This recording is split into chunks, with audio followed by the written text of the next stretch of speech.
My name is Tara, and I am 34 years old. Last October, right in my parents' kitchen, my father slammed the credit report on the table and sneered, $61,000 in debt on accounts you never opened? You lived here rent-free for years, ate our food, slept under our roof. That's the least you owed this family, you ungrateful bitch. My mother stood right beside him and whispered, "He's right, honey." I didn't scream. I didn't cry. I quietly photographed every account, every balance, every single address. Then I made one phone call from my car before I even backed out of their driveway. What they didn't know was that one of those addresses would destroy everything they had built in secret. 72 hours later, when that second address answered the phone, their perfect little world started burning alive in front of everyone. Before I tell you what happened next, please hit like and subscribe. Drop your city and local time below. I love knowing where you're listening from. To understand why my mother stood beside my father and whispered, "He's right, honey." To understand the marriage that made that whisper possible, you have to go back to a house on a quiet street in Middletown and to every Sunday dinner my father ever raised a glass at. My father's name was Randall Beaumont. Everyone called him Randy.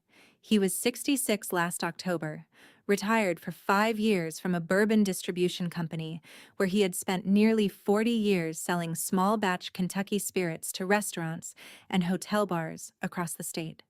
He was the kind of father other fathers wanted to be seen with. He wore a tie to my college graduation. He kept every birthday card I ever mailed him in a shoebox in his closet. He drove me to my first job interview in 2013 and told me, on the way home, that he was proud of me for choosing human resources because it was a field that required you to see people clearly. My mother's name was Loretta. She had spent 30 years working at the Louisville Free Public Library, and when I was growing up, she smelled like paperbacks and hand lotion in equal measure.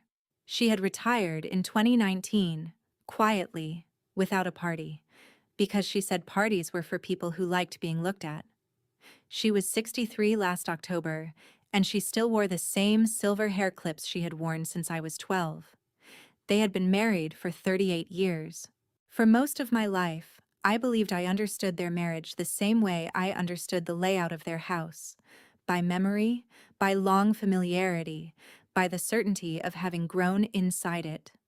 My mother handled the birthdays and the flowers on the table and the cards to relatives at Christmas. My father handled the accounts, the taxes, the insurance, and the paperwork that arrived in envelopes with cellophane windows.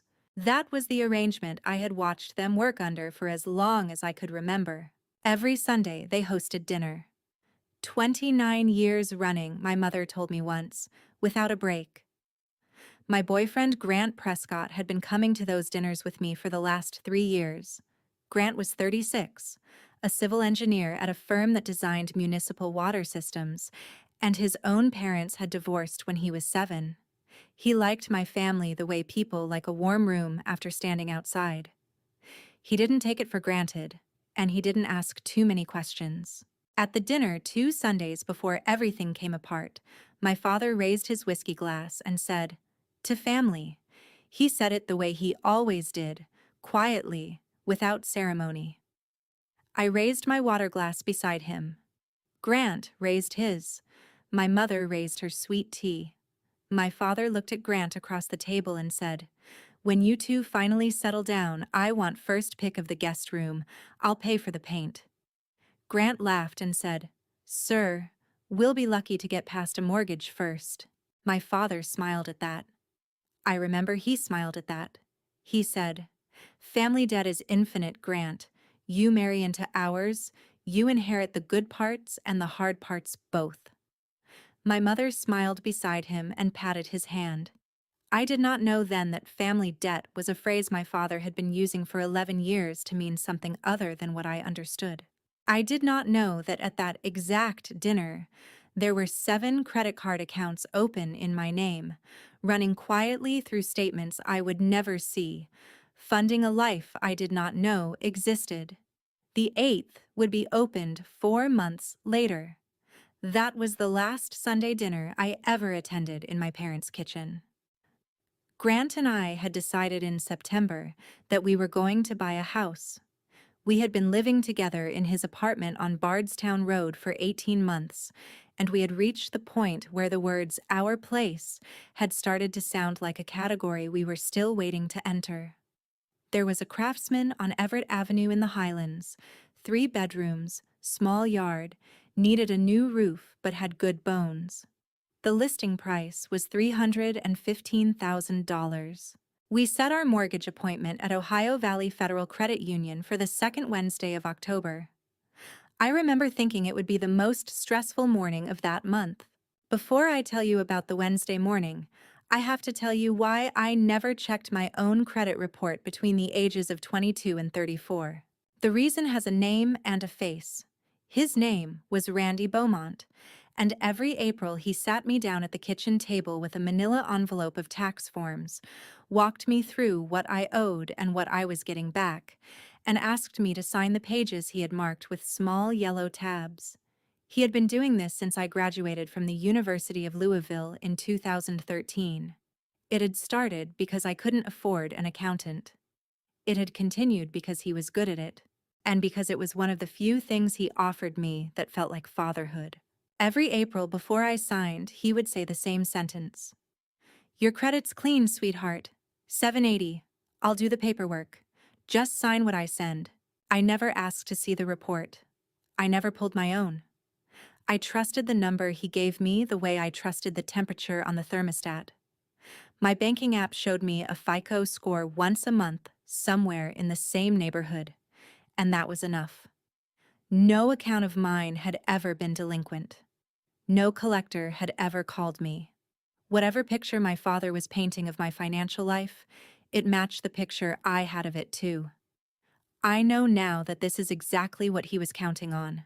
I moved back into my parents' house in January of 2015, when I was 24. I had graduated with a stack of student debt and taken an entry-level HR job at a mid-sized manufacturing firm in Louisville, and the salary was not going to cover both loan payments and rent. My parents offered me my old bedroom. My father said at dinner the night I told them, "Your room's exactly where you left it. Stay as long as you need." I stayed for 4 years and 2 months. Every month, I sent my mother $1,800 over Zelle. I labeled it utilities and groceries. She never asked me to send more. She never asked me to send less. She always sent back a small thumbs-up emoji, the same one every time, and the money moved from my account to hers on the second of every month like a clock. Over 4 years, I sent her $86,400. I know the number because I kept a spreadsheet. I have kept a spreadsheet of every payment I have ever made to a member of my family since I was 22 years old. It's a habit I picked up in my second year of HR work, when I watched a woman get terminated over what her manager called a communication issue, and realized that the only thing that ever survived a denial was documentation. My mother never asked to see the spreadsheet. My father never asked either. I never brought it up. It sat in a Google Drive folder called Personal Records, and it waited. When the roof over the guest room leaked in March of 2018, my mother texted me at work. "Sweetheart, your dad's tied up. Can you call the roofer?" And I called. When the water heater went in the fall of 2017, I paid for the replacement. When my mother needed a colonoscopy in 2018 and her insurance wouldn't cover the anesthesia, I wrote a check for $3,200 and did not ask for it back. My father thanked me for the check with a handshake at the front door and said, "You're a good girl, Tara." I moved into my own apartment in March of 2019. My father helped me carry a cardboard box down the stairs on the last day. The box was labeled Tax Files, 2013 to 2018 in his handwriting. He handed it to me at the door of my new place and said, "For your records, in case you ever need them." I put the box in my closet and did not open it for 6 years. The night I moved in, I slept better than I had slept in the entire 4 years I had lived under my parents' roof. I did not know why. I told myself it was because I finally had a room where nobody would knock. My mother called the next morning and asked if I had eaten. My father sent me a photograph of the empty room I had left behind, with a caption that said, "We miss you already." I did not understand yet that the reason my sleep had gotten deeper was that I was farther from the mail. At 10 in the morning on a Wednesday in October of 2025, Grant and I sat down across from a loan officer named Maureen Ashcroft at the Ohio Valley Federal Credit Union on Bardstown Road. Maureen was in her early 50s, wore reading glasses on a beaded chain, and had a framed print of the Louisville skyline behind her desk. She asked me for my social security number. She asked me to sign a consent to pull my credit. I signed. She turned to her monitor. For 2 full minutes she did not speak. Then she took off her reading glasses, folded them on top of a manila folder, and said, "Ms. Beaumont, I need to ask you something. Do you currently reside, or have you ever resided, at an address on Nicholasville Road in Lexington?" I told her no. She said, "Okay." She said it the way a doctor says okay when she has decided what to tell you next. She printed my credit report. She slid it across the desk. She did not push it. She placed it. And she waited until I picked it up on my own. There were 8 revolving accounts on the second page. The oldest had been opened in February of 2014. The newest had been opened 4 months earlier, in June of 2025. The total outstanding balance across all 8 was $61,000. Grant leaned over to look. He said very softly, "That's the year you moved home." I looked at the date on the first account again. February of 2014. I said, "No, that's before I moved home." I heard the sentence come out of my own mouth, and I heard the frame of my father's whole story crack. If the first account had been opened before I ever moved home, then the phrase, "You owed us for the roof," had never applied to it in the first place. It had been a lie from the beginning, not a rationalization built halfway through. Whatever my father was about to say when I confronted him, he was going to say it about a fraud that had started when I was still living in a shared apartment in old Louisville, still paying my own rent, still eating ramen and calling him for tax help. I told Maureen I understood the mortgage would be on hold. She said she was going to code the internal note as fraud rather than delinquency, because that distinction mattered when I reapplied. I thanked her. I told Grant to go back to the apartment. I told him I needed to see my parents' faces before I saw his face at the end of the day. He didn't argue. He said, "Text me every hour." I said I would. I didn't. I drove east on Frankfort Avenue with the credit report on the passenger seat and the radio off. The light at Eastern Parkway went red, and I sat under it for what felt like a very long time.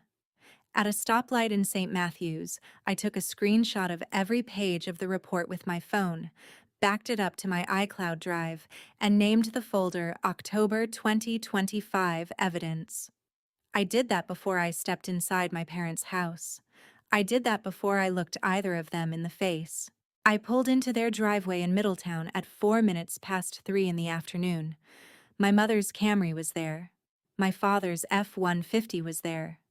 The porch light was on, even though it was still daylight, because my mother had told me she was expecting me for coffee, and my mother always turned the porch light on when she was expecting me. I let myself in with my old key. They were in the kitchen. My father was standing at the counter with a glass of water. My mother was folding a dish towel in half and then in half again. She smiled when she saw me. She said, "Sweetheart, you look tired." I did not sit down. I put the folder on the walnut table my father had built in 1992, and I opened it to the first page. My father set his glass down. He walked over. He read the number at the top, and his face changed in a way I had never seen it change before. He picked the folder up in one hand and slammed it back down on the table so hard the sugar bowl rattled. He said, $61,000 in debt on accounts you never opened? You lived here rent-free for years, ate our food, slept under our roof. That's the least you owed this family, you ungrateful bitch. I looked at my mother. She was still holding the dish towel. She had folded it into a small square the size of a book. She looked at me, and then she looked at my father, and then she looked back at me, and she whispered, "He's right, honey." I want to tell you what happened inside my chest in that moment, but I don't think I can describe it fairly. It was not rage. It was not grief.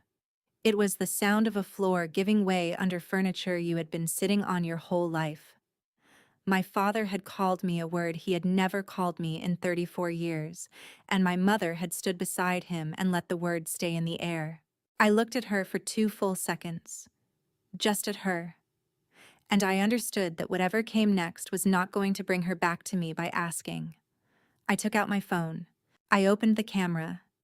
I turned off the flash. I turned off the shutter sound.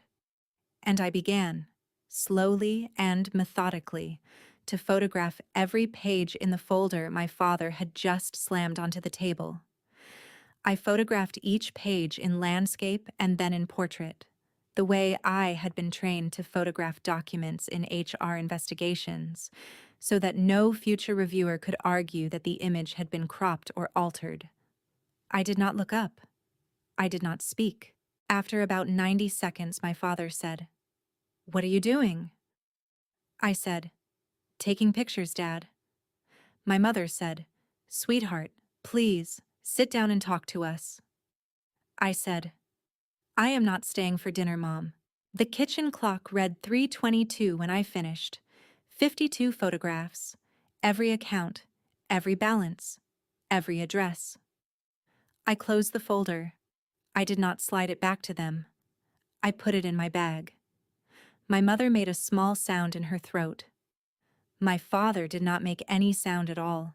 He had run out of language, and he had not expected that to be possible.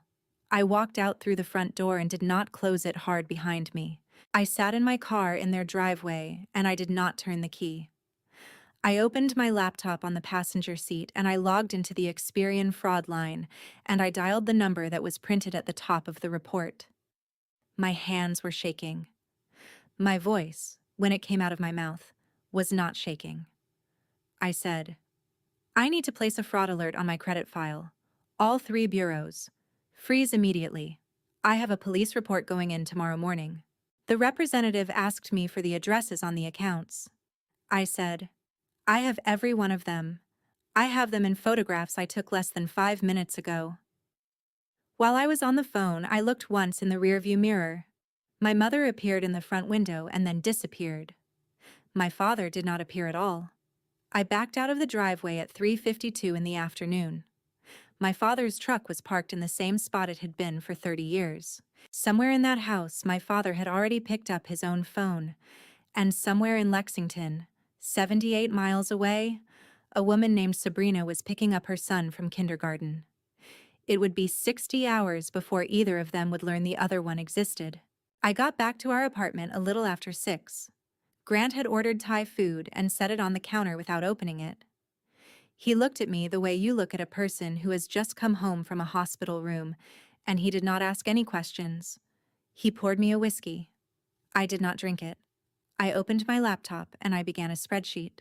8 rows, 6 columns, bank name, date opened, credit limit, current balance, statement address, notes. I began transferring the information from the photographs on my phone into the cells 1 row at a time. Grant sat down next to me and read the addresses out loud so that I could type. He did not interrupt to say anything about my parents. He knew I would tell him when I was ready.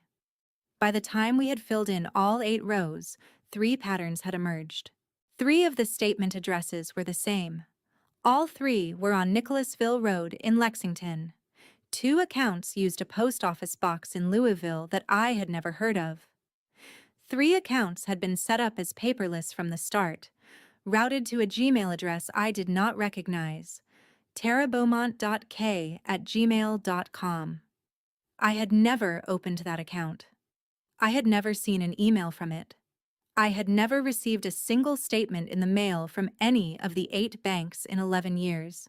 The first account, the oldest, had a statement address that was neither Lexington nor my parents' home. It was the address of my father's old office at the Bourbon Distributor in downtown Louisville before he retired in 2020. I stared at that line for a long time. My father had been having my credit card statement sent to his office. When he retired, he had converted that account to paperless too. I said, "He's had 11 years to set this up cleanly." Grant said, "He's had 11 years to keep it clean. Same skill, different sentence." I opened the box in my bedroom closet that my father had handed me in March of 2019, the one marked Tax Files, 2013 to 2018. The packing tape came off in a single pull. Inside were photocopies of H&R Block generic worksheets, the pre-filled forms he used to walk me through my returns, and a small stack of receipts for charitable donations he had claimed on my behalf. There were no original 1099s. There were no W-2s. There were no application copies from any bank. There was no source paperwork at all. He had given me copies of forms he had already filed on my behalf. He had kept everything that could ever be used against him. My father had been running an evidence preservation operation on himself for 11 years, and he had done such a competent job of it that I could feel, sitting on the floor of my closet at 7 in the evening on a Wednesday, exactly how much better he was at hiding things than I had ever suspected. I went back to the kitchen table. I opened Google Maps. I typed in the Nicholasville Road address. It was an apartment complex, 2-bedroom units, a small playground on the west side. 3 blocks north was a preschool called Little Bluegrass Learning. I zoomed in on the satellite view and I could see a swing set in what looked like the shared courtyard of the complex, and I could see a red plastic slide, and I could see the corner of what might have been a wading pool. I said out loud to no one in particular, "There are children in that building." Grant said, "Yes, there probably are." At 9 o'clock, I opened the receipt for account 7, the Hollingsworth Home Center store card. Someone had ordered a Whirlpool washer and dryer set on it in November of 2023, shipped to the Nicholasville Road address for $2,100. In the message field on the delivery instructions, there was a note. It said, "For our 9 years." I read the note twice. My father had 2 anniversaries. One that my mother celebrated with him every June on the day of their wedding in 1988, and one that a stranger had been celebrating with him every February for a decade. Account 8 was the last one I looked at that night. It had been opened in June of 2025, 4 months before Maureen had slid the folder across her desk. The credit limit was $6,000. The current balance was $3,500, all from a single cash advance in early July. I traced the cash advance through the notes on the statement. It had been transferred out to a checking account I did not recognize, and from there it had gone to Little Bluegrass Learning as a tuition payment. Kindergarten, fall of 2025. I closed the laptop. I looked at Grant. I said, "This isn't a past. This is a business. He opened one 4 months ago because his other son was starting school." Grant did not correct me. He did not say I was assuming too much. He knew what the numbers meant. He said, "Do you want to call the number tonight? Or in the morning?" I said, "In the morning. Tonight I need to sleep." I did sleep. I don't know how, but I did. The sleep felt like a small mercy I hadn't asked for. Thursday, I spent almost the entire day on the phone. I called each of the 8 banks and reported the accounts as fraud. Every one of them assigned me a dispute case number. I emailed a copy of the notarized fraud affidavit I had filed on identitytheft.gov, printed off my morning at the FedEx office on Baxter. I drove downtown at 2 in the afternoon to the LMPD Financial Crimes Unit on West Jefferson Street and filed a formal police report with a detective named Callahan. She was in her mid-40s. She had a mug on her desk that said "Girl Dad." She listened for 40 minutes, took my photographs into evidence on a USB drive I had prepared, and gave me a case number written on a business card. She said, "You've done more prep than most people who walk in here. That'll help. But this will take months, ma'am. You understand that?" I said, "Yes. I just need the record started." I got home a little after 6. I ate for the first time since Wednesday morning. I did not open the report again that night. I sat on the balcony with Grant and watched the sky turn a color that was almost pink and almost gray, and I did not cry. I thought I would. I didn't. On Friday morning at 10:47, Maureen called me. She said, "I want you to know I flagged this internally as fraud, not delinquency. That distinction matters for reapplication. Call me when you have your dispute numbers cleared." I thanked her. I promised I would. I hung up. The Lexington number had been sitting in my notebook since Wednesday evening. I had not called it. I had told myself I was waiting until I had my documentation in order. That was true. But there was another reason, and the other reason was that I did not know what I was going to do with the answer. At 11:23 on Friday morning, 60 hours after Maureen had slid the folder across her desk, I dialed the number listed on account 4. A woman answered on the second ring. She sounded warm. She sounded busy. She had a child laughing somewhere behind her. She said, "Little Bluegrass Learning? Is this about the tuition question?" I did not answer. She said, "Hello? Are you calling about the field trip payment? I told Randy I'd handle it." I hung up before she could ask again. I sat down on my kitchen floor and I did not move for 40 minutes. She had said his name. She had said his name the way my mother used to say it, the way you say a name when you have been saying it in your own house for a long time. Randy. Randy, who was supposed to be my father. Randy, who had spent 30 years telling me family debt was infinite. Randy, who had a woman on Nicholasville Road and a child at Little Bluegrass Learning and a tuition question she was going to handle for him. I called Grant. I said, "I need you to come home." He was there in 20 minutes. He did not sit down when he came in. He stood in the kitchen doorway, and he looked at me on the floor and he said, "What do you need?" I said, "I need us to decide together whether I file criminal charges." He came and sat on the floor next to me. He did not touch me. He said, "Tell me who she is." I said, "Her name is Sabrina. I don't know her last name yet. She thinks a preschool called Little Bluegrass Learning is on the phone. She's expecting a call about a field trip payment. She said his name the way my mother used to say his name, and I don't think she knows my mother exists." Grant thought about it for a long time. Then he said, "You don't owe that woman anything, Tara." I said, "I don't. But her children didn't ask to be born into my father's second life. If I go through the police first, they lose him. I want to look at her once before I decide." We agreed I would drive to Lexington. Not that Friday. Not that weekend. In 2 weeks, when I had my composure back and my documentation printed and my head clear. Grant would stay home. Some things a woman has to walk into with only her own 2 feet. On Saturday morning at 8:34, my father called me. I was at the kitchen table with coffee. Grant was still asleep. Sunlight was coming through the window in strips. My father's voice was shaking. He said, "Tara, sweetheart, how could you do this to us? The bank called your mother. Sabrina. She. Tara, please. This can be handled inside the family. Come home. Just come home and we'll fix it." I let 8 seconds go by. Then I said, "Dad? When you say the family, whose family do you mean?" 12 seconds of silence, then a click. He was the one who ended the call. That single detail told me everything.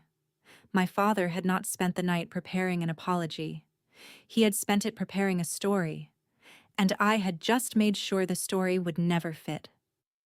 At 12:14 on Saturday, my mother texted me. She wrote, "Sweetheart, your father is upset. He says something happened at the bank. Can you tell me what's going on?" I waited 20 minutes to answer. I wrote, "Mom, I love you. I need to tell you in person. Not on the phone. I'll call you next week." She wrote back, "Take your time. I'm here." Somewhere in the way she said, "Take your time," I heard the beginning of a woman who knew, for the first time in her marriage, that time itself was going to matter. I am going to pause the story here for 1 second. Some of you have had a moment in your own family when a single sentence turned every past dinner into a different story.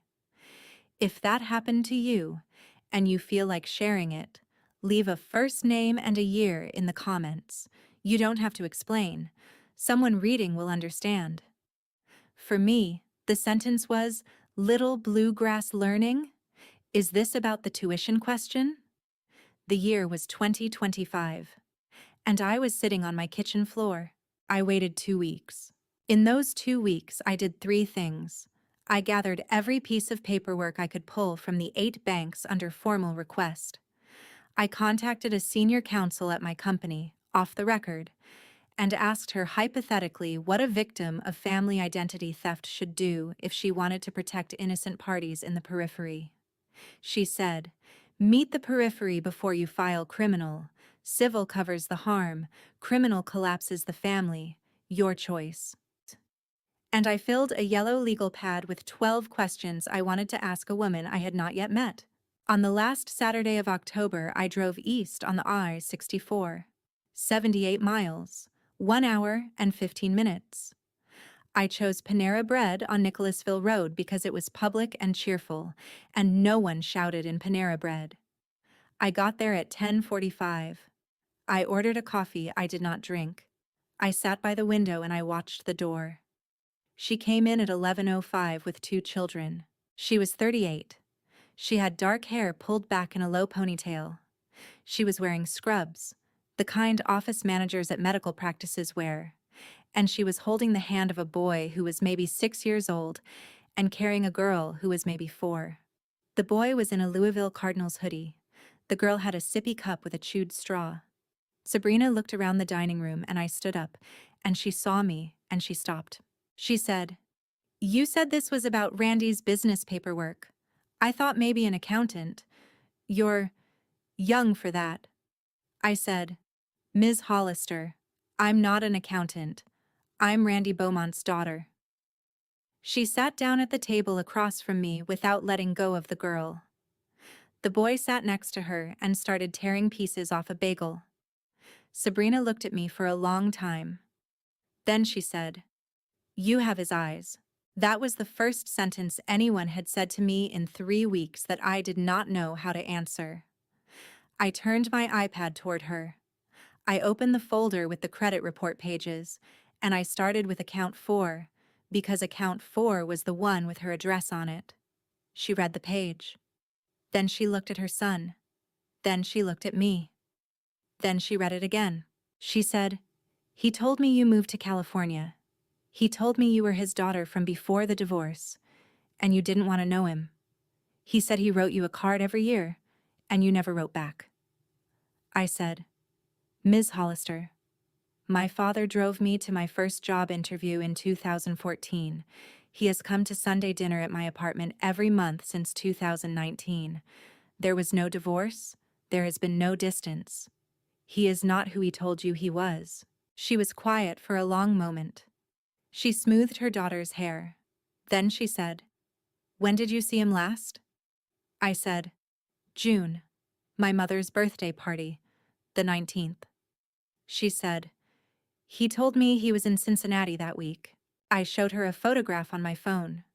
My father, in a blue button-down, standing behind my mother on their back porch in Middletown, with a small cake with lit candles between them.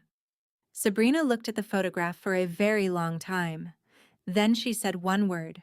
She said, "When?" I said, "June 19th. She said, "He was supposed to take Emmett to the Louisville Slugger Museum that weekend. He said he canceled because of work." We sat at that table for another hour. She showed me photographs on her phone. My father at the beach. My father holding her hand in the parking lot of a distillery in Frankfurt. My father, in a suit, at what looked like a hospital, holding a newborn who I understood, without needing to be told, was Emmett. I photographed each of the photographs on her phone with my phone. Sabrina let me. She said, "You'll want these later." After we finished at Panera, she asked me to come see the apartment. She said, "You'll want to see it." The apartment was on the second floor of a 2-story building. 2 bedrooms, a small living room with a used couch, and a coffee table covered in coloring books. In the kitchen, the Whirlpool washer and dryer from account 7 were installed side by side in a closet with a curtain in front of it. In the driveway outside was a used Toyota Highlander from 2018, silver, that I recognized from the down payment on account 6. In her kitchen, above the small round table where the children ate, there was a framed photograph of Callie at 1 year old. She was sitting in a high chair. She was wearing a yellow sweater with a lamb stitched on the front, and she was reaching for a birthday cake with one small hand. I photographed the photograph without asking. I did not know yet why. I knew only that my mother had a very specific brand of yellow yarn she had used for 20 years, and that the stitching on the lamb looked like her stitching. I did not say anything about the sweater to Sabrina that day. I saved the photograph to a folder on my phone that I did not name. Before I left, I said, "I came to ask you if you would tell my mother yourself, if she ever asks you a direct question." Sabrina thought about it. She said, "If she asks me, I will not lie." I asked her one more thing. I said, "If I file civil disputes and not criminal charges, is that acceptable to you?" She said, "If you file criminal, they take him. Emmett understands enough now to know when his father disappears. Give me until Christmas. Please." I said, "I'm filing civil, not criminal. That was decided before I drove here." I drove home in silence. 78 miles. I did not turn on the radio. Somewhere near Frankfurt the sun set, and I watched the sky go orange over the exit signs, and I thought about my mother sitting on her couch in Middletown, folding a dish towel, waiting for the truth I had not yet delivered. At my apartment, Grant asked me how she was. I said, "She was a woman my father had been erasing for 11 years without her knowing." He said, "And the sweater?" I said, "I don't want to think about the sweater yet." I saved the photograph in a folder I did not name. I did not open it for 6 weeks. Grant proposed on the 8th of November.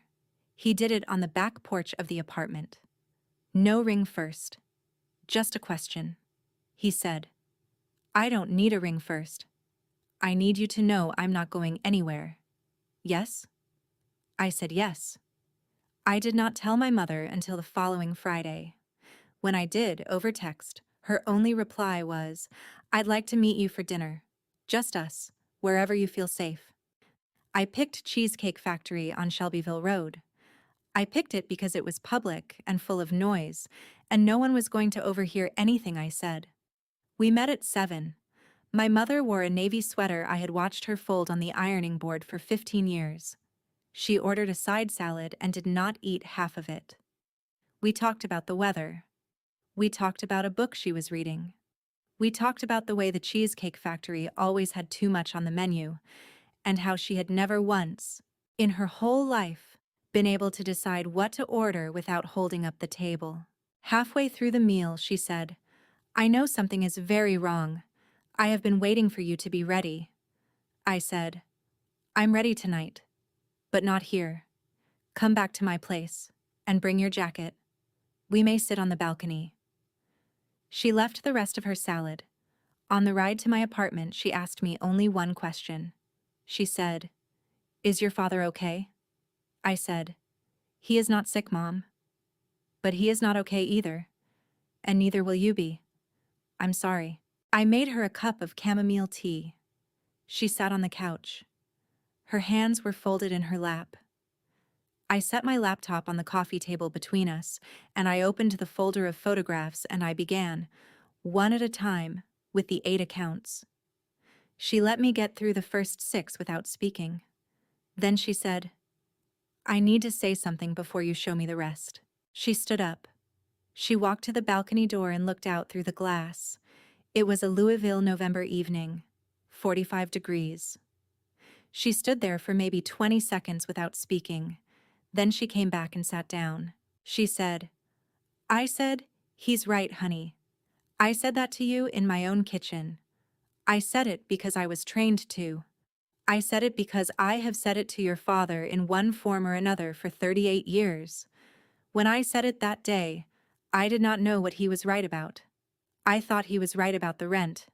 I did not know he was right about anything else. That does not undo what I said. But I want you to hear me say, I know I said it, before you tell me the rest of what he did." She looked at me. Her face was very still. She was not asking me to forgive her. She was asking me to receive the fact that she had said it. Those are different requests. And my mother knew the difference. I sat there for what felt like a long time. Then I said, "Okay, Mom, sit down. There's a lot more." I showed her account 4. I showed her the Lexington address. I showed her the photograph of the apartment I had taken on my own phone, and the Highlander in the driveway, and the Whirlpool washer and dryer in the kitchen closet.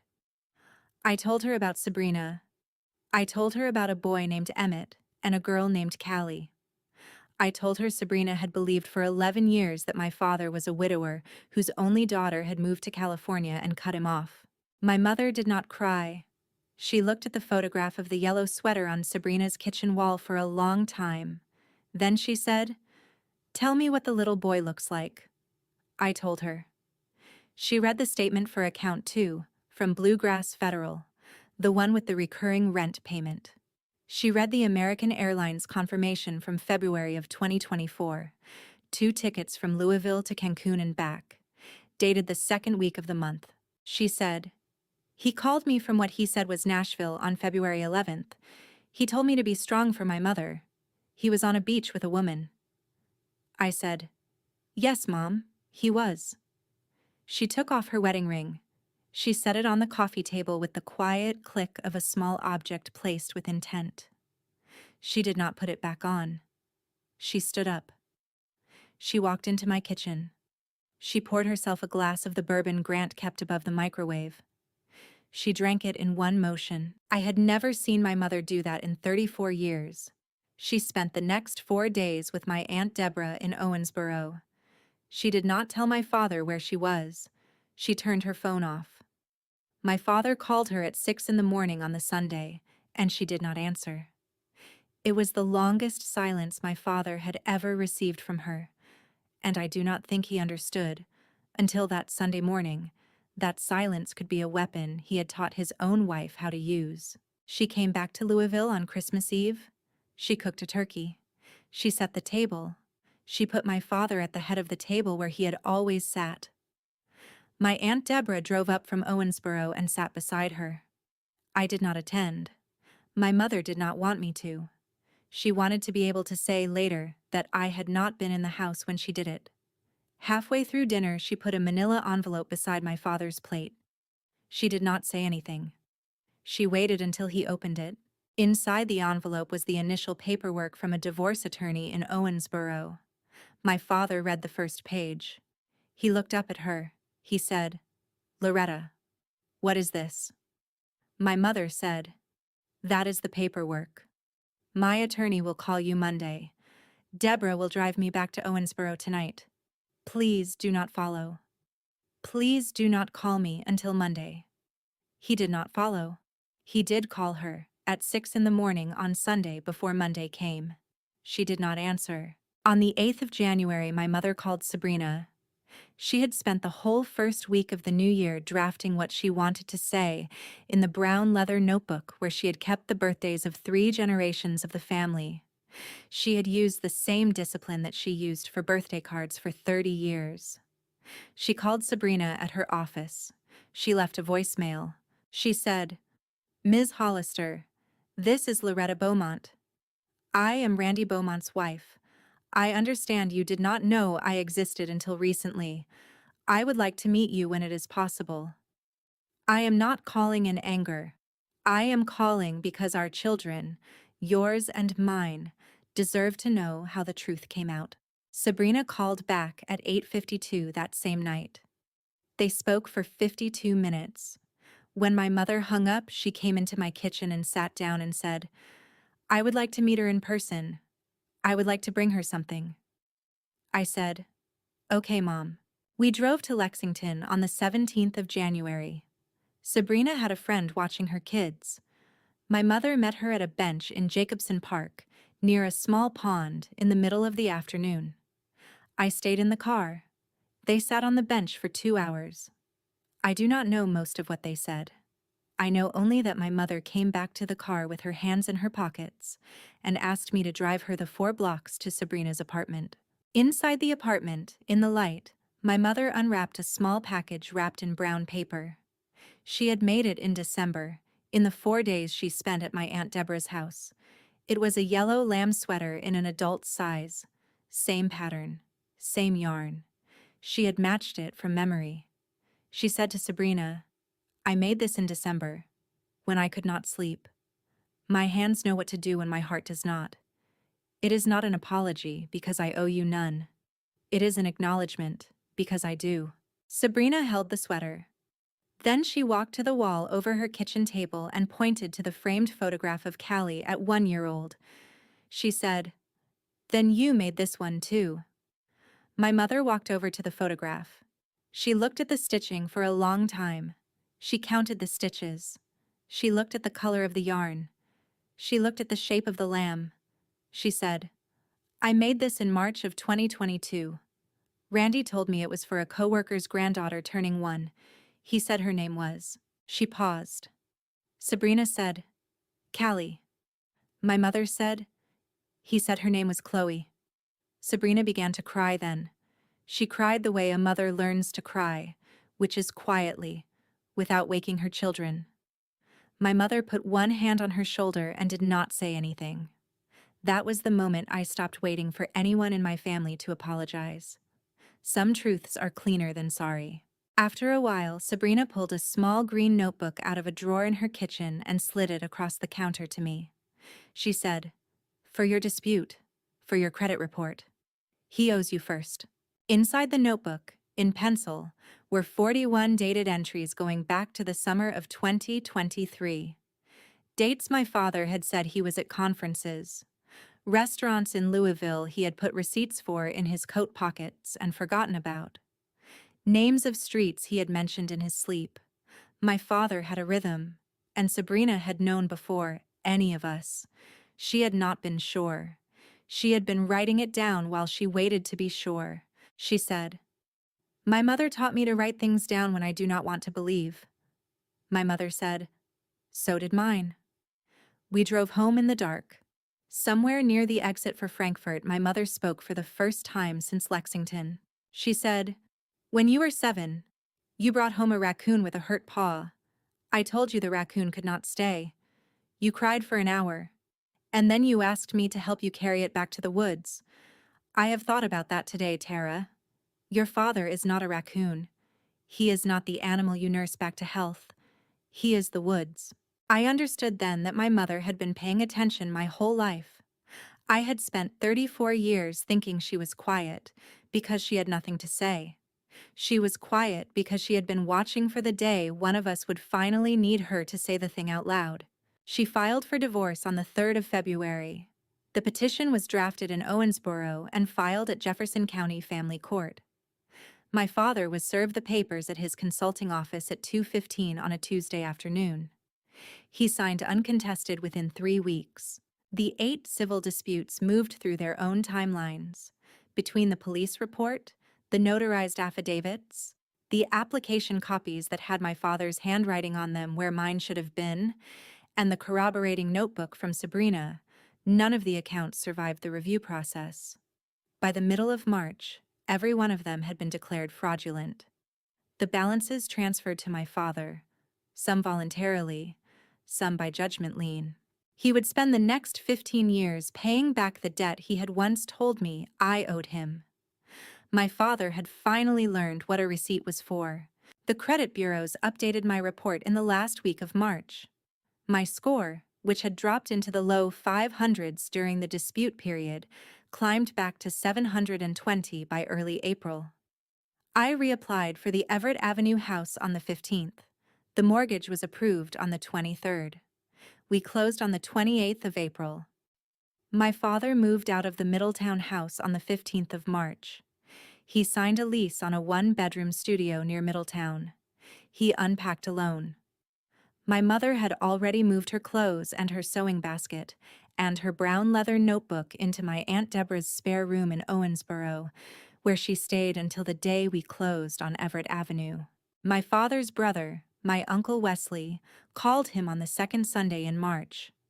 I know what Wesley said because he told me himself, at the wedding. He said to my father, "I told you when we were kids that you would break something you could not fix. I did not know you would take 38 years to do it. I am sorry it took me until now to say I saw it. I will not be at your funeral." Wesley cut ties that afternoon. My Aunt Deborah told the story, with my mother's blessing, at a women's prayer group at Middletown Baptist Church on a Wednesday night in March. My father lost his church community over the course of the following week. He stopped going to Sunday service. He stopped answering his cousin's calls.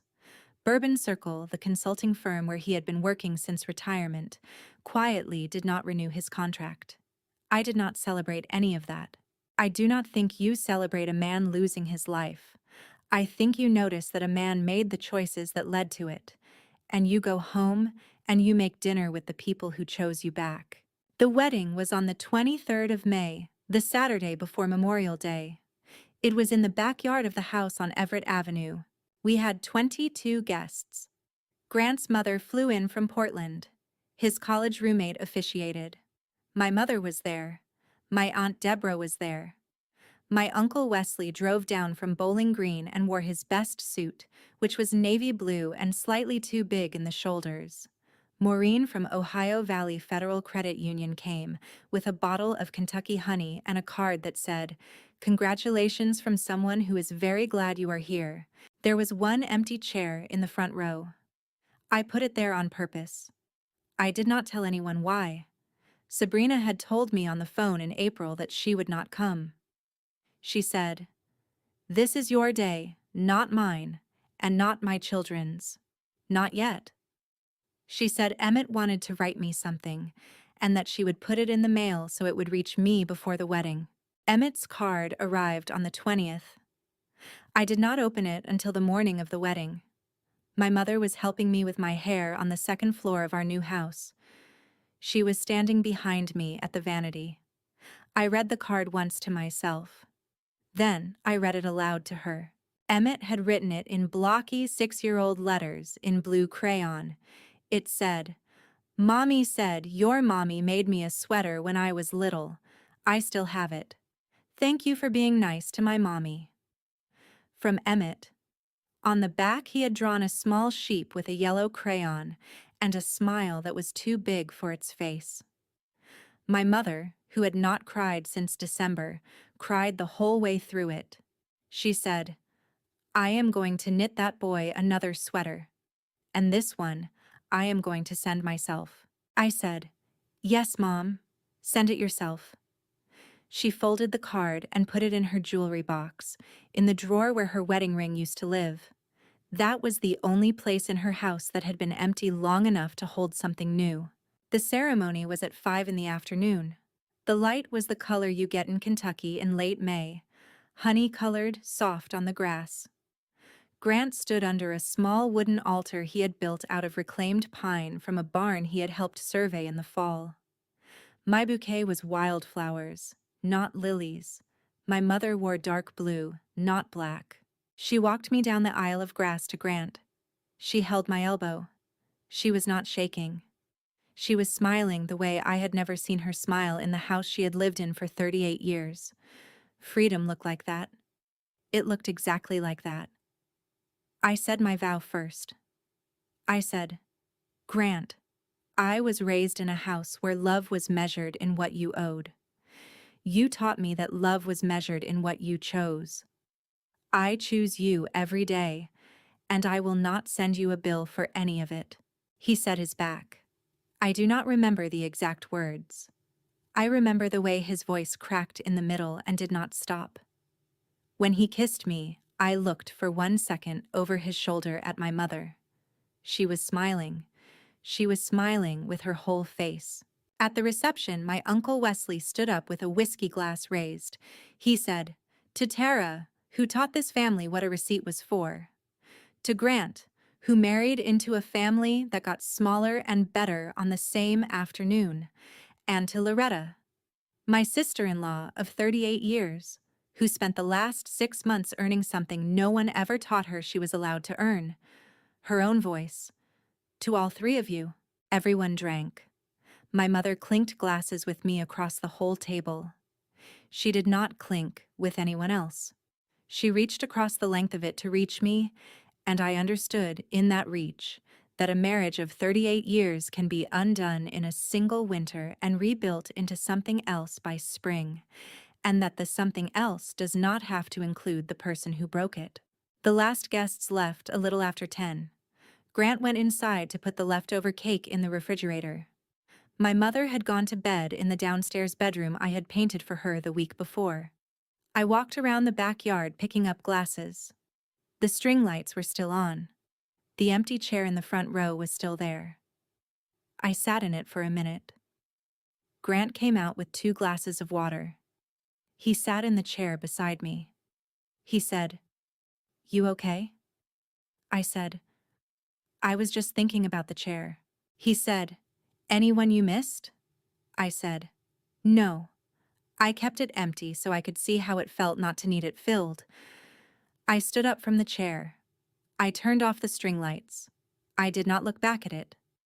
My father was somewhere across town in a studio apartment I would never enter. And I understood finally that some absences are the shape of a life you get to choose.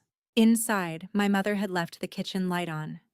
She had left a note on the counter in her library neat handwriting that said, "I made you coffee for the morning. It is on the top shelf, next to the sugar. I love you, sweetheart." Mom. I put the note in the drawer with Emmett's card. My father used to say that a daughter's debt to her parents was infinite. I want to leave you with what I learned instead. Debt is a number. Love is a decision. Family is a decision. My mother made hers on Christmas Eve, and I made mine in a backyard in May. If someone in your family has taught you that love is what you owe them, please hear this. You were told a lie by someone who needed you not to know, and when you learn the truth, you are not betraying anyone.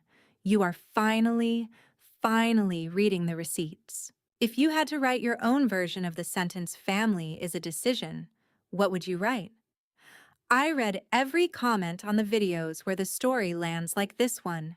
If this story finds someone in your life who needed to hear it tonight, send it to them.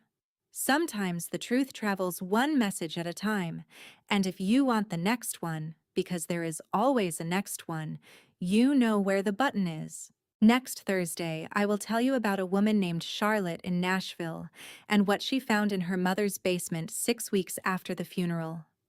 Family is not a bloodline. Family is a decision. And in May, I made mine. "You sabotaged this entire operation," Dante bellowed, his voice ricocheting off the walls of the packed conference room. Every head snapped in my direction. 43 pairs of eyes bore into me like drills seeking oil. The quarterly presentation I'd spent weeks preparing froze on the projection screen behind me. Complex financial models that now served as my public execution backdrop. "These projections are deliberately corrupted," he continued, waving a stack of papers. "The acquisition target isn't overvalued. Your analysis is fraudulent." The room temperature seemed to plummet. Executive board members exchanged worried glances, while junior analysts squirmed uncomfortably. I stood rooted to the carpet, my brain struggling to process what was happening. After 8 years of building my reputation at Everhard Investments, I was being accused of deliberate sabotage. "The system logs don't lie," Dante said, his voice dripping with disgust. "Changes traced directly to your credentials, made at 2:13 a.m. last Tuesday. My mouth opened, but words failed me. Tuesday night, I'd been home asleep, preparing for my mother's surgery the following morning. Priscilla from Human Resources materialized beside me, her perfume overwhelming as she leaned close. "Your belongings are packed," she whispered. "Security is waiting to escort you out." The walk across the trading floor felt endless. Colleagues I'd collaborated with for years suddenly found their computer screens fascinating. My team, people I'd mentored through countless late nights, kept their heads down. Only Mira, my assistant, dared meet my gaze, her eyes wide with shock. Outside, rain pelted my face as security watched me climb into a taxi. 8 years ended in 12 humiliating minutes. At home, I sat motionless at my kitchen counter, staring at the rain trailing down my window. My phone remained silent. No calls from colleagues asking for an explanation. No messages of support. Just crushing silence that confirmed what I already knew.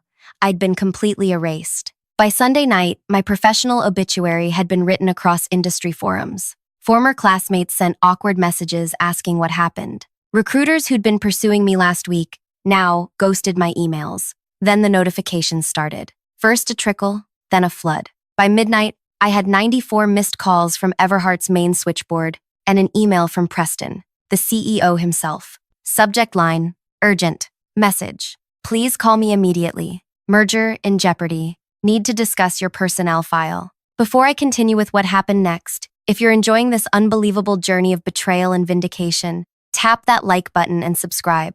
Trust me, you'll want to hear how this ends. My name is Imani Riley. Before my public execution at Everhart, I'd been known as their most thorough risk analyst, the person executives called when they needed absolute certainty about an investment. I graduated top of my class from the business program at Northwestern, turned down 6 job offers, and chose Everhart for their promise of meritocracy. The best analysts rise regardless of background, the recruiting director had said. For 8 years, I'd believed it. My analytical models had helped Everhart avoid 3 potentially disastrous investments and identify 8 undervalued acquisition targets that now generated 31% of the firm's annual revenue. My performance reviews were stellar. My bonus increases consistent, until Dante Walsh arrived. Dante joined 6 months ago from a competitor, sliding immediately into the role of chief investment strategist, a position I'd been told was being groomed for me. He arrived with Preston's full endorsement and a mandate to accelerate growth. From our first meeting, something felt off. While reviewing my risk assessment for a potential healthcare acquisition, he'd leaned back in his chair and sighed theatrically. "These risk factors seem excessive," he'd said, tapping his pen against my report. "We need more optimistic interpretations." "The data doesn't support optimism," I'd countered. "Their customer concentration is dangerously high. 3 clients represent 68% of revenue."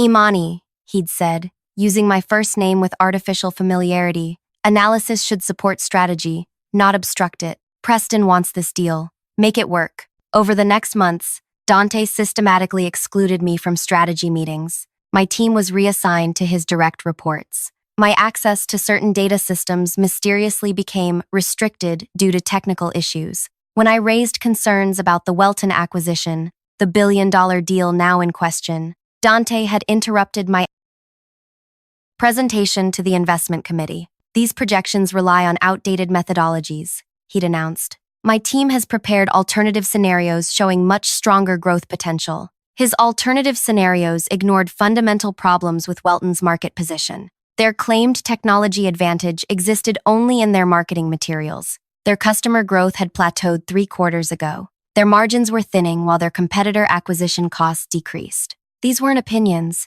They were verifiable facts buried in data that nobody bothered to examine. When Preston had asked if I concurred with Dante's assessment, I'd stated my reservations clearly. The room had gone silent. Dante's smile hardened. "Perhaps Imani is uncomfortable with more sophisticated modeling approaches," he'd suggested. "We can discuss offline." That offline discussion never happened. Instead, my access to the Welton data was revoked the next day. When I complained to Preston, he seemed distracted. "Dante comes highly recommended," he'd said. "Give him some latitude to implement his methods." For 3 weeks, I watched from the sidelines as the Welton deal progressed. My concerns grew when I noticed discrepancies in the projected integration costs. Using my emergency override credentials, granted years ago for risk assessment purposes, I accessed the complete dataset late one evening. What I discovered kept me awake until dawn. Welton had misrepresented their customer renewal rates. Their technological infrastructure was obsolete,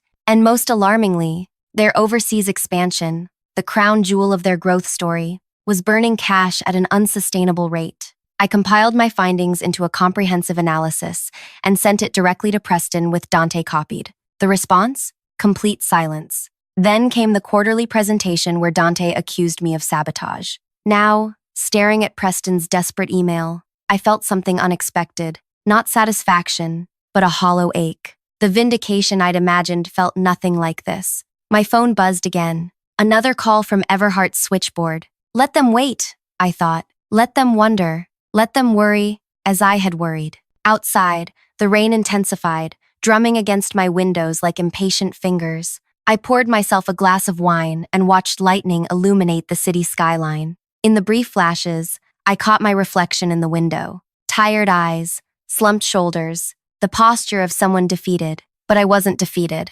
Not yet. My doorbell rang at 11:37 p.m. Through the peephole, I saw Preston himself, soaking wet, his usual immaculate appearance disheveled. His driver waited in an idling town car below. I opened the door, but blocked the entrance. Imani, he said, water dripping from his hair. Thank goodness. We need to talk. We needed to talk 3 weeks ago, I replied calmly. Now we need lawyers. His face contorted. Please, the Welton deal closes tomorrow at noon. The partners are waiting at the office. We need you to walk us through your analysis. The analysis I fabricated? The one I sabotaged the company with?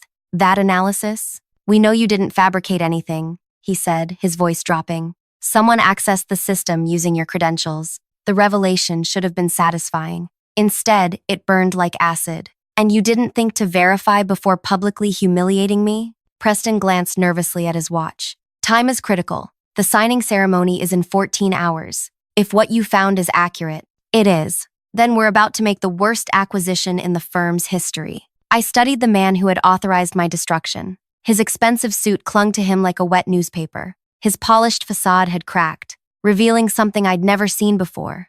Fear. What exactly did you find in my personnel file? I asked. Preston hesitated. Your background check, the detailed one from 8 years ago, which said that before business school, you spent 3 years as a forensic accountant with the Securities Commission, that you personally uncovered the Westridge investment fraud, that your testimony sent 2 executives to federal prison. The silence between us stretched like taffy. And you never knew this in 8 years? Personnel files are HR's domain, he admitted. I never had reason to look. Until now, I thought. Until you needed ammunition against me and found a landmine instead. What do you need from me? I asked, already knowing the answer. Everything. Your complete analysis. Your methodology. Your recommendations. And in return? Name your price, he said without hesitation. I laughed, the sound surprising even me. You think this is about money? Then what do you want? The question hung between us as another lightning flash illuminated his desperate expression. What did I want? Restoration of my reputation? A public apology? Dante's head on a platter? No, I wanted something far more valuable. What I want, I said, stepping back from the doorway, is to understand why. Why did no one question Dante's accusations? Why did you allow my public execution without a single doubt? Preston's shoulders slumped. The board, the pressure to close this deal, Dante's reputation. Excuses, I cut him off. Not reasons. Rain continued to pour behind him, the wind occasionally sending sprays through my doorway. Preston looked pathetically small standing there, not the towering figure who commanded a $1 trillion investment firm. Come in, I finally said. You're dripping on my welcome mat. My apartment wasn't large. An analyst's salary only stretched so far in the city, but it was meticulously organized. Preston seemed surprised by the modesty of my living space as he awkwardly stood dripping on my hardwood floor. Bathrooms down the hall if you want a towel, I offered, not out of kindness but because I didn't want water damage on my floor. While he dried off, I pulled out my personal laptop. Unlike my work computer, this one contained backup copies of all my analysis, a habit I'd developed during my regulatory commission days. Never trust a single system with your work product. Never. When Preston returned, I had the Welton data displayed on my screen. Sit, I commanded, pointing to my dining table. For the next 40 minutes, I walked him through my findings. Welton's customer base wasn't just concentrated.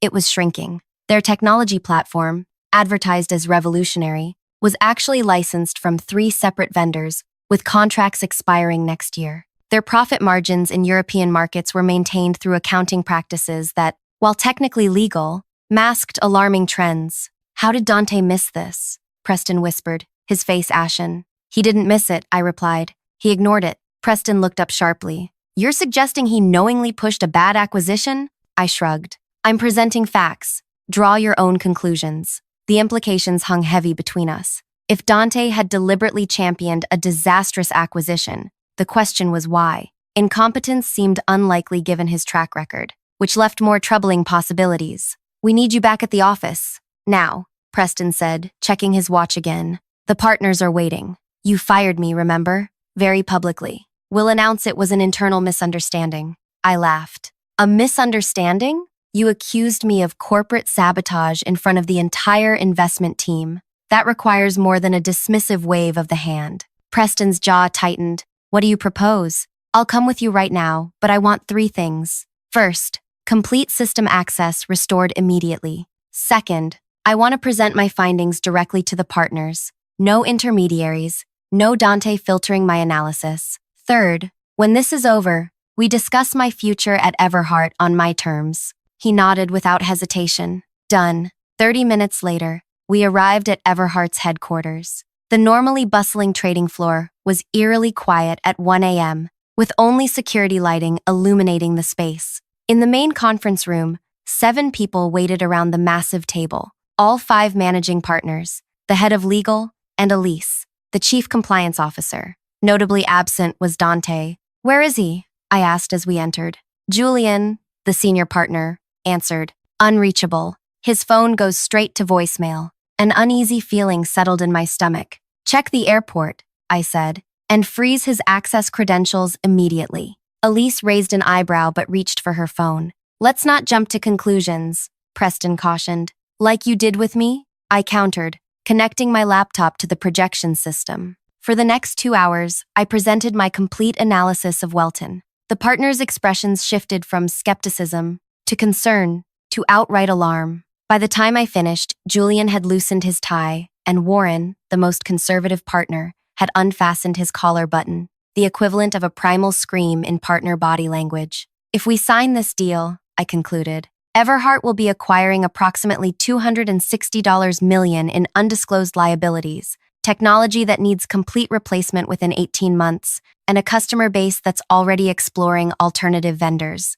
Silence filled the room. How do we verify all this before noon? Warren finally asked. You don't, I replied. Not completely, but you can confirm enough to justify postponing the signing. Elise returned, her expression grim. Dante Walsh boarded a private flight to Geneva 3 hours ago. His system credentials were used to transfer documents to an external email at 8:17 p.m. The temperature in the room seemed to drop 10 degrees. Geneva, Julian repeated slowly, where Welton's principal investor is headquartered. Preston's face drained of color. Are you suggesting— I'm not suggesting anything, Elise interrupted. I'm reporting facts. Draw your own conclusions. The echo of my earlier words to Preston wasn't lost on anyone. We need to contact Welton, Warren said, reaching for his phone. And say what? Julian countered. That we suspect our chief investment strategist has been working for them? Without proof, we expose ourselves to litigation. If we sign this deal knowing what we now know,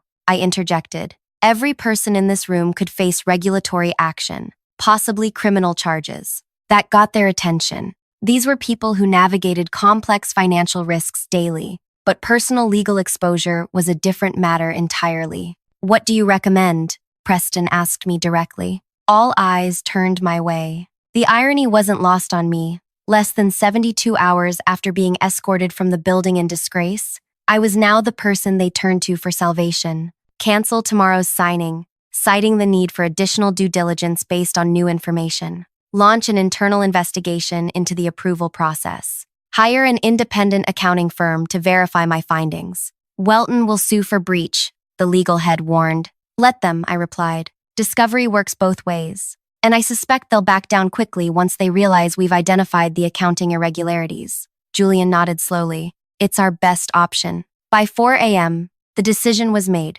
Preston would call Welton's CEO at 7 a.m. to postpone the signing. The partners would prepare a statement for investors. Elise would begin an internal investigation into Dante's activities at the firm. As the meeting broke up, Preston pulled me aside. "We owe you an apology," he said quietly. "Yes, you do," I agreed, gathering my things. "But that's a conversation for another day. Right now, I'm going home to sleep. But we need you here when I've given you everything you need." I cut him off. "My analysis, my recommendations, my weekend. I'll be back at 9 a.m. as a consultant, not an employee. My rate is $1,500 per hour." His eyes widened slightly, but he nodded. Outside, the rain had stopped. Dawn was breaking over the city as my taxi navigated the empty streets. Exhaustion pulled at me, but beneath it was something else, a simmering anger that had nowhere to go. They had believed Dante without question. They had discarded me without hesitation. And now they expected gratitude for the opportunity to save them. When I reached my apartment, a text message was waiting from an unknown number. "You should have stayed fired. Big mistake." My hands trembled slightly as I set the phone down. The threat was clear, but from whom? Dante? Someone at Welton? Or someone else entirely? Sleep evaded me despite my exhaustion.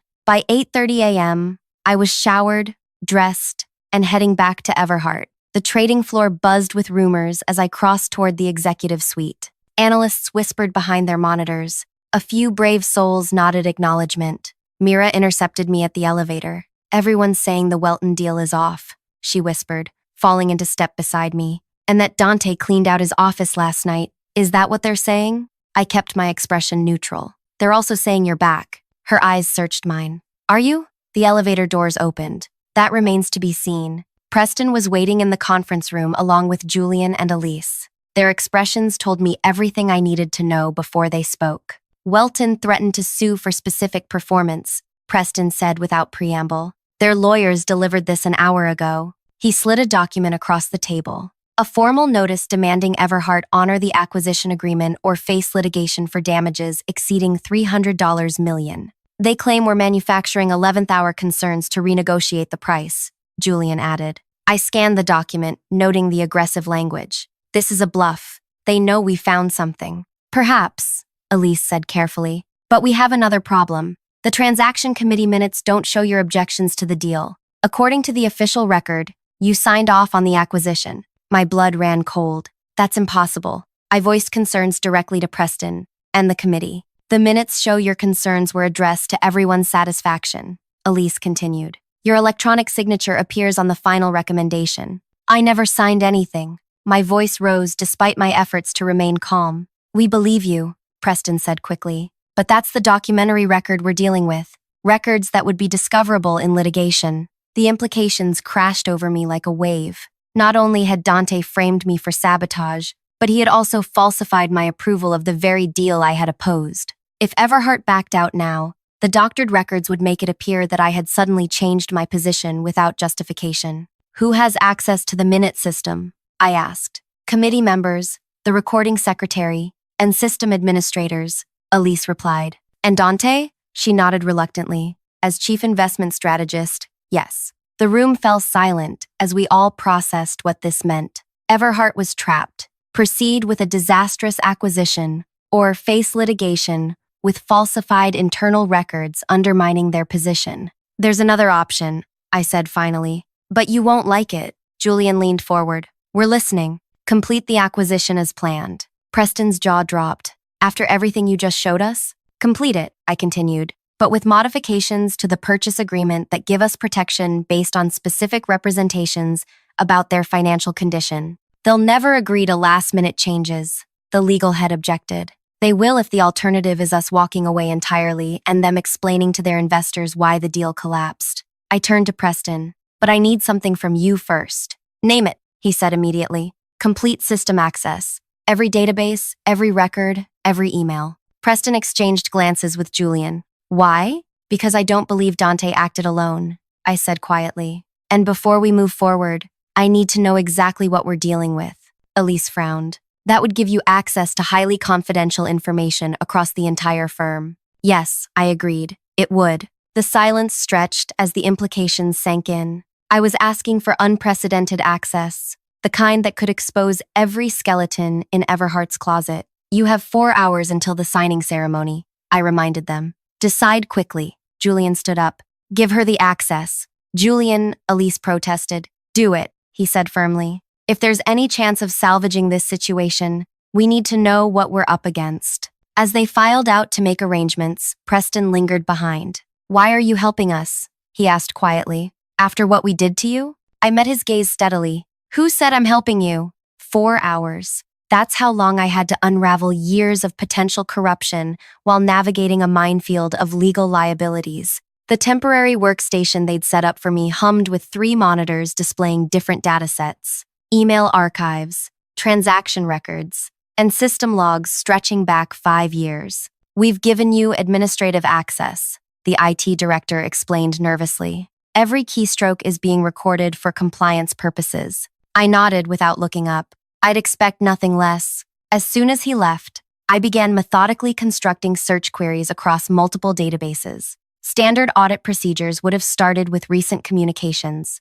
but I knew better. If Dante had orchestrated this elaborate setup, the groundwork would have been laid months ago, possibly before he even joined Everhart. 2 hours in, patterns emerged. 6 months before Dante's arrival, Welton had begun restructuring their corporate governance. 3 new board members appointed. Treasury operations relocated to Switzerland. A complex series of intercompany loans established between subsidiaries. Classic pre-acquisition window dressing, making the balance sheet look stronger than reality. Digging deeper into Everhart's communications, I found the first red flag. 18 months ago, Preston had met with Welton's chairman at an economic forum in Singapore. No record of this meeting appeared in Preston's official calendar, but expense reports showed a private dinner costing $4,700. I cross-referenced against Everhart's client prospecting database. Welton wasn't listed as a potential acquisition target until 3 months after that dinner. Interesting. Next, I examined the hiring process that brought Dante to Everhart. His employment file contained glowing recommendations from 3 different executives, all connected to financial institutions with business relationships to Welton. A tap on my shoulder interrupted my concentration. Mira stood behind me, holding a sealed envelope. This just arrived by courier, she said quietly, marked personal and confidential for you. The envelope bore no return address. Inside was a single USB drive and a handwritten note. Insurance policy. Use wisely. L. Leonard? Lisa? Luis? I knew a dozen people whose names started with L. Everything okay? Mira asked, noticing my expression. Fine, I replied, slipping the drive into my pocket, just unexpected. When she left, I resumed my data mining with renewed focus. Dante's email patterns revealed consistent communications with an external address at unusual hours, always between 2 a.m. and 4 a.m., always from his personal device rather than his work computer. The address belonged to a consulting firm in Geneva. I ran the name through the SEC database using my old credentials, which thankfully still worked. The firm was registered as a financial advisory service with just 3 employees, one of whom was Dante's sister. Time's up, Preston announced, appearing at my workstation. The Welton team is arriving in 30 minutes. What do you have? I leaned back in my chair, deliberately casual, enough to understand what we're dealing with. And what exactly are we dealing with?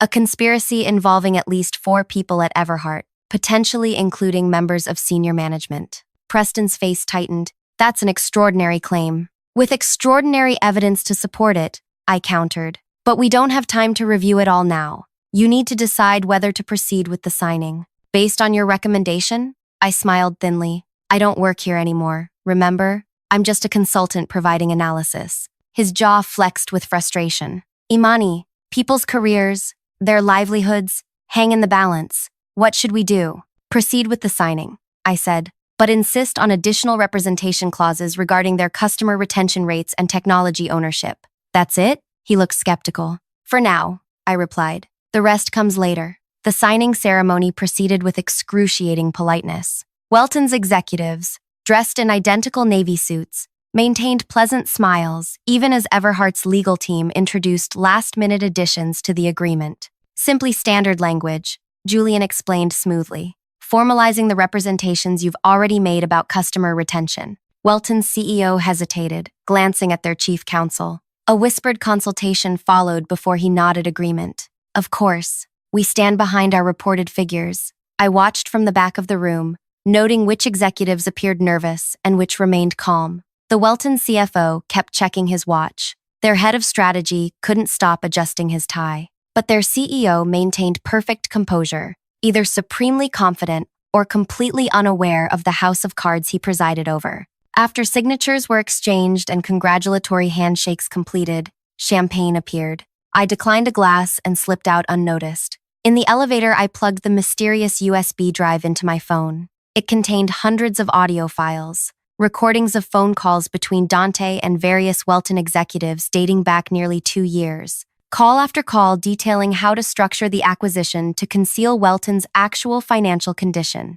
And one recording of Preston himself, agreeing to fast-track the deal in exchange for something called Project Alpine. The final piece clicked into place. This wasn't just Dante's scheme, it went much higher. I sent a text message to a number I hadn't used in years. Need to meet, bringing evidence of securities fraud. Today, the response came almost immediately. 3 p.m., same place. At precisely 3 p.m., I walked into a small coffee shop 10 blocks from Everhart's headquarters. A woman sat alone at a corner table, her government ID badge turned discreetly away from view. "It's been a while," she said as I sat down. 3 years, 4 months, I replied. "How's life at the commission, Leah?" She smiled. "My former supervisor at the Securities Regulatory Commission, the L who had sent me the USB drive. Busy. Getting busier after today, I imagine." She nodded toward my bag. "You said you have evidence?" For the next hour, I outlined everything I'd discovered. The falsified minutes, the accounting irregularities,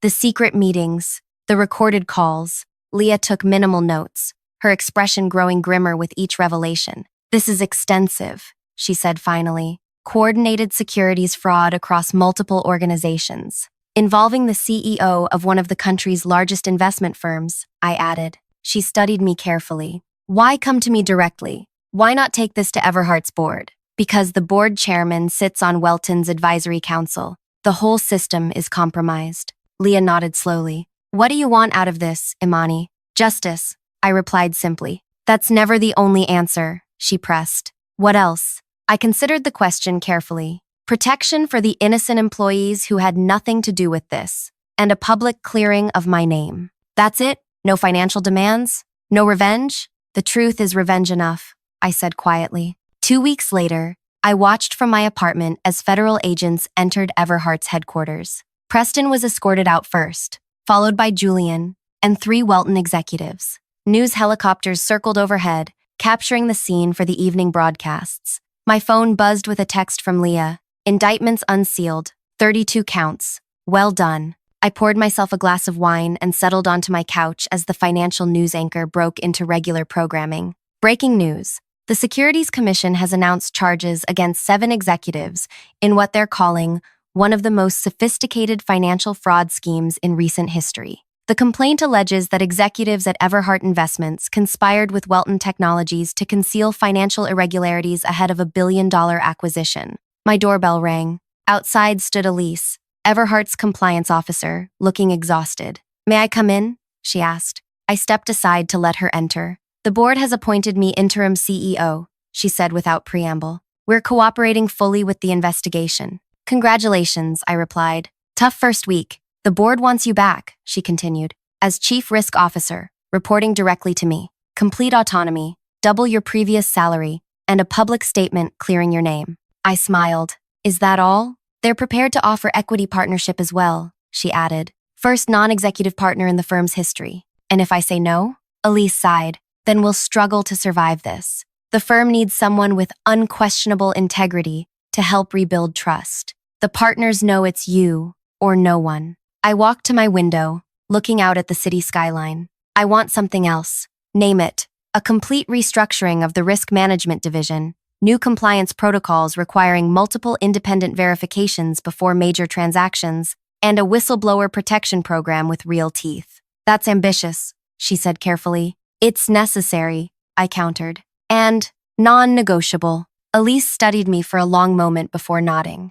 "I'll take it to the board tonight." After she left, I returned to the window. Below, news vans lined the street outside my building. My phone continued buzzing with messages from former colleagues, journalists, even old classmates suddenly remembering our friendship. The revenge wasn't in Preston's perp walk or the criminal charges he faced. It wasn't even in my triumphant return to Everhart with unprecedented power. The revenge was in the truth finally being acknowledged, in systems changing because I demanded it, in knowing that no one would ever again dismiss my concerns without thorough investigation. 3 days later, I walked into Everhart's headquarters as chief risk officer and equity partner. The same security guard who had escorted me out in disgrace now nodded respectfully as I passed. Analysts who had averted their eyes during my walk of shame now watched with careful admiration as I crossed the trading floor. In my new office, formerly Preston's corner suite, a single envelope waited on the otherwise empty desk. Inside was a handwritten note from Mira. Some people climb the ladder, others rebuild it entirely. Welcome back, boss. I smiled, tucking the note into my jacket pocket. Then I opened my laptop and began drafting new risk management protocols that would transform not just Everhart, but potentially the entire industry. The greatest revenge isn't destruction, it's reformation, creating a world where what happened to you can never happen to anyone else. If you've stayed with me through this journey of betrayal and vindication, I hope you've found something valuable, perhaps a reminder to trust your instincts, maintain your records, or recognize that sometimes the long game is the only one worth playing. Like, comment, and subscribe if you want more stories about standing your ground when everything and everyone is against you. Because sometimes the person everyone tries to silence is exactly the one who needs to be heard the most.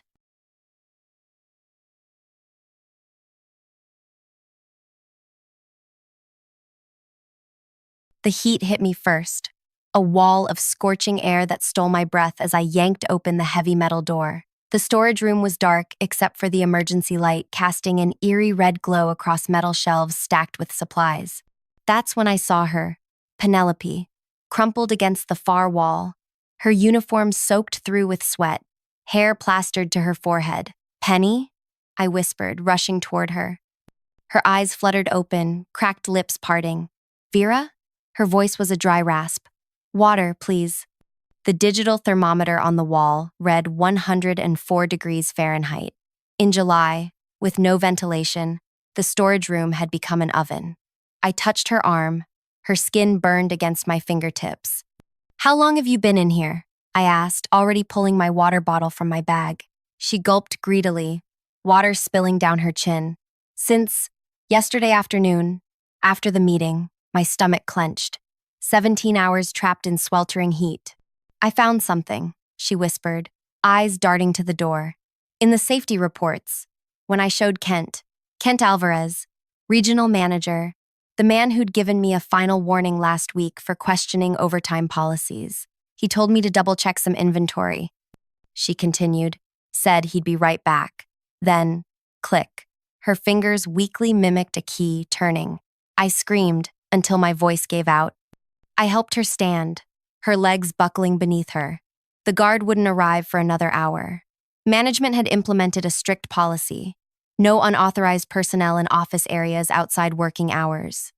Penny had been invisible, trapped, while the cleaning crew vacuumed just yards away. "We need to get you to a doctor," I said, supporting her weight. She clutched my arm, nails digging in. "The reports. They're falsifying safety checks, Vera. Equipment that failed inspection. They're still using it. Someone's going to get hurt." As we stumbled toward the exit, Penny suddenly froze. Through the glass panel in the door, I could see Kent walking across the parking lot, 40 minutes earlier than his usual arrival. His face, when he spotted us through the window, first shock, then something darker flickering across his features, told me everything. He knew exactly what he'd done, and he'd done it on purpose. I wonder if you've ever seen someone's mask slip. That moment when the person you thought you knew reveals something monstrous underneath?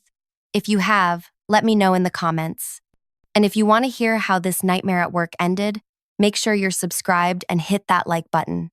Trust me, what happened next changed everything. My name is Vera Tennyson, 32 years old, 5 years at Woodland Manufacturing, and until that morning, I believed hard work and honesty were enough to succeed. I was raised by my grandmother after my parents died in a car accident when I was 7. Grandma Rose taught kindergarten for 40 years and raised me with simple values: tell the truth, help others, and stand up for what's right. I started in packaging and worked my way up to quality control supervisor. Not glamorous, but it paid the bills for my small apartment and kept me close to my grandmother as her health declined. Woodland made industrial water pumps, critical equipment for cities across the Midwest. Our products had to be flawless. Penny and I weren't close friends, just workplace allies. She'd transferred from the Eastern Branch 6 months earlier, brilliant, detail-oriented, and refreshingly straightforward.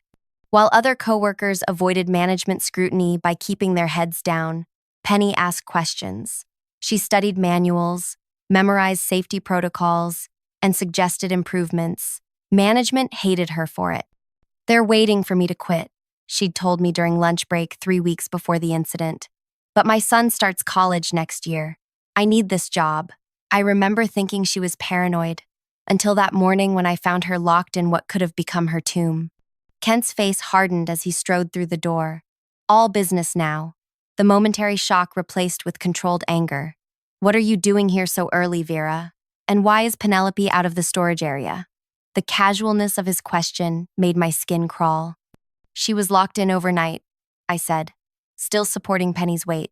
"The temperature's over 100 degrees in there. She needs medical attention." Kent straightened his tie. "There must be some misunderstanding. Penelope was assigned inventory duty. The door doesn't lock from the outside." Penny's fingers dug into my arm. "You locked me in," she whispered. "You knew what you were doing." "That's a serious accusation," Kent said, his voice dangerously soft. "One that could have consequences. For both of you." 2 other employees arrived then, stopping short at the scene before them. Kent's demeanor shifted instantly.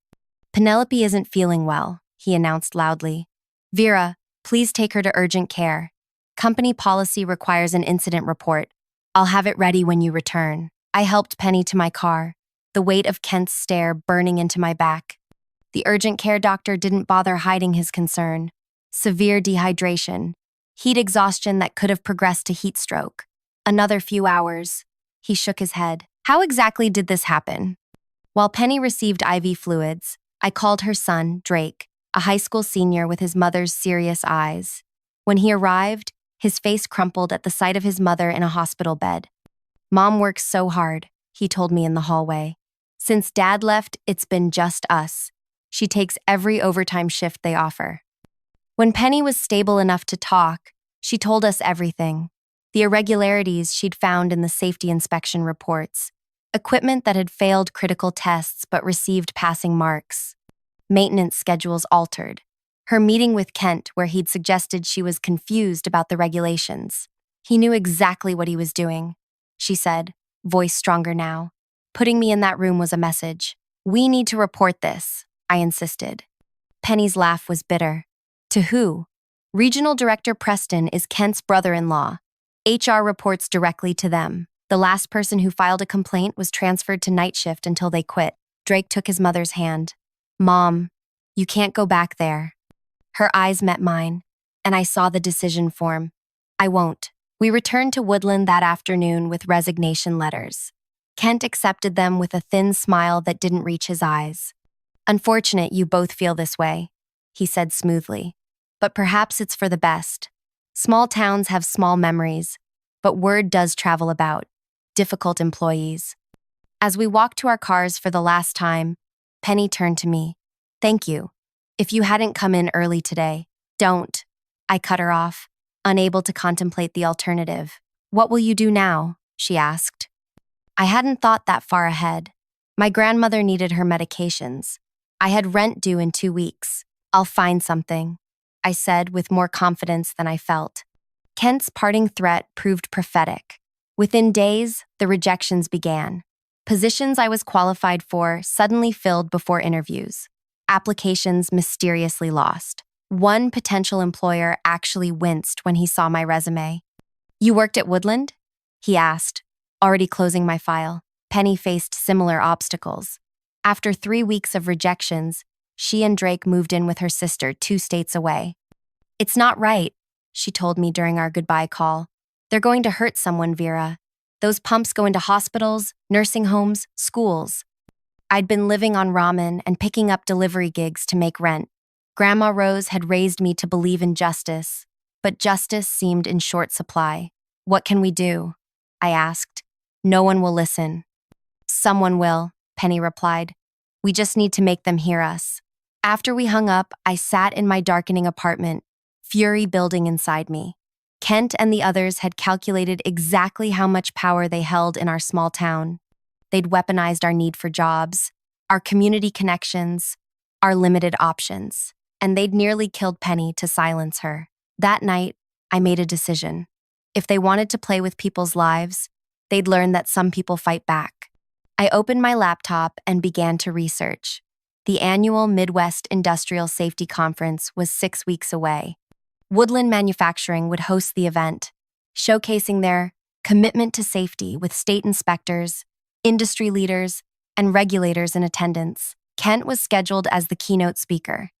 I picked up my phone and called the one person who had as much reason to hate Kent as I did. Penny, I have an idea, but I'll need your help, and we'll need others. For the first time since finding her in that storage room, I felt something beyond anger and helplessness. I felt purpose. What I didn't know then was how many others had suffered under Woodland's management, or how far Kent would go to protect himself, or that our plan would spiral into something far bigger and more dangerous than we'd imagined.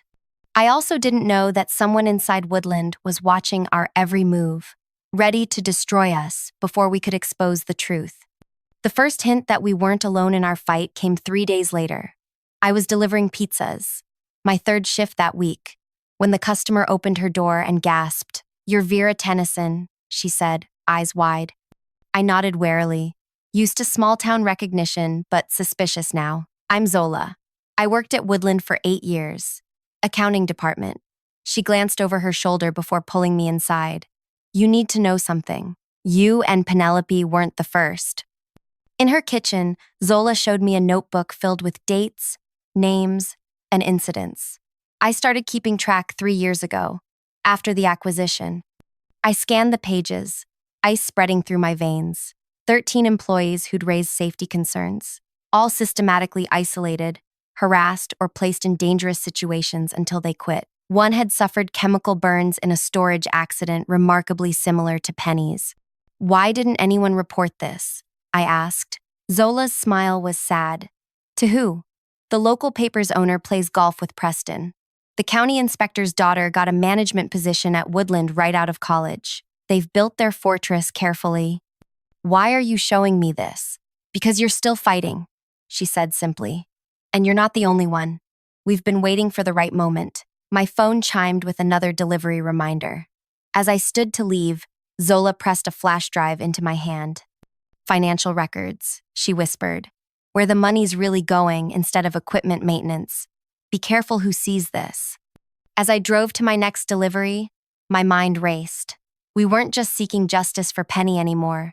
This was bigger, more dangerous, and suddenly more possible than I'd imagined. I called Penny that night. We're gonna need more help, I told her, and I think I know where to find it. Over the next 2 weeks, our small resistance grew. Zola connected us with former employees scattered across 3 counties. Each had a story, each had evidence, each had been silenced, until now. Theo from maintenance, who'd been ordered to bypass safety valves on industrial equipment. Imani from shipping, who'd documented mishandled hazardous materials. Reese from testing, who'd kept copies of altered inspection reports. But the most valuable alliance came from someone still inside Woodland, Kit, a janitor who'd worked there for 20 years, invisible to management but with access to every room, every conversation. They're panicking about the conference. Kit told me during our clandestine meeting at a truck stop 50 miles from town. State inspectors are coming, industry bigwigs. They've got crews working overtime to create a Potemkin village. Kit slid a security badge across the table. This will get you into any room except executive offices, and I've mapped the camera blind spots. Our plan took shape. Document everything, gather witnesses, and create a moment so public that Woodland couldn't silence it. The safety conference would be their unveiling, just not the one they planned. But even as our network grew, so did the pressure. My grandmother's nursing home called about a payment issue. Her insurance had mysteriously denied coverage. My landlord received complaints about late-night business activities from my apartment. My car developed brake problems no mechanic could explain. Then came the warning. I returned from a delivery shift to find my apartment door slightly ajar. Nothing was taken, but my research was neatly stacked on the kitchen table. Research I'd kept only on a password-protected laptop. On top lay a note. Some fires burn those who start them. That night, huddled in a motel room I couldn't afford, I called Penny. They know, I whispered. They're watching us. Her voice was steady. Then we accelerate. The conference is in 10 days. We move now. It's too dangerous, I argued. They already tried to kill me, Vera, she interrupted. What more can they take? My career's gone. I'm living on my sister's couch. My son had to delay college. Her voice hardened. What about the next person they decide is a problem? Or the family whose home floods because of a faulty pump? How many people have to suffer before we stop them? I thought of Grandma Rose, who'd faced down school boards and angry parents to protect her students, who'd taught me that courage isn't the absence of fear, but action despite it. Okay, I said finally, but we need to be smarter than they are. What we didn't realize was that Kent had already set his own counterplan in motion, one designed not just to discredit us, but to eliminate any threat permanently. The chess game had begun, and unlike Kent, we couldn't afford to sacrifice any pieces. 8 days before the conference, our first major obstacle emerged. Kit called me at 3 a.m., voice tight with panic. They're installing new security systems, keycard access to every external door, biometric scanners for sensitive areas. And they've hired external security for the conference, not the usual rent-a-cops. These guys look military. I paced my motel room, heart hammering. Can you get me the specifications? Already working on it. But there's more. They're doing background checks on all conference attendees.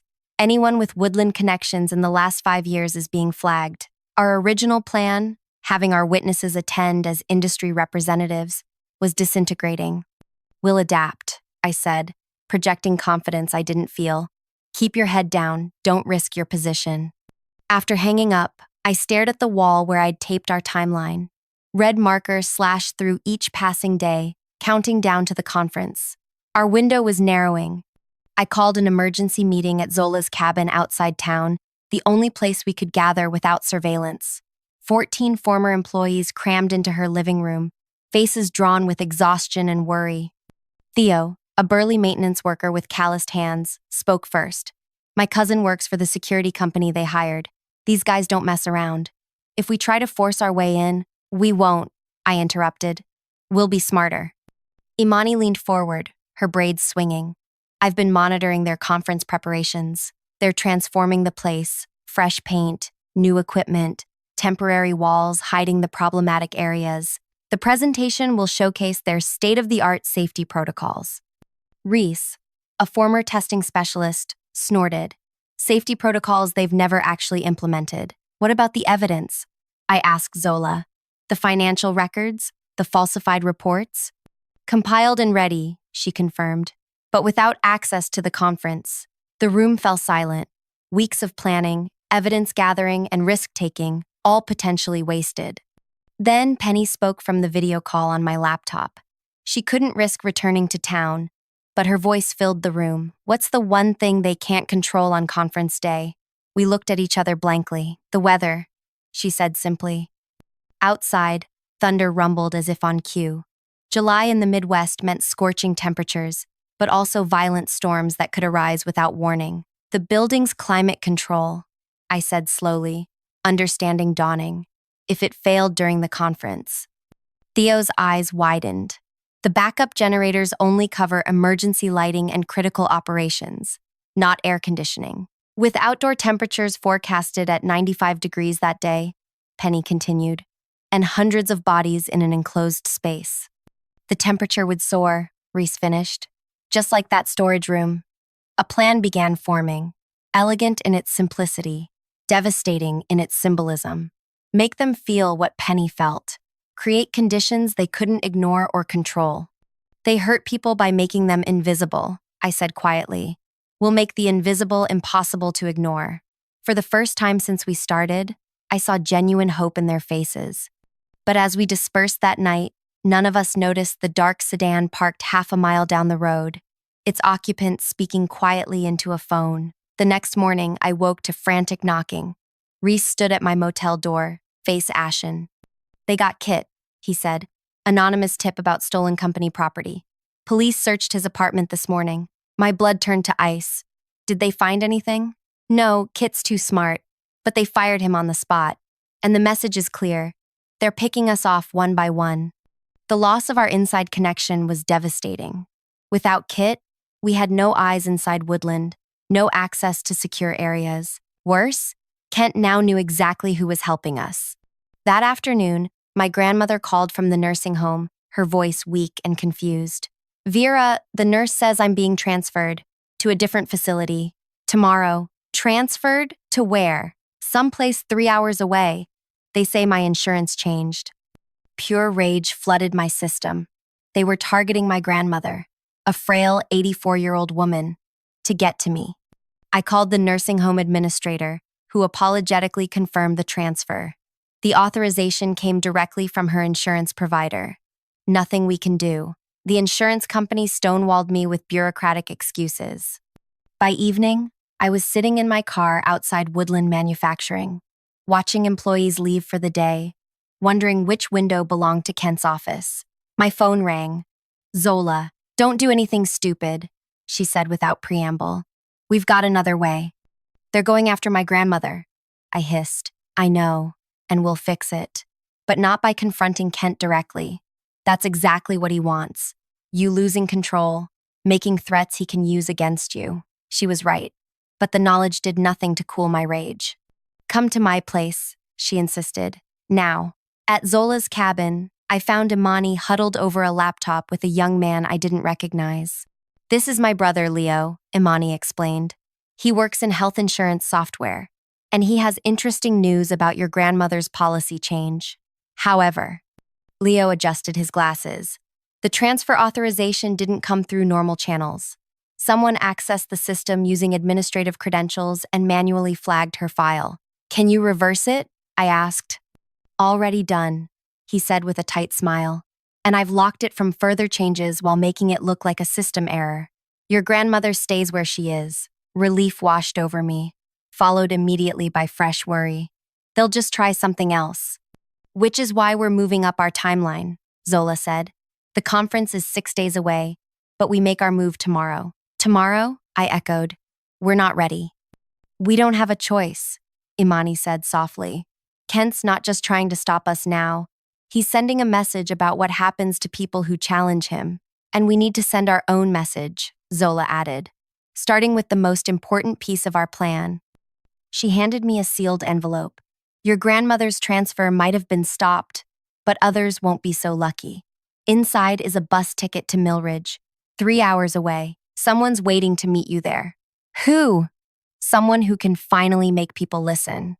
The bus arrived in Millridge just after noon the next day. Standing at the terminal, checking faces against the photograph Zola had given me, I finally spotted her, a woman in her 50s with silver-streaked hair and sharp eyes that missed nothing. Helen Braddock, she said, extending her hand. State Labor Department. My heart skipped. You're the one person in the regulatory system Kent Alvarez can't control or intimidate. She finished. I've been building a case against Woodland for 18 months. What I lack is first-hand witnesses willing to go on record. In a small cafe, I laid out everything.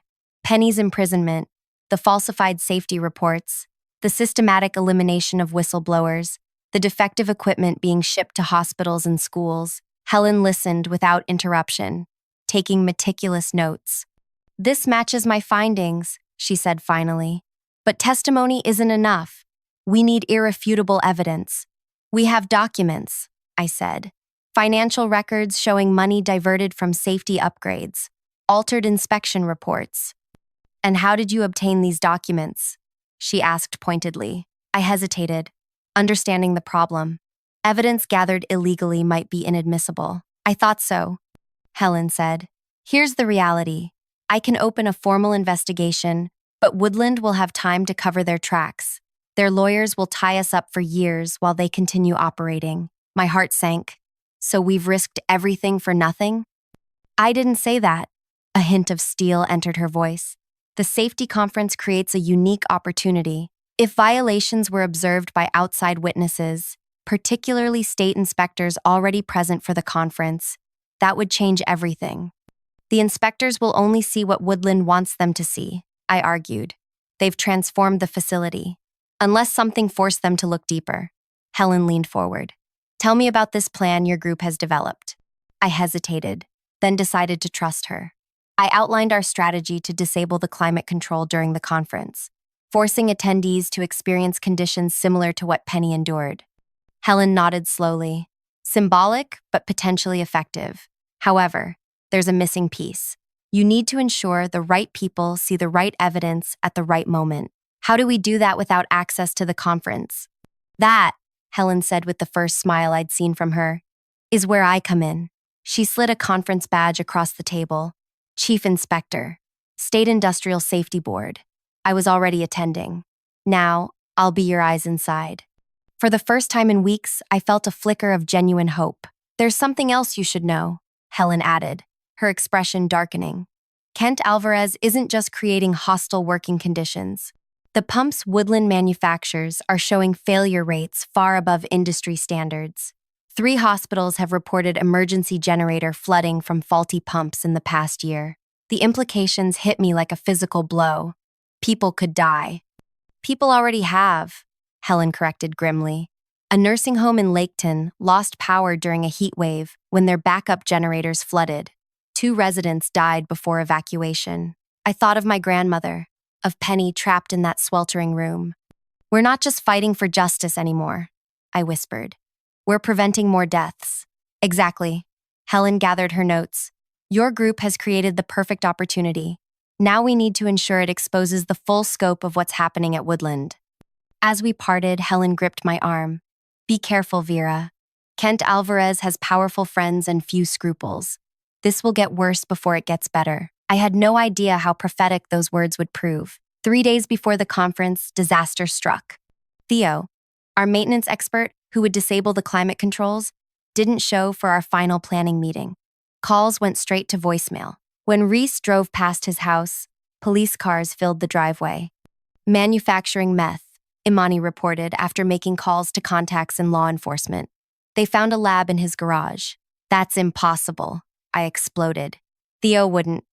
Of course he wouldn't, Zola interrupted. But evidence can be planted, and Theo has a decade-old possession charge that makes the accusation sticky enough to hold him. Our plan was unraveling. Without Theo's expertise, the climate control sabotage, the centerpiece of our strategy, was in jeopardy. I can do it, Reese offered. Theo showed me the basics. Too risky, I countered. You don't have his experience. What choice do we have? Imani demanded. The conference is 3 days away. We've lost Kit and Theo. Kent is picking us off systematically. That night, alone in my motel room, I called Penny. Maybe we should stop, I said, exhaustion seeping into my voice. They're always one step ahead. Someone could get seriously hurt. Penny was silent so long I thought we'd lost connection. Do you remember what the doctor said? She finally asked. About what would have happened if you hadn't found me? Yes. I keep thinking about that. How close I came to dying in that room. How Drake would have gotten a call that his mother was found dead at work. How Kent would have manufactured some explanation. Her voice hardened. And I think about the next person who questions their practices. And the people using those faulty pumps. She was right. The cost of failure wasn't just our justice. It was future victims. We continue, I said with renewed resolve. But we need to change tactics. They're expecting us to target the conference from inside, so we work from outside. In the new plan that emerged, we wouldn't need access to the building's systems at all. Nature would do that for us. The weather forecast for conference day showed temperatures nearing 100 degrees with high humidity, dangerous heat by any standard. All we needed was to ensure the building's cooling systems failed at the right moment. The main transformer, Reese explained over a secure call. It's external to the building, feeds power to the cooling towers. If it overheated at peak load, how? I asked. Reflective panels, he said, positioned to focus additional solar heat on the transformer housing. With the system already straining against record temperatures, it wouldn't take much to push it over the edge. It was elegant, required no internal access, and couldn't be traced to sabotage, just unfortunate positioning of temporary structures for the conference. But Kent wasn't finished with us yet. The morning before the conference, I woke to pounding on my door. Not police this time. Drake, Penny's son. Eyes wild with panic. Mom's been arrested, he gasped. Identity theft charges. They're saying she stole patient data from her last job before Woodland. Kent had played his trump card. With Penny in custody, the heart would go out of our resistance. Many might back out entirely. Drake handed me his phone with a text from Penny. Continue no matter what. This ends tomorrow. Conference day dawned scorching hot, the sun already brutal at 7 a.m. Our remaining team gathered at our staging point, a park overlooking Woodland Manufacturing. Through binoculars, we could see attendees arriving, security checking credentials at every entrance. Everyone clear on their roles? I asked. Nods all around, faces grim but determined. Helen's inside, Zola confirmed. Positioned near the main conference hall with full access to the executive presentation room. Reese? He patted his bag. Reflective panels ready. I can place them without being seen from the security perimeter. Imani? Media contacts on standby. One call brings 3 news crews. And the evidence packets? Prepared and positioned, Zola confirmed. Ready for distribution the moment conditions are right. As they dispersed to their positions, I felt a strange calm settle over me. After weeks of reactive scrambling, we were finally taking the initiative. I checked my watch. 8:30 a.m. Kent would be welcoming attendees now, all corporate smiles and rehearsed warmth. By noon, the outdoor temperature would hit 97 degrees. By 1 p.m., when Kent was scheduled to present Woodland's industry-leading safety protocols, the building's interior would become unbearable. What Kent didn't know, what none of them knew, was that we weren't just creating discomfort, we were creating understanding. Sometimes, to make people care about invisible suffering, you have to make that suffering visible, and by day's end, no one would be able to look away. I positioned myself on the hill overlooking Woodland Manufacturing's main entrance, close enough to monitor the situation but far enough to avoid security. Through binoculars, I watched attendees filing into the gleaming glass building. Men and women in suits, carrying briefcases and conference folders, completely unaware they were walking into our carefully orchestrated revelation. My earpiece crackled. Reflective panels in position, Reese reported, angled perfectly. With this sun, the transformer should hit critical temperature around 12:30. Helen's in position, Zola added. Kent just welcomed everyone to the main hall. She says it's packed. Every state regulator and industry leader within 300 miles. I checked the outdoor temperature display on a nearby bank. 91 degrees Fahrenheit at 9:15 in the morning. The forecast promised at least 6 more degrees by midday. Any word on Penny? I asked. Her attorney is working on bail, Drake replied, his voice tight with worry. The charges are paper thin, but they're keeping her in holding until after the conference. Of course they were. Kent had planned this meticulously, removing our most compelling witness before his moment in the spotlight. What he hadn't counted on was our contingency planning. By 11 a.m., the conference was in full swing. Presentations on industry standards, vendor displays of safety equipment, networking over coffee and pastries. All in climate-controlled comfort while Kent worked the room, shaking hands, playing the role of safety advocate. At 11:47, Reese's voice came through my earpiece. Transformer temperature rising faster than expected. This heat is unreal. I scanned the cloudless sky. The summer sun beat down mercilessly, the kind of heat that shimmers above asphalt and makes breathing feel like work. How long? I asked. 20 minutes, maybe less. I relayed this to our team members stationed around the perimeter. Everyone ready? Affirmations came through one by one. We'd positioned our people at every exit, ready to guide conference attendees to our evidence station once the inevitable evacuation began. At 12:09 it happened. The main transformer made a sound like distant thunder, then went silent. Immediately, the building's emergency lights flickered on, but as predicted, the climate control system shut down completely. Through my binoculars, I watched confusion spread through the lobby. Security personnel rushed outside to check the transformer, finding nothing more suspicious than sun-baked equipment on the hottest day of summer. Helen reports the temperature is already climbing in the main hall, Zola said. Kent is assuring everyone they'll have power restored momentarily. Now came the waiting game. Inside that building, hundreds of professionals in business attire were about to experience what Penny had endured for 17 hours. The difference? They could leave any time. She couldn't. By 12:45, we could see people loosening ties, removing jackets. Windows were opened, but the breezeless day offered no relief. Staff distributed water bottles, but supplies quickly dwindled. Interior temperature has hit 85 degrees, Helen reported through Zola. Kent's insisting they continue with the program.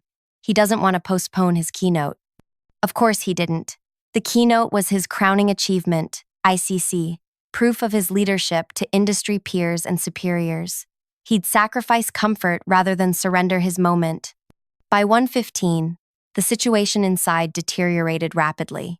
Through binoculars, I watched red-faced attendees fanning themselves with programs. Kent took the stage, sweat darkening his shirt, still smiling that plastic smile. Helen says it's 91 degrees inside now, Zola reported. Someone just asked to move the presentation outside. Kent refused. I checked the outdoor temperature, 98°F. Inside that sealed building, with hundreds of bodies generating additional heat, conditions were becoming dangerous. At 1:32, the first person collapsed, an elderly inspector overcome by heat. Medical personnel rushed forward, but in the crowded, overheated room, they struggled to reach him. Now, I said into my communicator, Imani, call your media contacts, everyone else to positions. Kent tried maintaining control, directing attendees to remain seated, promising the power would return any moment. But as a second person showed signs of heat distress, the exodus began. Security couldn't contain it. Hundreds of overheated professionals streaming toward exits, seeking relief. As they emerged into the scorching parking lot, our team members were waiting, not with protests or accusations, but with cold water, portable fans, and simple directions. Relief stations set up in the shade across the street. Under canopies in the park opposite Woodland, we'd arranged water stations, seating, and large fans powered by portable generators. Immediate relief from the sweltering conditions. And beside each station, documentation tables. As the conference attendees gratefully accepted water and cooling, they found themselves surrounded by evidence of Woodland's malfeasance, testimony transcripts, financial records showing diverted safety funds, photographs of defective equipment installed in hospitals and schools, medical reports from injured employees, and most damning of all, a large display showing Penny's medical records from the day I found her, alongside the storage room temperature logs and security footage showing Kent locking the door. Helen Braddock moved through the crowd, no longer just an observer but directing state inspectors to specific evidence. Media vans pulled up, cameras capturing the scene of disheveled industry leaders and regulators, reviewing damning documentation, while Woodland executives watched helplessly from across the street. Through my binoculars, I found Kent standing at the building entrance, face contorted with fury as he realized what was happening. When he spotted news cameras, he retreated inside. He's running, I said into my communicator, probably heading for his office to destroy records. No, he's not. Helen's voice came through clearly now. I've got state police securing all executive offices. No one enters until we complete our inspection. The temperature continued climbing. By 2 p.m., the outdoor thermometer read 99°F. Inside Woodland's main hall, where some attendees and staff remained, temperatures approached 105°F. Almost exactly what Penny had endured. That's when we unveiled our final element.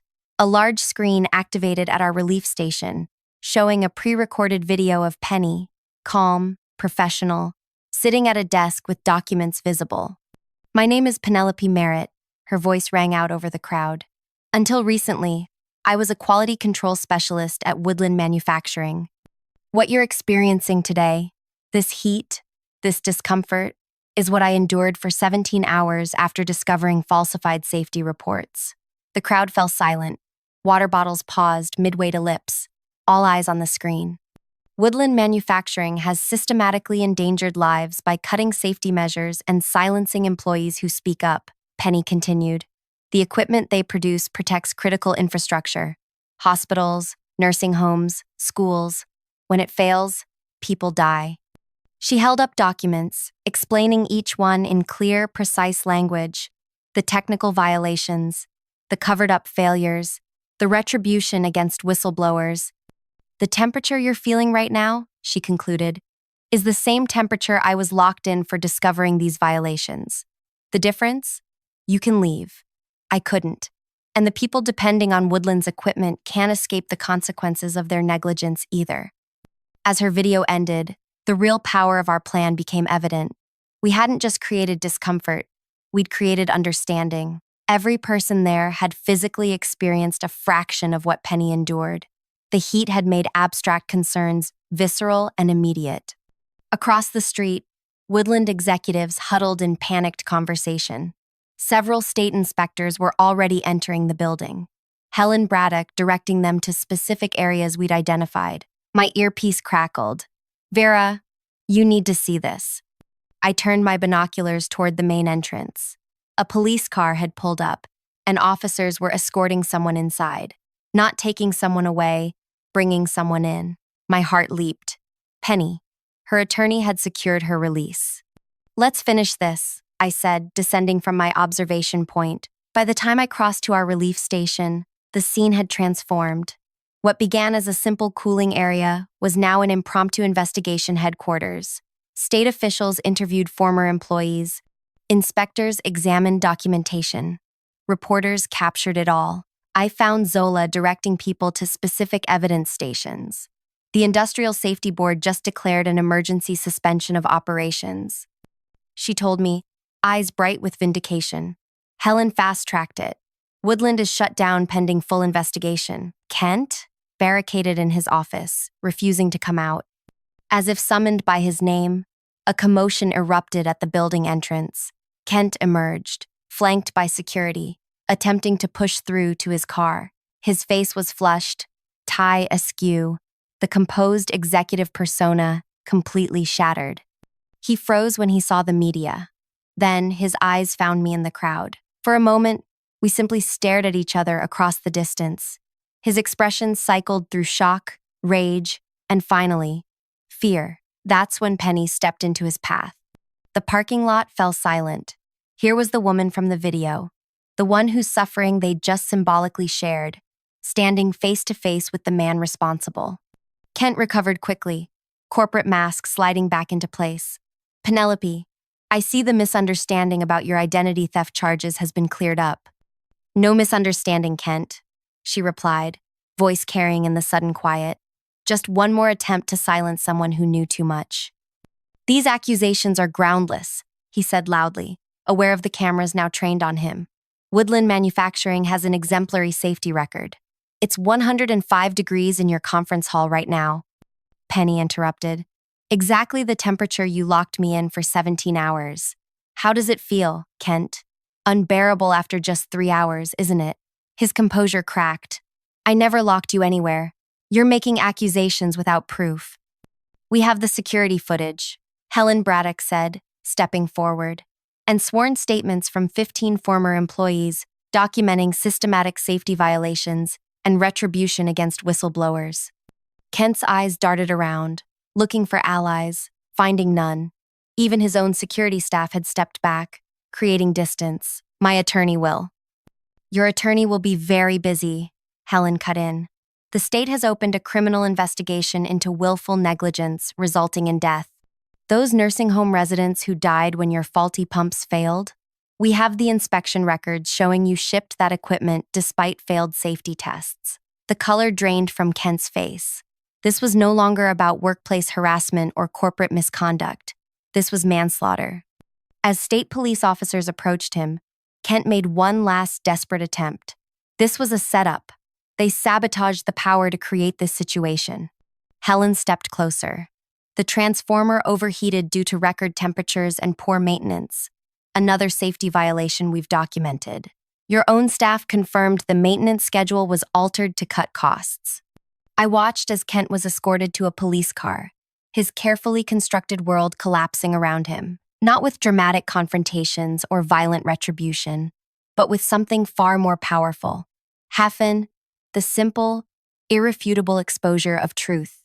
In the days that followed, the full impact of our action unfolded like a wave spreading outward. State investigators uncovered violations far beyond what even we had documented. 3 executives were indicted for criminal negligence. Woodland Manufacturing was placed under state supervision, its leadership removed. Kent faced multiple criminal charges, not just for his treatment of employees, but for knowingly allowing defective safety equipment to be installed in critical facilities. The story spread nationwide. Other workers at similar companies came forward with their own accounts of safety violations and retribution. Regulatory agencies launched investigations into industry-wide practices. For us, the aftermath brought both vindication and healing. Penny's identity theft charges were dismissed with prejudice. Theo was released, the manufacturing charges exposed as fabrication. Former employees were offered reinstatement with back pay and damages. 1 month after the conference, I met Penny at a small cafe downtown. The same cafe where I'd once feared being seen with her, now the site of our victory celebration. "Have you heard?" she asked as I sat down. "The state legislature is drafting new whistleblower protections. They're calling it the Woodland Act." I smiled. Appropriate naming. "Helen called this morning," Penny continued. "She's been appointed to head a new division focusing on industrial safety compliance. She's offering positions to those of us who helped expose Woodland. Are you going to accept?" Penny nodded. "Drake starts college next month. Full scholarship. Turns out exposing corporate corruption makes for a compelling admissions essay." We laughed, the sound, light and unfamiliar after months of tension and fear. "What about you?" she asked. "Any regrets?" I considered the question. The risks we'd taken, the fear we'd lived with, the system we'd challenged. "Not one," I answered truthfully. We didn't just get justice for ourselves. We prevented more people from being hurt. As we sat there, I realized something profound had shifted, not just in the regulatory landscape or in corporate accountability, but in me. Grandma Rose had taught me to stand up for what's right, but I'd never truly understood the cost, or the power, of that stance, until now. Kent had weaponized the very systems meant to protect people: employment, healthcare, law enforcement. He'd calculated that most people would accept injustice rather than risk everything fighting it. His one miscalculation? He hurt someone who refused to stay invisible. I looked at Penny across the table, her face no longer drawn with fear but alight with purpose. "We should document what happened," I suggested. "How a group of ordinary people stood up to corporate power and won. Others might need the blueprint." "I think that's an excellent idea," she agreed. "People need to know they're not powerless. And that's why I'm sharing this story now. Not just as a record of what happened that scorching summer, but as a reminder that systems of power depend on our silence and isolation to continue unchecked. Sometimes justice requires more than filing complaints or following procedures. Sometimes it requires creativity, courage, and the willingness to make the invisible suffering visible to those who can stop it. If you're facing your own Kent Alvarez, someone abusing power while counting on your silence, remember our story. Find your allies, gather your evidence, and create your moment when the truth can't be ignored. Because in the end, that's how change happens. Not all at once, but person by person, standing up and saying, "This stops now." If our story resonated with you, please share it with someone who needs to hear it. Leave a comment about your own experiences standing up to workplace injustice, and subscribe for more real stories about ordinary people finding extraordinary courage. Because the most important lesson we learned, we were never actually powerless. We just needed to discover our power together.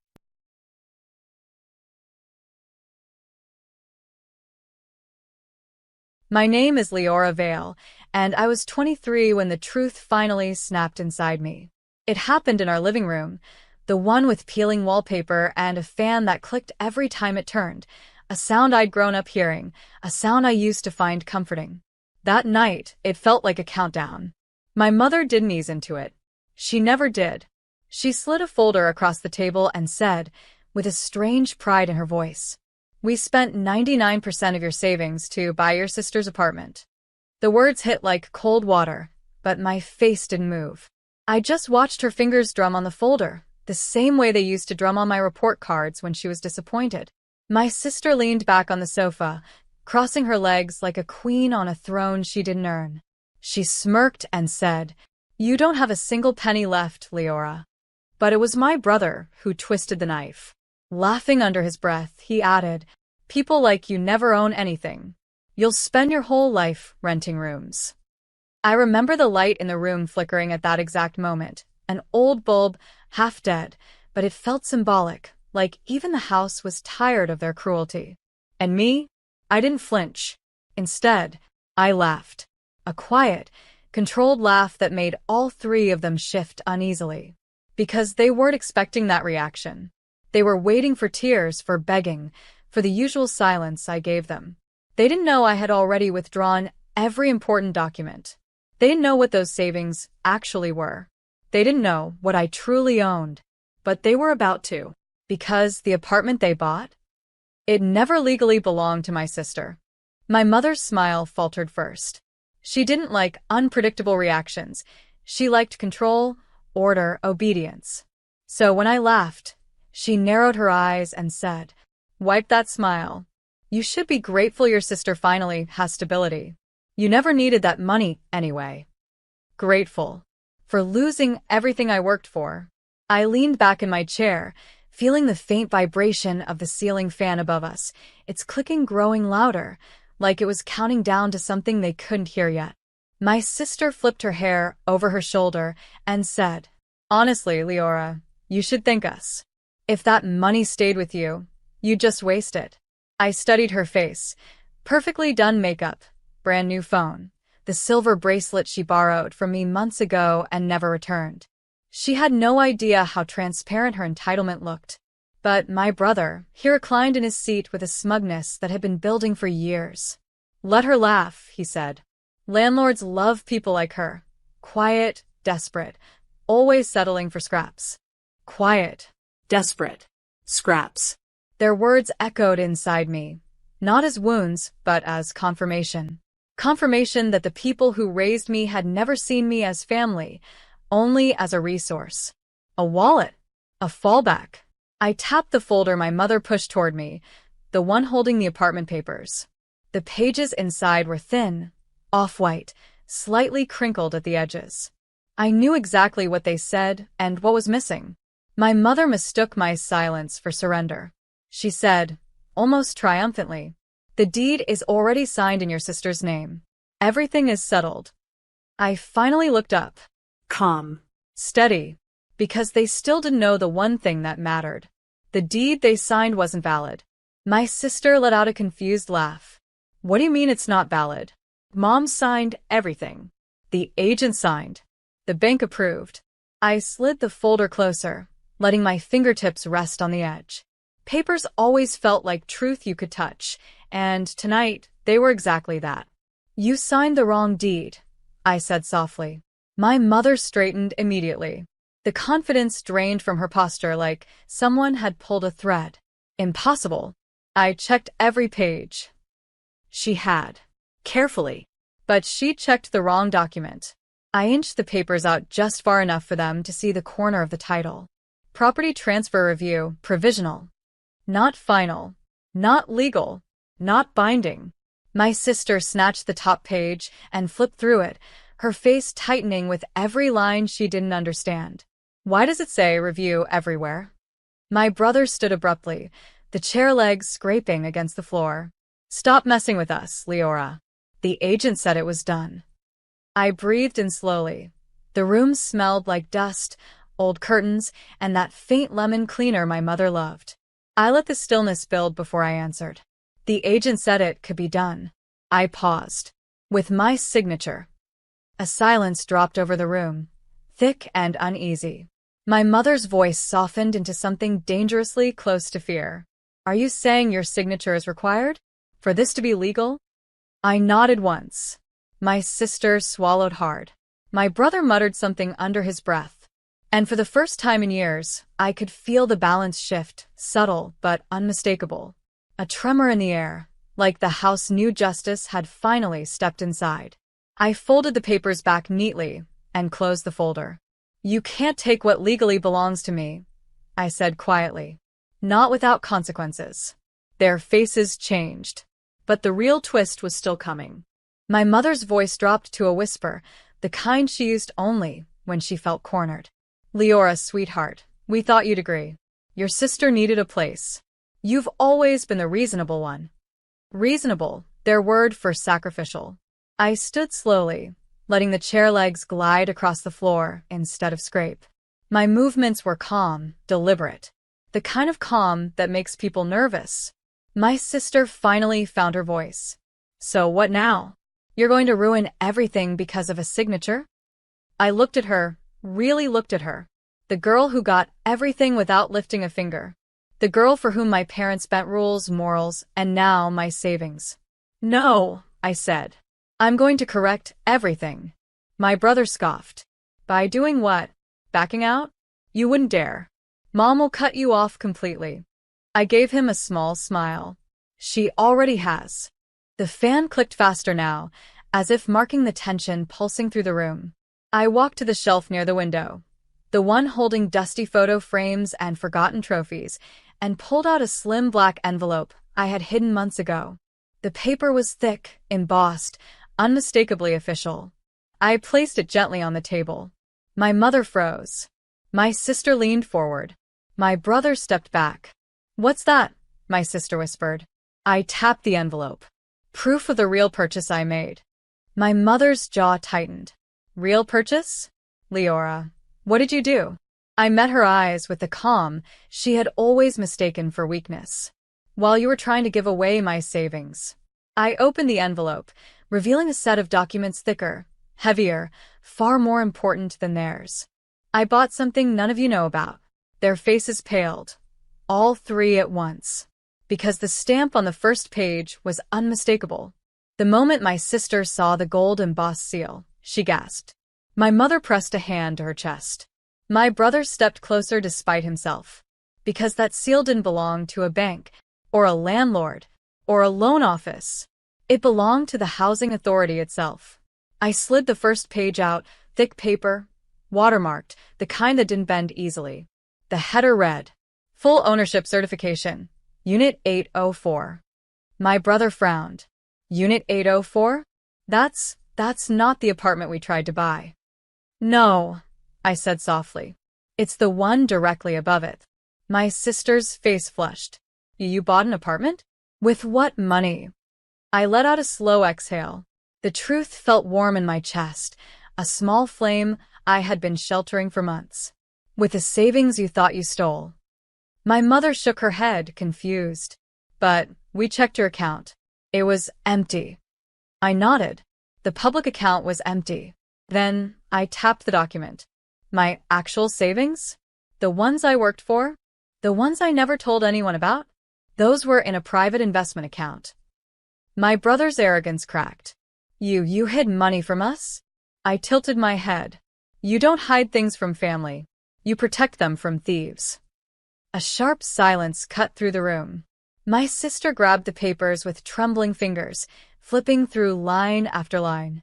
This says you paid in full, and it's under your name alone. Yes. And it's already registered? Yes. My mother sank into her chair like the strength had been pulled out of her spine.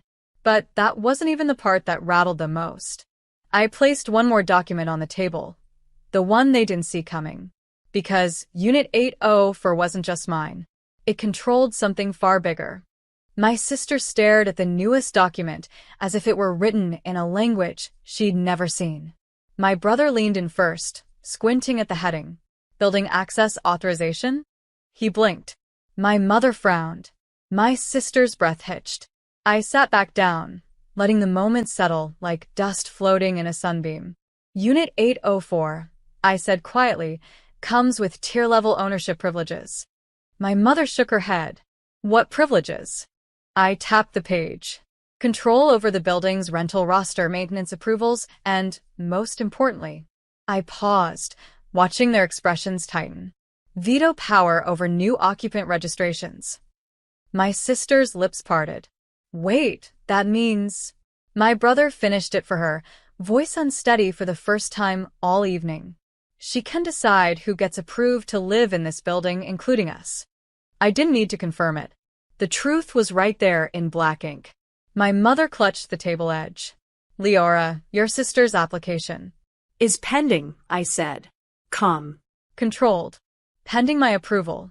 My sister slammed her hand on the table, panic cracking through her voice. You wouldn't dare. I already told my friends I'm moving there. I already posted pictures. I raised an eyebrow.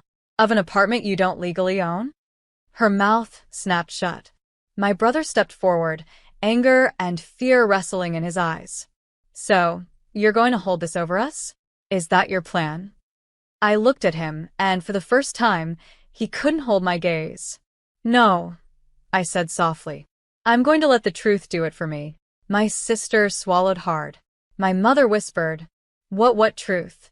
I slid the last page from the envelope, the one they never imagined existed. Their faces drained instantly. Because this page didn't just expose what I owned, it exposed what they had done. My mother's fingers trembled as she reached for the final page, but I held it back for a moment, letting the weight of the air settle. Even the fan stopped clicking for a second, as if the whole house leaned in to listen. I laid the document flat on the table. Across the top, in bold letters, it read, Unauthorized withdrawal investigation, preliminary findings. My sister stumbled a step backward. My brother froze in place. My mother's breath left her in a sharp, frightened gasp.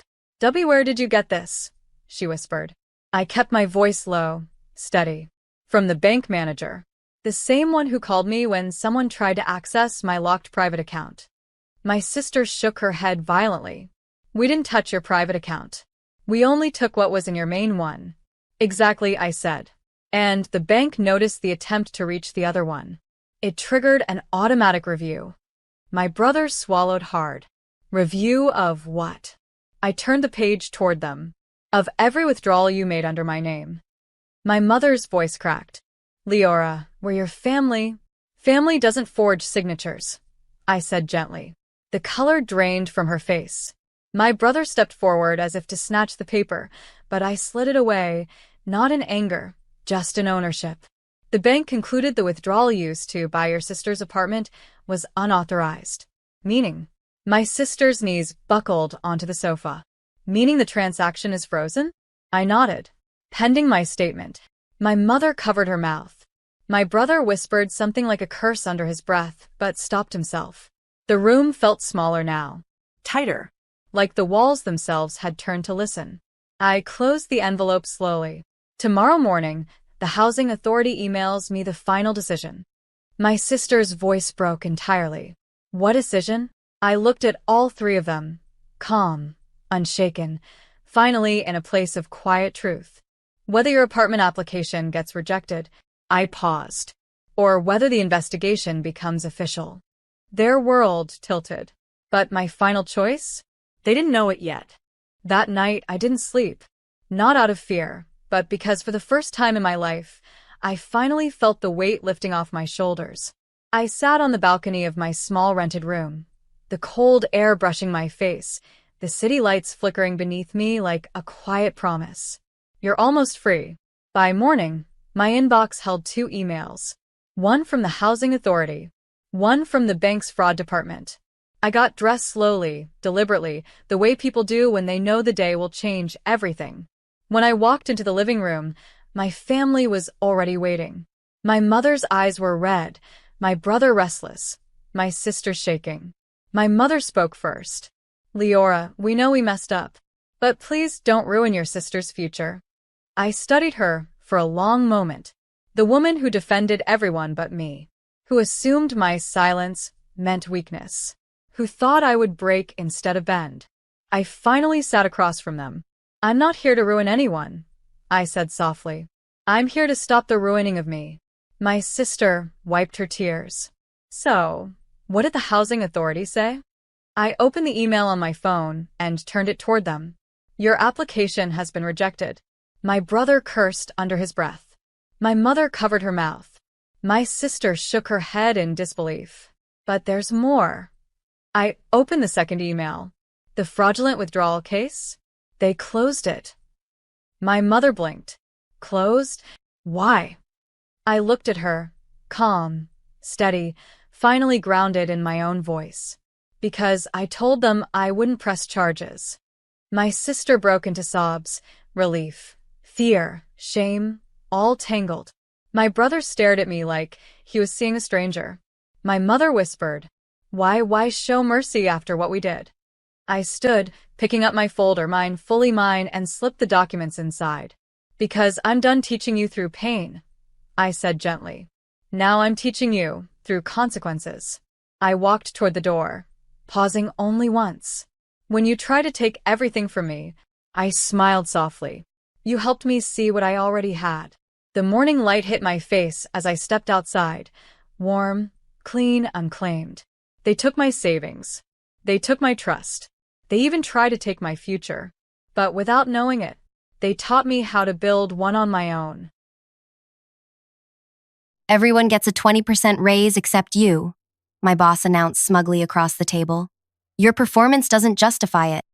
The conference room temperature seemed to drop 10 degrees. My colleagues shifted uncomfortably, eyes fixed on their notepads. 3 years of skipped vacations, missed family dinners, and 4 a.m. client calls to Japan, all dismissed in one cruel sentence. I sat perfectly still, watching him tap his gold pen against the quarterly report I'd prepared. The same report showing I'd brought in 37% of our new business this year. I understand, I said quietly, gathering my papers. We'll revisit in 6 months, he added with that dismissive wave I'd grown to hate. Walking back to my desk, my phone buzzed. Hisashi from our Japanese client was texting about their planned contract expansion, the one that would double our revenue, the one my boss knew nothing about yet. A plan began forming in my mind. Sometimes the best response isn't an argument, it's a demonstration. And tomorrow's company-wide meeting would be the perfect stage for it. Before I share what happened next, I need you to understand something. I'm not someone who seeks revenge. But there comes a point when standing up for yourself becomes necessary, not just for your own dignity, but for everyone who might face the same treatment after you. Stay with me until the end, because what unfolded changed not just my career, but the entire company's future in ways no one could have predicted. My name is Avenya. At 32, I was the international account manager at a data analytics firm in Chicago. I joined the company after graduating with my MBA, determined to prove myself in an industry dominated by men 20 years my senior. I'm the daughter of Filipino immigrants who sacrificed everything for my education, teaching me that hard work always pays off, a belief my boss, Arendor, seemed determined to test. I'm naturally reserved, more comfortable analyzing spreadsheets than speaking in meetings. But beneath my quiet exterior runs a deep current of determination that my grandmother called tigas ng loob, toughness of spirit. It's what kept me going through 16-hour workdays and countless setbacks in an environment where being overlooked seemed to be my permanent condition. When I first joined the company, I admired Arendor. He appeared decisive, commanding respect with his booming voice and confident directives. He'd built the company from a small consultancy into a mid-sized firm with 50 employees. But as years passed, I noticed how he claimed credit for others' ideas, particularly mine. How he interrupted female employees but never male ones. How promotions went to those who mirrored his aggressive style, regardless of their actual contributions. The Japanese account had been my focus for 18 months. No one else wanted it. The time difference meant early mornings and late nights, plus there were cultural nuances that required patience and study. I learned basic Japanese, researched business etiquette, and slowly built trust with Hisashi's team at Sakura Technologies. What began as a modest consulting arrangement had grown into our largest potential international partnership. Each week, I sent Arendor detailed reports on my progress. Each week, they disappeared into what seemed like a void. In executive meetings, he would vaguely reference our work with the Japanese client, without acknowledging my specific contributions. When positive feedback came from Hisashi, Arendor would forward the emails to the executive team with a preface like, "Our approach is yielding results," conveniently removing my name from the exchange. Still, I persisted. My parents hadn't crossed an ocean and worked multiple jobs for me to give up because one man wouldn't recognize my value. The morning after being denied my raise, I arrived early. The office was empty, except for Nadia, our receptionist, who had worked at the company since its founding. With her silver-streaked hair and penetrating gaze, she missed nothing that happened within these walls. "Rough meeting yesterday?" she asked, sliding a cup of tea across her desk to me. I hesitated. Office politics weren't my strong suit, and complaining felt unprofessional. "I heard," she said simply, "Arendor was bragging to Keith about how he managed expectations with you." My fingers tightened around the warm cup. "Is that what he calls it?" Nadia looked over her reading glasses. "You know, I've been here 12 years. Seen a lot of talented people come and go. The ones who last aren't always the most skilled. They're the ones who learn to play the game."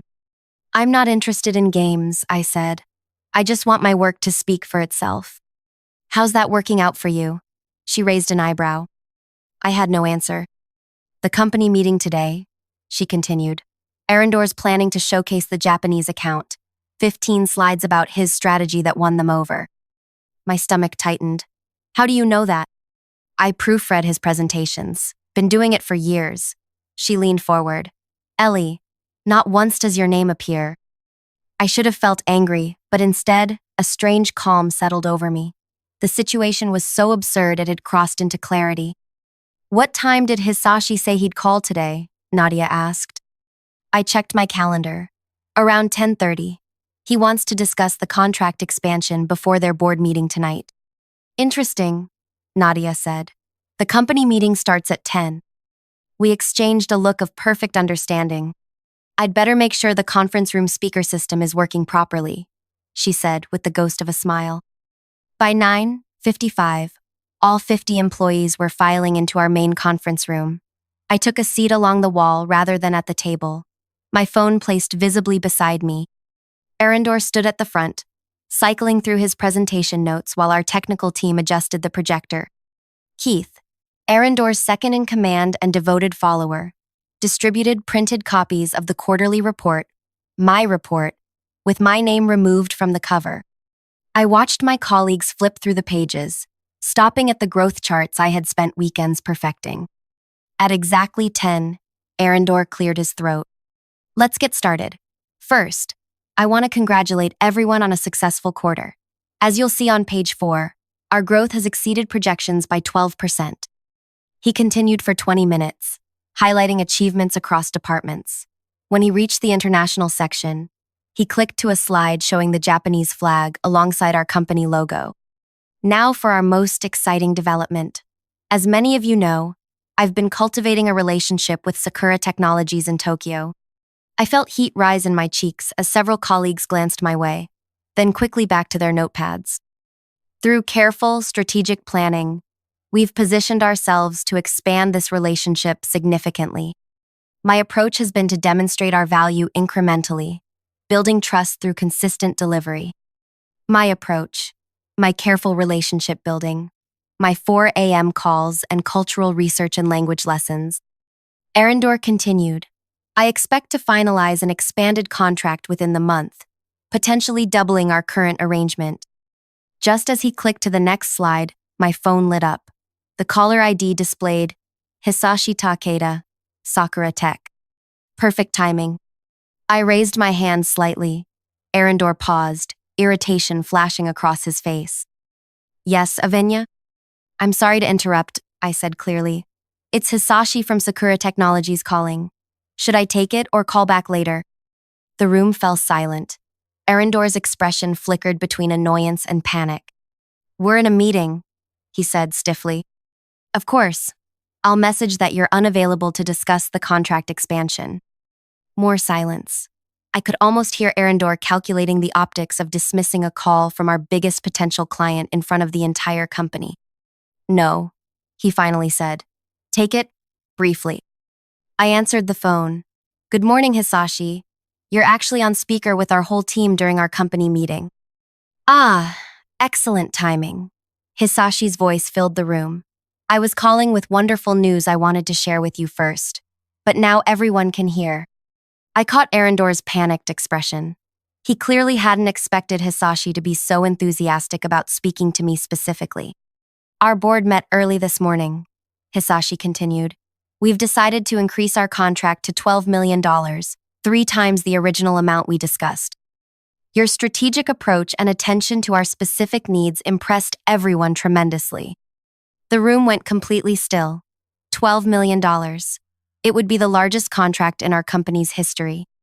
That's wonderful news, I replied, maintaining professional composure while my heart raced. There's more, Hisashi said.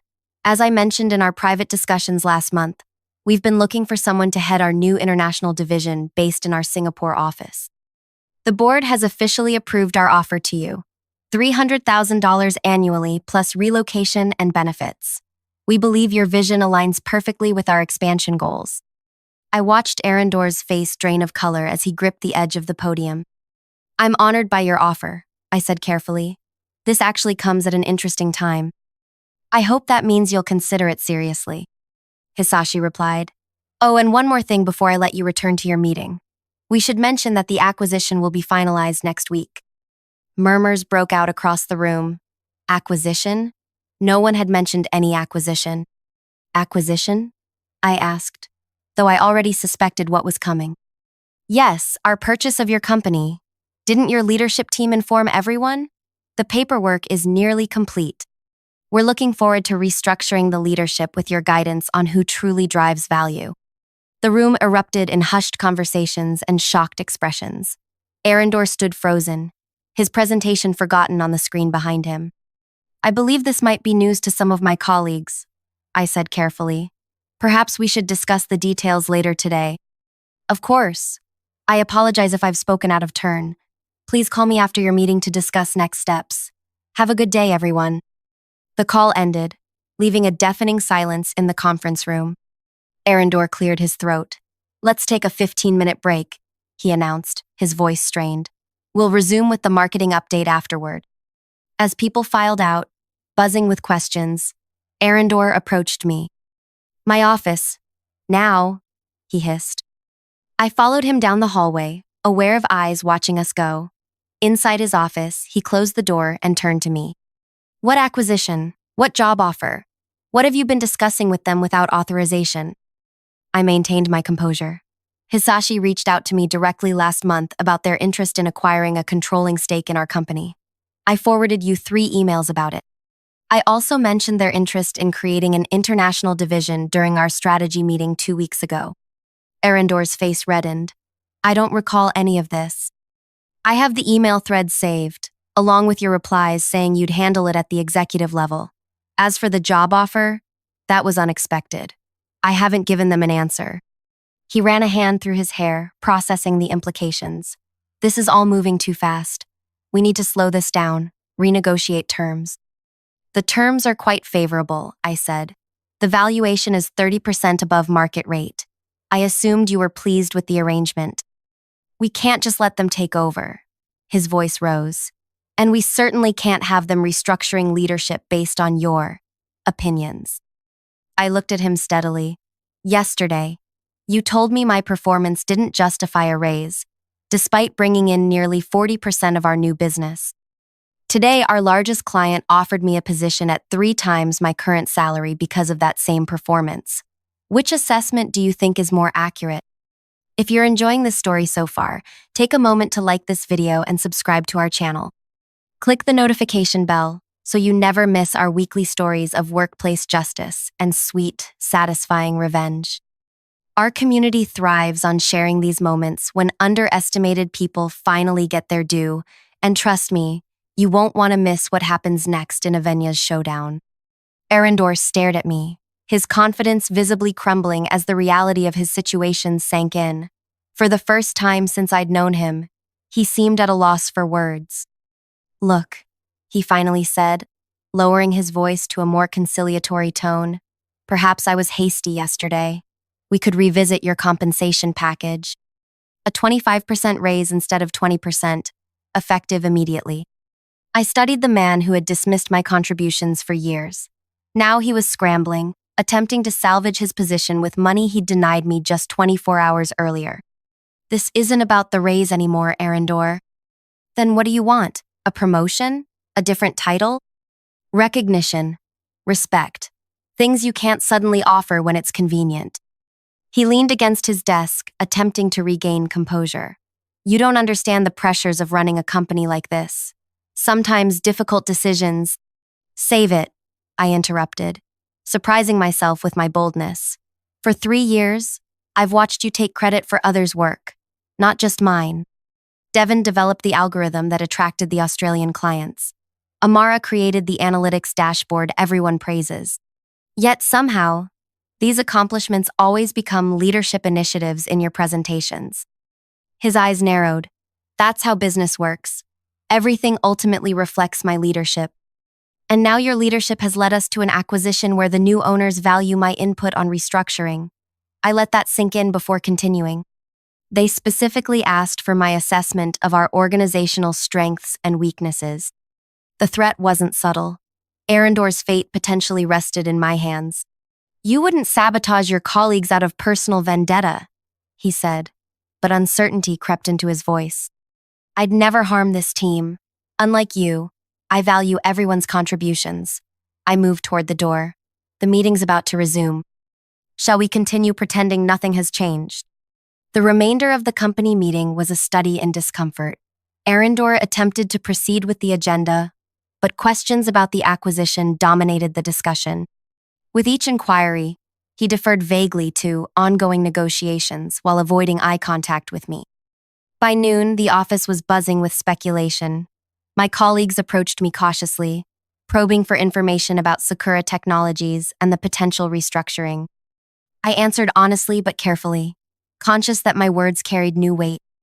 Nadia caught me as I returned from lunch. "Your office has been busy," she whispered, nodding toward my door. Sure enough, a line of anxious colleagues waited outside, each clutching folders or notepads, evidence of their contributions they feared had been overlooked. First was Devon, our algorithm specialist, who'd been passed over for promotion twice. "I just wanted to remind you about the Australian project," he began tentatively. "I have documentation of my development process if it's relevant to any discussions." After him came Amara, then Jesse, then Pavel, each recounting projects where their work had been absorbed into Arendor's narrative of success. With each conversation, the pattern became clearer. Talented people systematically denied recognition. At 3 o'clock, my phone rang again. Hisashi wanted to schedule a video call to discuss transition details. I reserved the small conference room, away from Arendor's office. On screen, Hisashi appeared with 2 Sakura executives I'd met during their visit last spring. After exchanging pleasantries, they outlined their vision for the acquisition. "We value your company's technical expertise," Hisashi explained, "but we've observed concerning leadership practices during our due diligence." "What sort of practices?" I asked, though I already knew. "Credit concentration, decision bottlenecks, talent retention issues. Our research shows several key contributors left within the past 2 years, citing lack of recognition." I nodded. "That aligns with my observations. We'd like you to prepare a talent assessment, identifying who truly drives innovation and client satisfaction. This will inform our restructuring decisions." He paused. "Regardless of your decision about the Singapore position, we value your insight." The conversation continued for an hour, covering integration timelines and announcement protocols. By the end, I understood my unexpected power. I could shape the future of the company and the futures of everyone who worked there. Walking back to my office, I passed Arendor huddled with Keith and 2 other executives, their worried expressions telling me they were discussing damage control. They fell silent as I passed.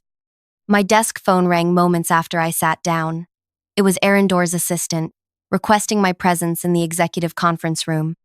When I arrived, only Arendor was there, sitting at the head of the table with a folder in front of him. "Close the door," he said without looking up. I did, then remained standing. "I've been reviewing your personnel file," he began, opening the folder. "Your initial interview notes mention reluctance to assert herself in group settings and needs development in leadership presence. These concerns have persisted in your performance reviews." I almost laughed at the transparent attempt to undermine my confidence.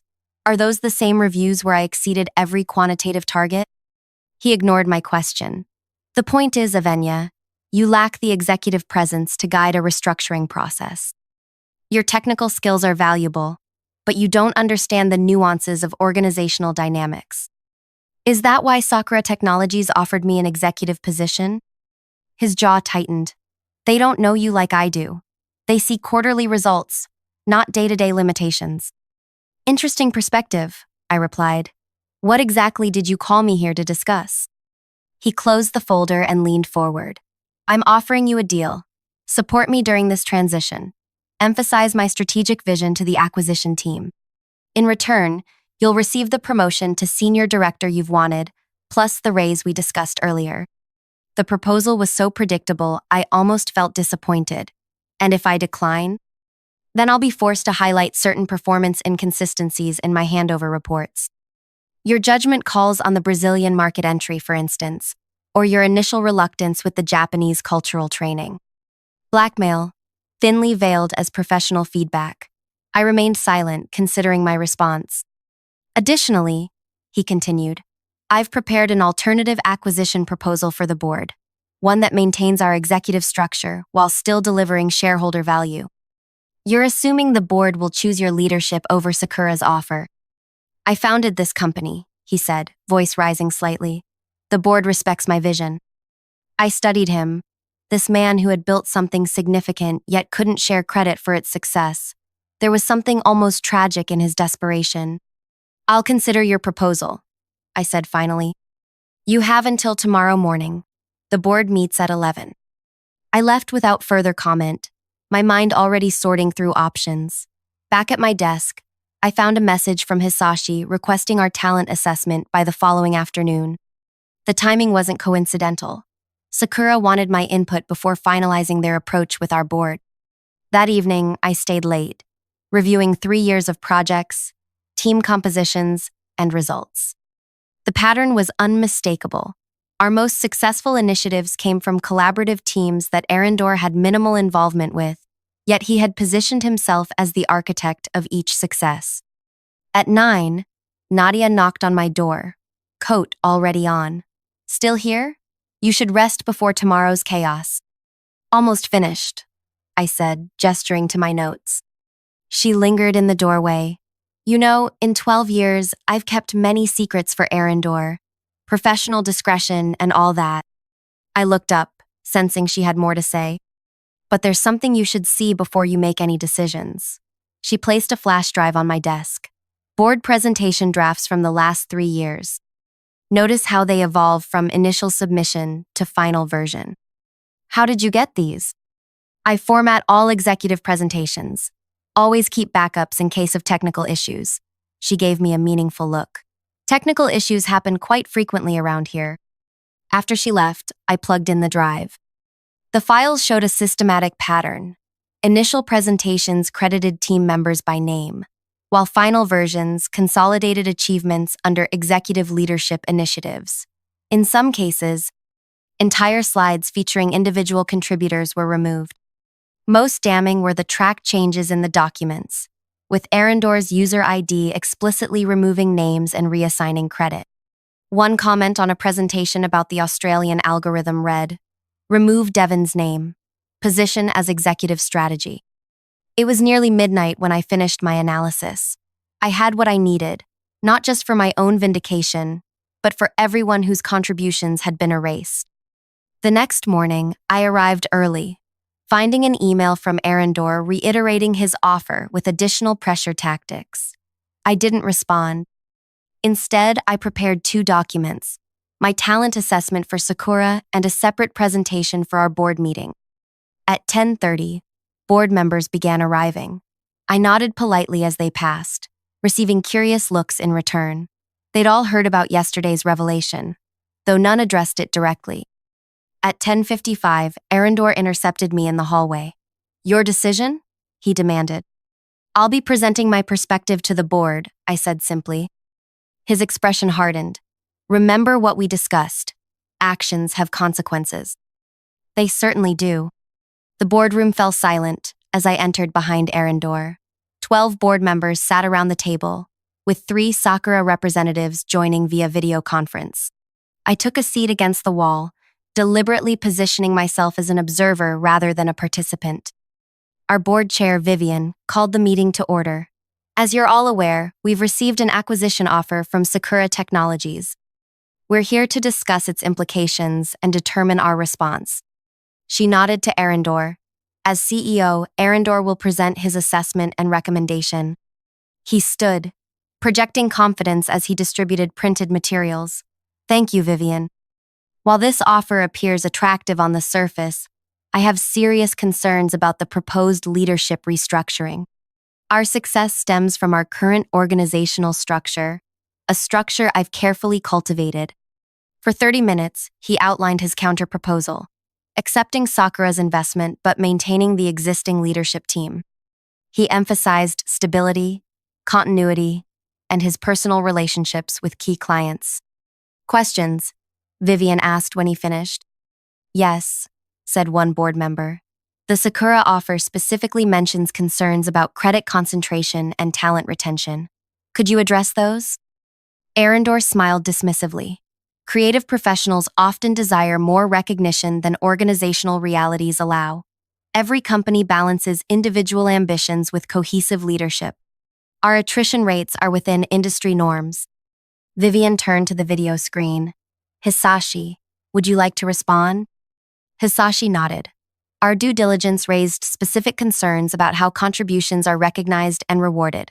We believe the company's future growth depends on properly valuing its talent. That's why we requested Ms. Avenya's assessment." All eyes turned to me. "Avenya," Vivian said, "would you share your perspective?"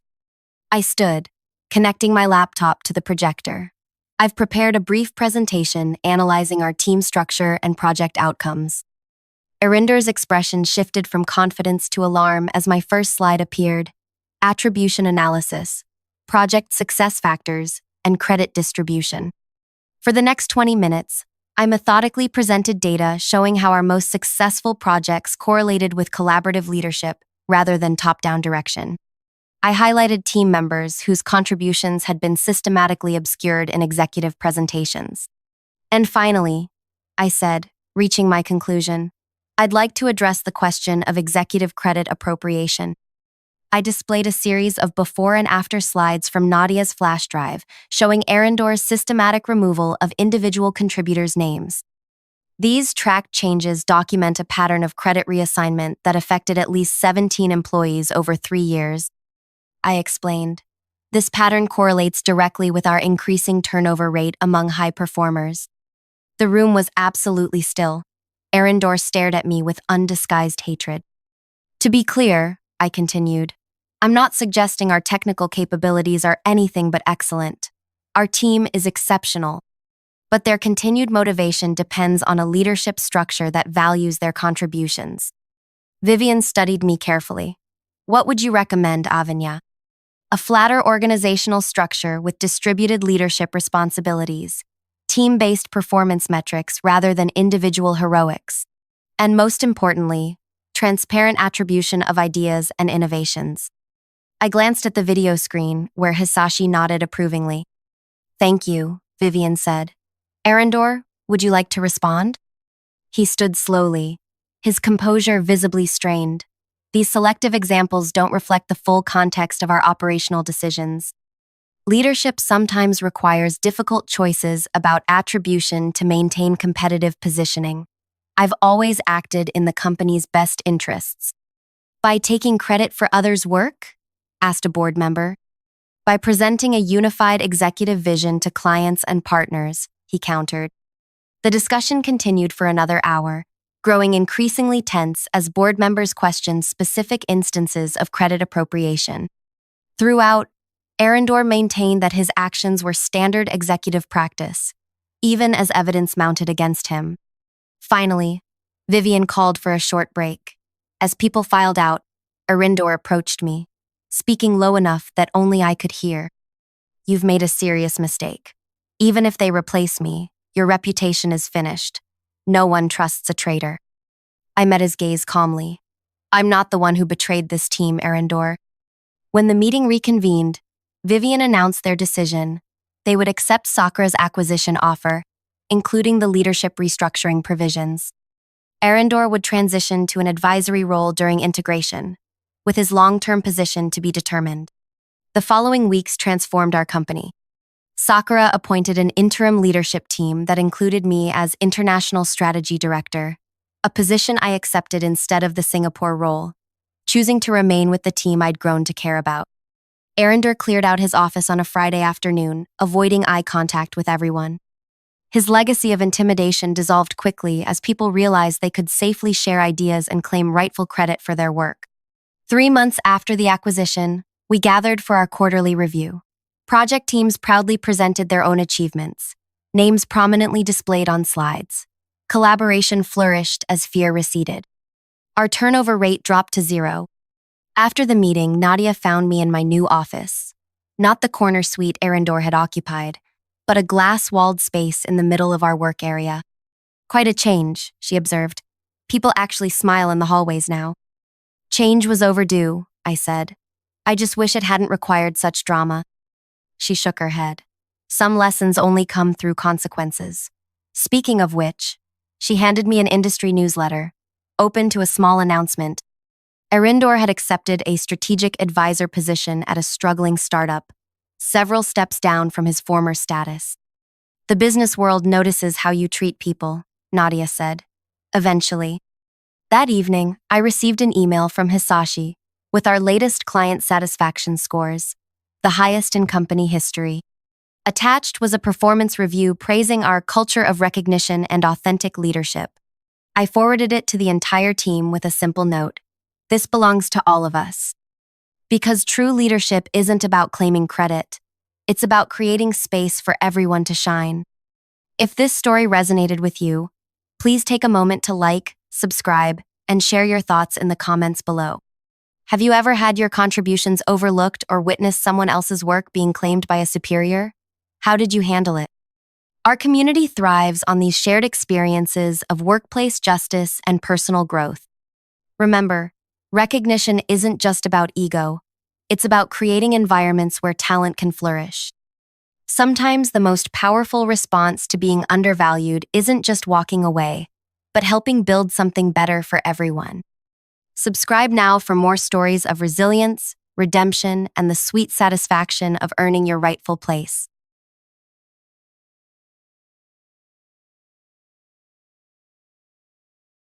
I never imagined I'd be standing at my husband's funeral watching my own son walk in with the woman who destroyed our family.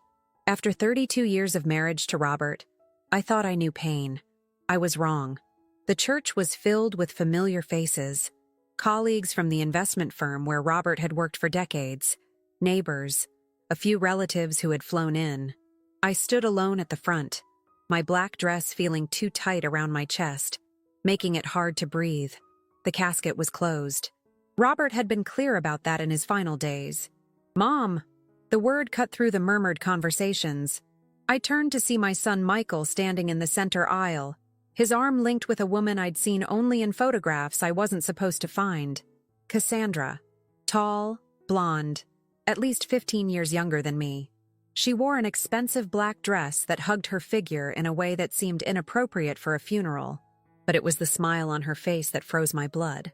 Not a smile of grief or even politeness, but of triumph. "This is the real woman of my father's life," Michael announced, his voice echoing in the sudden silence. "And the real mother to me." The words hit me like physical blows. I swayed slightly, grateful for the pew behind me. Michael had left 5 years ago after a bitter argument with his father. I had called, written letters, begged for reconciliation. He never responded. Now I understood why. He approached me, extending a cream-colored envelope. "This house is no longer yours," he said coldly. "It will go to those who deserve it." I took the envelope with trembling fingers, unable to process what was happening. Cassandra stepped forward, her perfume engulfing me as she leaned in close. "I've waited a long time for this day," she whispered. "Robert always promised me everything would be mine in the end." The service passed in a blur. I was aware of sympathetic glances, of whispers, of Cassandra sitting where I should have been, accepting condolences as if she were the widow. Michael sat beside her, stone-faced, refusing to look in my direction. When it was over, I drove home alone to the house where Robert and I had built our life together. The house that, according to my son, was no longer mine. I couldn't bring myself to open the envelope. Instead, I went to Robert's study, the one place in the house he had always kept private. In the weeks since his diagnosis, when cancer had spread through his body with terrifying speed, he had spent hours in this room alone. "Just putting things in order," he'd say whenever I asked. I had respected his privacy, thinking he needed space to come to terms with his mortality. Now I wondered what else he had been doing. The study smelled of his cologne, leather, and old books. I ran my fingers over his desk, remembering how he used to look sitting there, powerful and assured. How had I missed the signs that he was living a double life? I opened the bottom drawer, the one he always kept locked. The key had been on his keychain, which the funeral home had returned to me along with his wallet and watch. Inside, I found a leather journal I'd never seen before. The first page bore a date from just 5 weeks ago. The handwriting was unmistakably Robert's, though more uneven than normal, affected by his illness and medication. "I don't have much time left," it began, "and there are things I need to confess." I sank into his chair, heart pounding. As I read, the room seemed to tilt and spin around me. Robert detailed his 15-year affair with Cassandra, whom he'd met when she was a young intern at his firm. He described how he had systematically diverted funds from our joint accounts to set her up in an apartment, how he had introduced her to our son during Michael's college years, cultivating a relationship between them behind my back. I convinced Michael that his mother had been unfaithful, that she had nearly bankrupted us with secret spending, Robert wrote. I showed him falsified bank statements, planted evidence. I needed him on my side. I needed him to hate her as much as I had come to hate myself. Tears blurred my vision as I read how methodically he had turned my son against me, all to protect his secret life. The pain was almost unbearable, but then I turned the page, and everything changed. Now that death is near, I see clearly what I've done. The lies, the betrayal, not just the affair, but the financial crimes I've committed. Cassandra thinks she'll inherit everything, that she and Michael will live comfortably on my fortune. She doesn't know that most of the money is gone, gambled away in high-risk investments that failed catastrophically. She doesn't know about the fraud investigations that will soon uncover what I've done.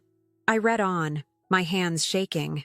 Robert had been cooking the books at his investment firm for years, creating false returns, stealing from clients, including, I realized with horror, my parents' retirement fund, which he had offered to manage after my father's stroke.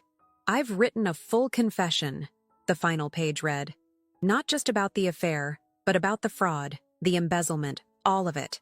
My lawyer has instructions to deliver it to the authorities the day after my funeral.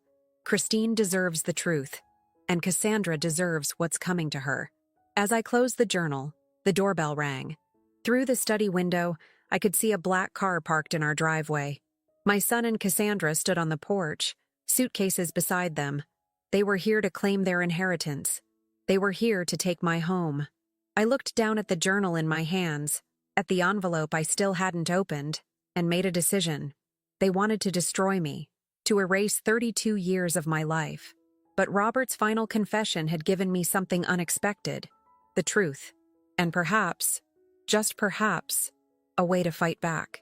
The doorbell rang again, more insistently this time. I slipped the journal into my purse and stood up, straightening my spine. Whatever was in that envelope, whatever they planned to do to me, I was no longer just the grieving widow. I was a woman with knowledge, dangerous knowledge, and for the first time in years, I felt a flicker of power. I walked to the door, my heart racing but my resolve firm. Let them think they had won. The real battle was just beginning. I took a deep breath and opened the door. Michael's eyes were cold, distant, so different from the warm gaze of the boy I had raised. Cassandra stood slightly behind him, her smile barely concealing her impatience. "We don't need to make this difficult," Michael said, pushing past me into the foyer. "The papers are clear. Dad changed his will 3 years ago." I clutched my purse containing Robert's journal. "I haven't even read what's in the envelope yet." "It doesn't matter if you've read it," Cassandra said, stepping inside and looking around the house with undisguised greed. "The house belongs to Michael now. You have 24 hours to pack your essentials and leave." The coldness of it all, the calculated cruelty, made my knees weak. This was my home. The kitchen where I'd taught Michael to bake cookies, the living room where we'd opened Christmas presents every year, the garden I had nurtured for decades. "I'd like to speak to my son alone," I said, surprised by the steadiness in my voice. Cassandra laughed. "Anything you have to say to him, you can say in front of me." Michael didn't contradict her. Instead, he glanced at his watch. "We don't have time for this. We've already been generous letting you stay until after the funeral. The movers are coming tomorrow." "Movers? For my things? For whatever you don't take with you," he said dismissively. "Dad left everything to me. The house, the accounts, his share of the firm. You get your personal items and a small allowance. It's all legal." I finally opened the envelope, scanning the contents quickly. It was exactly as Michael had said. Robert had disinherited me almost completely. There was a monthly stipend mentioned, barely enough to rent a small apartment. Everything else went to Michael, with provisions for Cassandra described as his business partner. I looked up at my son, searching for any hint of the person I had known. "Why are you doing this? What did I ever do to make you hate me so much?" His face hardened. "You really want to do this now? Fine. You cheated on Dad. You nearly bankrupted our family with your spending. You lied to both of us for years." "That's not true," I whispered. "None of that is true." "I saw the evidence." Michael's voice rose. "Dad showed me everything. The bank statements, the hotel receipts, the text messages." "Stop lying!" The journal in my purse felt heavy. I could show it to him now, prove that Robert had fabricated everything, but something held me back.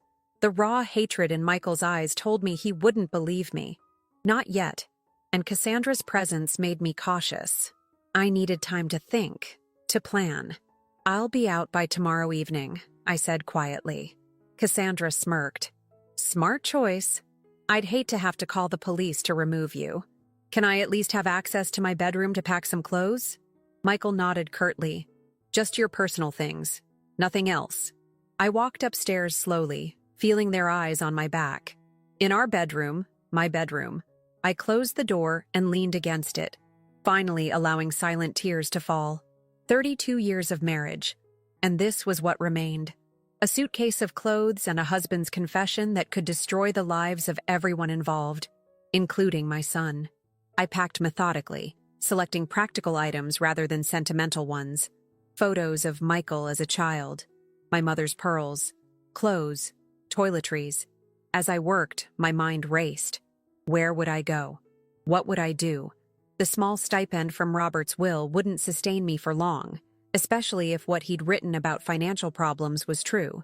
Then I remembered Rebecca, my college roommate who had reached out after seeing Robert's obituary online. She lived about an hour away and had offered help if I needed anything. I hadn't spoken to her in years. Robert had gradually isolated me from most of my friends, but now her offer seemed like a lifeline. I slipped into the bathroom and called her, speaking in hushed tones. She answered immediately. "Christine? How are you holding up?" "Not well," I admitted, my voice breaking. "Rebecca, I hate to ask, but I need a place to stay. Just for a few days until I figure things out." "Of course," she said without hesitation. "My guest room is yours for as long as you need it. What's happening?" I gave her the briefest explanation possible, promising more details later. I'll be there tomorrow evening if that's okay. I'll be waiting. And Christine? Whatever's going on, we'll face it together. I hung up, feeling slightly stronger. At least I had somewhere to go, someone on my side. When I came downstairs with my suitcase, Cassandra was already rearranging the living room, moving my favorite reading chair to the corner. She didn't even look up. Michael stood at the window, staring out at the garden. "I'll be back tomorrow to collect the rest of my things," I said. He turned. For just a moment, I thought I saw uncertainty in his eyes. "Where will you go? Does it matter to you?" The words came out more bitter than I intended. The flicker of doubt vanished. "No, I guess it doesn't." I walked to the door, then paused. "There's something you should know, Michael. Your father wasn't the man you thought he was. Neither of you knows the whole truth." Cassandra moved closer to him, protective, possessive. "More lies? Give it up, Christine. You've lost." I looked directly at my son. "Check the firm's accounts.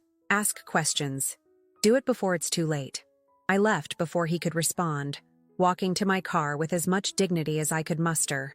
As I drove away from the only home I'd known for decades, I glanced in the rearview mirror. They stood in the doorway, watching me leave, already claiming ownership of my life. That night, in a sterile hotel room paid for with the last of my accessible cash, I read Robert's journal again. The more I read, the more horrified I became. The depth of his deception, the calculated way he had destroyed our family, it was breathtaking in its cruelty. And yet, in those final pages, there was genuine remorse. "I've ruined everything," he had written. "Christine deserved better. Our son deserved better. The clients who trusted me deserved better. I can't undo what I've done, but I can at least ensure that the truth comes out."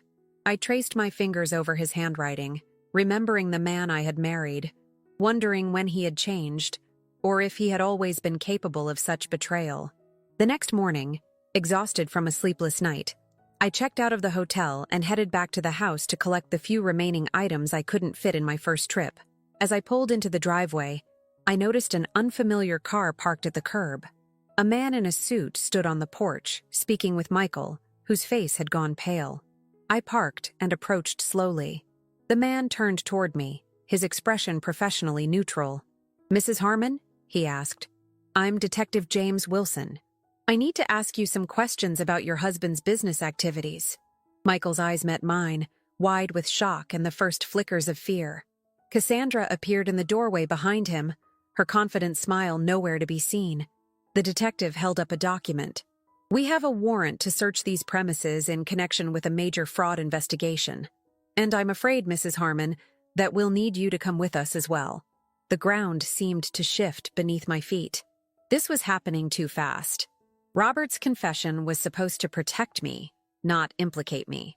As the detective continued explaining something about potential co-conspirators, I realized with growing horror that in my grief and shock, I had missed something crucial.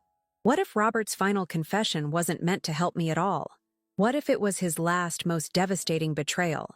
The detective's office was cold and impersonal, with blank walls and uncomfortable chairs designed to keep you on edge. I sat across from Detective Wilson, my hands clutching a paper cup of watery coffee more for warmth than for the caffeine. "Mrs. Harmon, I need you to understand the severity of what we're investigating," he said, spreading photographs and documents across the table. "Your husband's firm has defrauded clients of nearly $40 million over the past decade." The number made my head spin. "I didn't know," I whispered. "I had no access to the firm's accounts. Robert handled all our finances." Wilson studied me, his expression unreadable. "Your signature appears on several accounts where stolen funds were deposited." "That's impossible," I said, feeling a cold wave of dread wash over me. "I never signed anything like that." He slid a document toward me. There was my signature, or something very close to it. "This account in the Caymans received transfers totaling $6 million in the last 3 years alone." I stared at the signature, then looked up at him. "It's forged. I've never even been to the Cayman Islands. Your passport shows otherwise. You and your husband traveled there twice in the past 5 years." My mind raced. We had gone on those trips, but Robert had handled everything. He'd told me they were anniversary celebrations, I'd spent my days at the beach or the spa while he attended what he called brief business meetings. He told me they were vacations, I said, my voice small. I had no idea he was setting up accounts. Detective Wilson's expression softened slightly. Mrs. Harmon, I've been doing this job for 20 years. I've heard every possible denial and excuse. If you cooperate now, tell us where the money is. It will go better for you. I don't know where any money is. I just found out yesterday that Robert had been lying to me for years. About everything. I hesitated, then reached for my purse. He left a confession in this journal. I handed it over, watching as Wilson scanned the pages with increasing interest. This could be helpful, he said finally. But it doesn't clear you completely. Your son claims you were fully aware of all financial decisions. The betrayal cut deep. My son believes lies his father told him. Robert turned him against me years ago. Wilson made a note. We'll need to verify everything. In the meantime, don't leave town. Your passport has been flagged. Am I under arrest? Not at this moment, but the investigation is ongoing. I left the police station in a daze, walking several blocks before remembering I had my car. The world felt unreal, as if I were moving through a nightmare that kept getting worse. I checked my phone and found 3 missed calls from Rebecca. I hadn't made it to her house as planned. I called her back, struggling to keep my voice steady as I explained what had happened. Stay right where you are, she said firmly. I'm coming to get you. You shouldn't be alone right now. An hour later, we sat in her cozy kitchen, a pot of real coffee between us. Rebecca listened without interruption as I told her everything. The funeral, Michael and Cassandra, the journal, the police interview. My God, Christine, she said when I finished. I always knew there was something off about Robert, but this? What do you mean off? I asked, suddenly alert. She hesitated. You probably don't want to hear this now. Please, I need to know everything. Rebecca sighed. Remember when you started dating him in college? How quickly he wanted to get serious? How he gradually pulled you away from the rest of us? I tried to talk to you about it once, but you were so in love. After your wedding, he made it clear your friends weren't welcome. That's why we all drifted away. I stared into my coffee cup, memories shifting and realigning. I thought everyone was just busy with their own lives, starting careers, families. He isolated you, Christine. Classic control tactic. The realization hit me with startling clarity. My entire adult life had been built on Robert's lies and manipulation. Even my relationship with my son had been poisoned by his deception. I need to talk to Michael, I said suddenly. Make him understand. Rebecca looked skeptical. After what you've just told me, do you think he'll listen? I have to try. He's my son. The next morning, after a night on Rebecca's guest bed where I barely slept, I drove back to my old house. The detective's car was gone, but another unfamiliar vehicle sat in the driveway.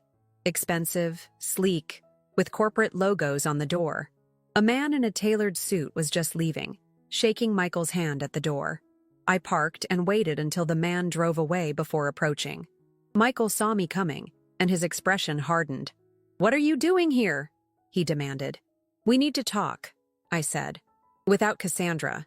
She's not here. She's meeting with the firm's board of directors." His voice was tight with stress. "Not that it's any of your business.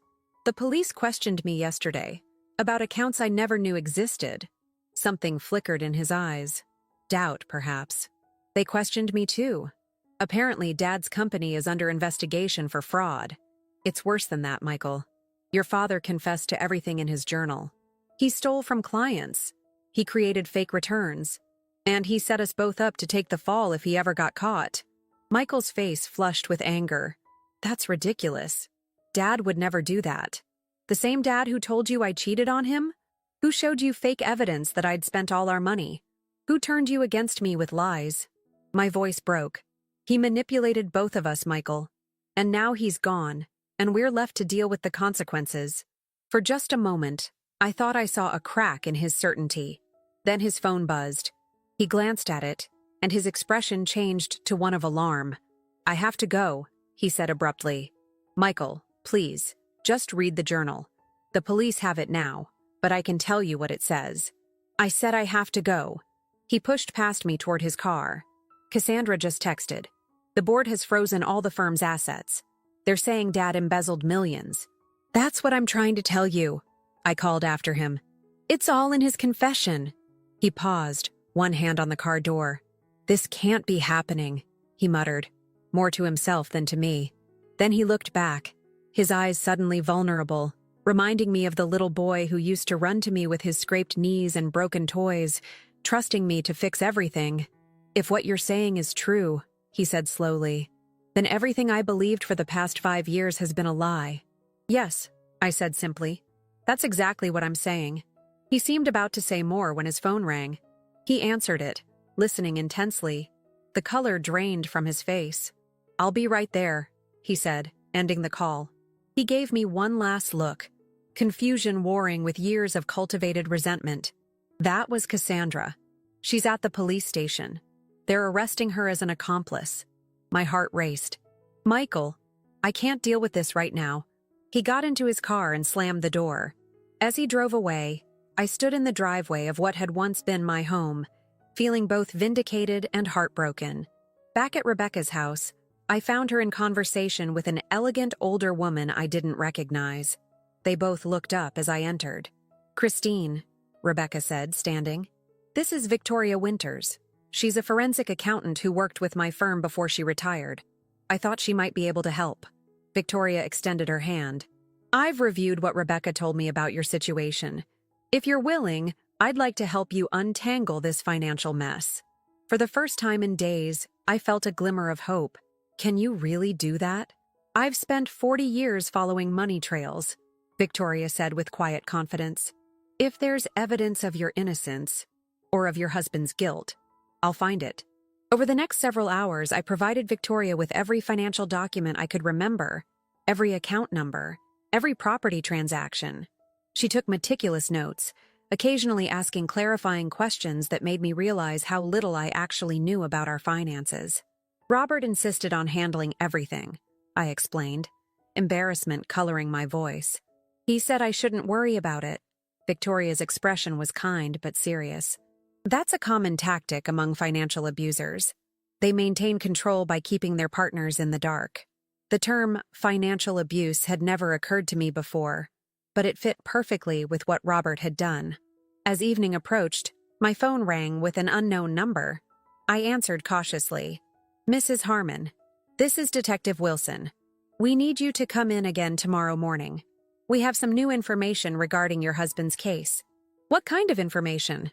I asked, my pulse quickening. I'd rather discuss it in person, 9 a.m., my office. He paused. And Mrs. Harmon, you might want to bring a lawyer. I hung up, my momentary hope evaporating.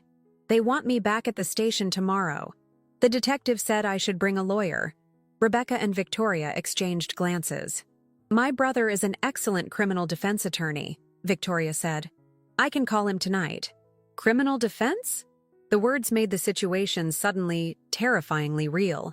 But I haven't done anything wrong. Which is exactly why you need proper representation, Victoria insisted. The authorities are building a case, and from what you've told us, your husband made sure there would be evidence pointing to you. Rebecca squeezed my hand. We're not going to let you face this alone. That night, I lay awake in the guest bed, staring at the ceiling. Tomorrow, I would walk into a police station with a lawyer, something I had never imagined doing in my entire law-abiding life. My home was gone. My son still doubted me. My reputation was in tatters. And somewhere there was money, millions of dollars, that could prove my innocence or seal my guilt. I was drifting into an uneasy sleep when my phone lit up with a text message.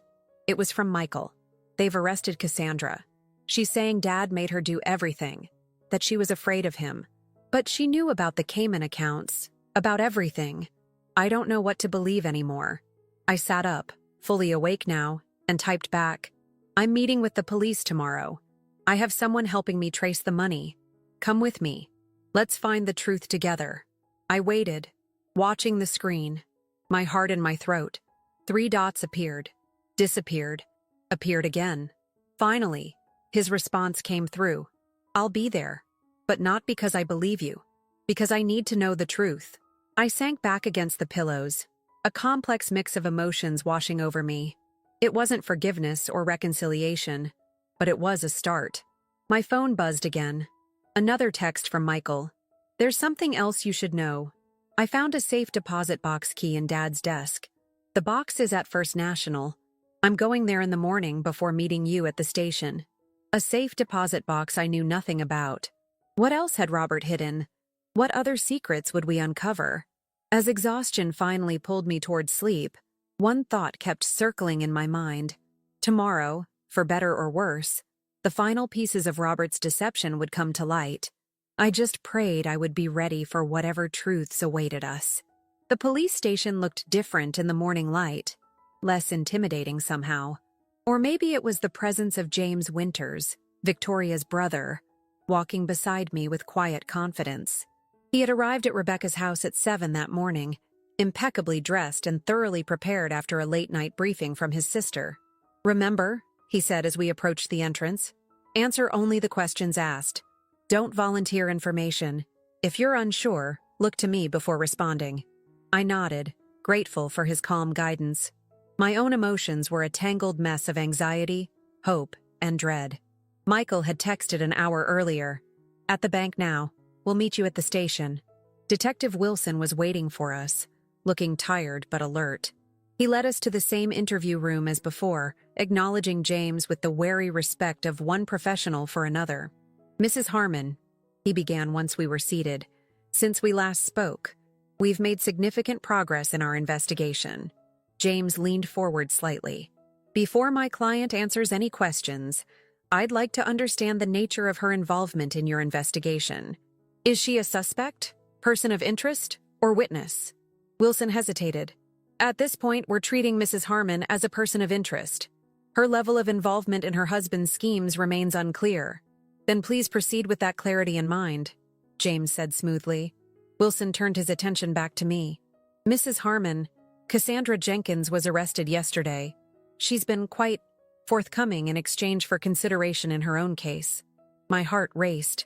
What did she say? She claims she was merely following Robert's instructions, that he orchestrated everything and kept her in the dark about the full extent of his fraudulent activities. Wilson's expression was skeptical. "She also insists that you were an active participant." James touched my arm gently, a reminder to stay calm. "That's a lie," I said, keeping my voice steady. "As I've already told you, I knew nothing about any of this. Robert controlled all our finances." Wilson nodded, unsurprised by my denial. "Ms. Jenkins provided us with detailed information about offshore accounts, shell companies, and the methods your husband used to siphon money from his clients. She claims you attended meetings with her and Robert where these matters were discussed openly." "Absolutely not," I said firmly. "The only time I ever met Cassandra before the funeral was at a company Christmas party years ago. Robert introduced her as a junior associate." The door opened, and an officer handed Wilson a file. He reviewed it quickly, his expression changing subtly. "We've just received the preliminary report from our forensic accountants," he said, looking up at me. "The signatures on several key documents, including those offshore accounts, appear to be forgeries. Sophisticated ones, but forgeries nonetheless." Relief washed over me. "Because they are forgeries. I never signed those documents." "This doesn't clear you completely," Wilson cautioned, "but it does support your claim of being uninvolved in the creation of these accounts." James shifted forward. "Detective, given this new evidence, I believe it's appropriate to clarify my client's status. If you're no longer considering her a person of interest..." Wilson held up a hand. "Not so fast, counselor. We still have questions about Mrs. Harmon's awareness of her husband's activities. $40 million doesn't disappear without leaving traces in their lifestyle. Our home was nice but not extravagant," I said. "Robert always said we needed to be conservative with our spending, to save for retirement." The irony wasn't lost on me. His insistence on frugality while he was stealing millions. A knock at the door interrupted us. Wilson stepped out briefly, then returned looking intrigued. "Your son is here, Mrs. Harmon, with something he believes is relevant to our investigation." Michael entered, looking pale and exhausted. He barely glanced at me. His attention focused on a manila envelope he carried with near reverence, as if it might explode. "Detective Wilson," he said formally, "I found this in my father's safe deposit box this morning. I think you need to see it." Wilson accepted the envelope and opened it carefully. Inside was a USB drive and several documents. He examined the papers first, his eyebrows raising slightly. "This appears to be a detailed confession," he said, "along with account information for various offshore holdings." He looked at Michael. "Did you review these documents, Mr. Harmon?" Michael nodded stiffly. "Yes. My father—" He paused, swallowing hard. "My father documented everything. The fraud, the manipulation, how he turned me against my mother with fabricated evidence." Finally, he looked at me, his eyes filled with confusion and the first glimmer of remorse. "He lied to me about everything." The words I had longed to hear, acknowledgement of the truth, brought me no joy, only sadness for what my son must be feeling. Wilson inserted the USB drive into his laptop and spent several minutes reviewing its contents in silence. James used the opportunity to confer with me quietly, but I could barely focus on his words. My attention was fixed on Michael, who stood awkwardly by the door, looking lost. Finally, Wilson looked up. "This changes things considerably. The drive contains spreadsheets detailing every fraudulent transaction, along with video recordings of your husband explaining his actions." He turned to me, "including explicit statements that you had no knowledge of his illegal activities." James straightened. "In that case, Detective, I believe we can agree that my client is no longer a person of interest, but a potential witness." Wilson nodded slowly. "It appears so, though we'll still need Mrs. Harmon's cooperation as we continue our investigation." "Of course," I said, my voice barely above a whisper. The relief was overwhelming, making me lightheaded. "You're free to go for now," Wilson said, "though please remain available for further questions." Outside the police station, the three of us, Michael, James, and I, stood in awkward silence. James tactfully excused himself to make a phone call, leaving me alone with my son for the first time in years. "Mom," Michael began, his voice breaking slightly. "I don't know what to say." "You don't have to say anything right now," I told him, resisting the urge to reach out and touch his arm. "It's a lot to process." He shook his head. I believed him. Everything he told me about you, the affairs, the spending, all of it. I never questioned any of it. "He was very convincing," I said softly. "He fooled everyone, Michael. Not just you. But I was your son." His voice was anguished. "I should have known better. I should have at least given you a chance to defend yourself." A memory surfaced. Michael at 17, stubbornly insisting he was right about something, refusing to listen to reason. Robert had laughed and said, "Once he makes up his mind, there's no changing it. Wonder where he gets that from." It had seemed like an innocent observation at the time. Now I recognized it as another seed planted, another manipulation. "What was in the videos?" I asked. "The ones on the USB drive?" Michael's expression darkened. Dad, sitting in his study, explaining everything. How he started embezzling to cover investment losses. How he met Cassandra and set her up as his accomplice. How he hesitated. How he deliberately drove a wedge between us because he knew I'd never forgive him if I learned the truth. I closed my eyes briefly, the pain of those lost years washing over me. And Cassandra? What was her role in all this? According to Dad, she was a willing partner. She knew exactly what they were doing. Her innocent victim act for the police is just that, an act. His jaw tightened. She used me too. All those years, playing the supportive friend, the surrogate mother, she was just keeping me close to maintain her cover. James returned, ending our conversation. "Good news," he said. "Based on the new evidence, the detective has confirmed you're no longer under investigation, Mrs. Harmon. You're free to go about your life." "What life?" I said before I could stop myself. "I have no home, no money, no—" "That's not entirely true," Michael interrupted. The confession included something else. He pulled another document from his pocket. Dad set up a separate account in your name, legitimately, with clean money. He called it his redemption fund. There's nearly $2 million in it. I stared at him in disbelief. What? It seems he had an attack of conscience at the end, Michael explained. The letter with this account information says it's meant to secure your future, regardless of what happens with the legal proceedings against his estate. $2 million. After a lifetime of Robert controlling every penny, limiting my spending, making me account for every purchase, he had left me financially independent. There's something else, Michael continued hesitantly. The house. The deed transfer he arranged, the one that was supposed to give me ownership, it wasn't properly executed. The house is still legally yours. The revelations were coming too fast. I leaned against a nearby wall, trying to process it all. Mrs. Harmon, James said gently, this is excellent news from a legal standpoint, but I understand it's emotionally overwhelming. Why don't we continue this discussion somewhere more comfortable? We ended up at a quiet cafe near the police station. Over coffee, James explained the legal implications of Robert's confession and the evidence Michael had found. The firm's clients would likely recover much of their money through insurance and the seizure of Robert's assets. But the legal proceedings would take months, possibly years. What about Cassandra? I asked.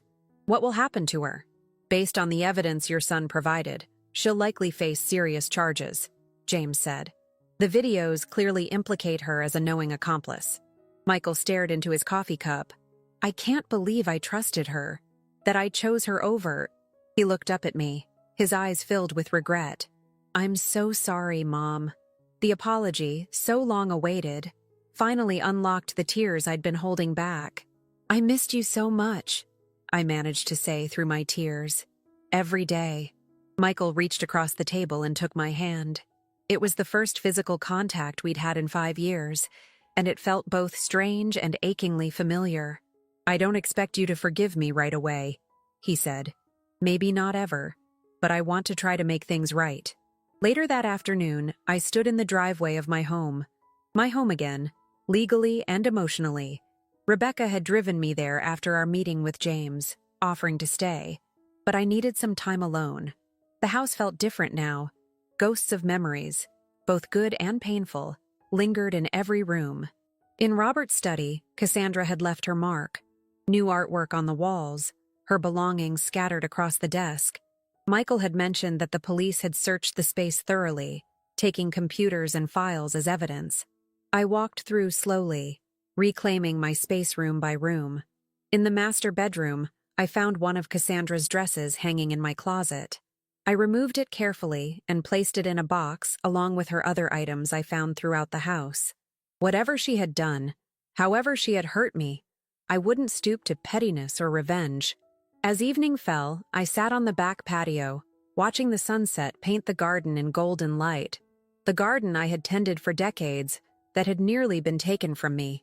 My phone rang, Michael, asking if he could come by tomorrow to talk more. I agreed, grateful for the chance to begin rebuilding our relationship, however tentatively. Just as I was about to go inside, the doorbell rang. I wasn't expecting anyone, and a momentary fear seized me. Had the police returned with more questions? Had something gone wrong?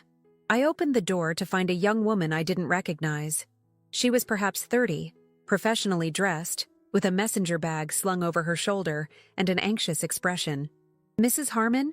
She asked. I'm Jennifer Lawson. I worked at your husband's firm as a junior accountant. I need to speak with you. It's important. I hesitated, then stepped aside to let her in, curious despite my caution.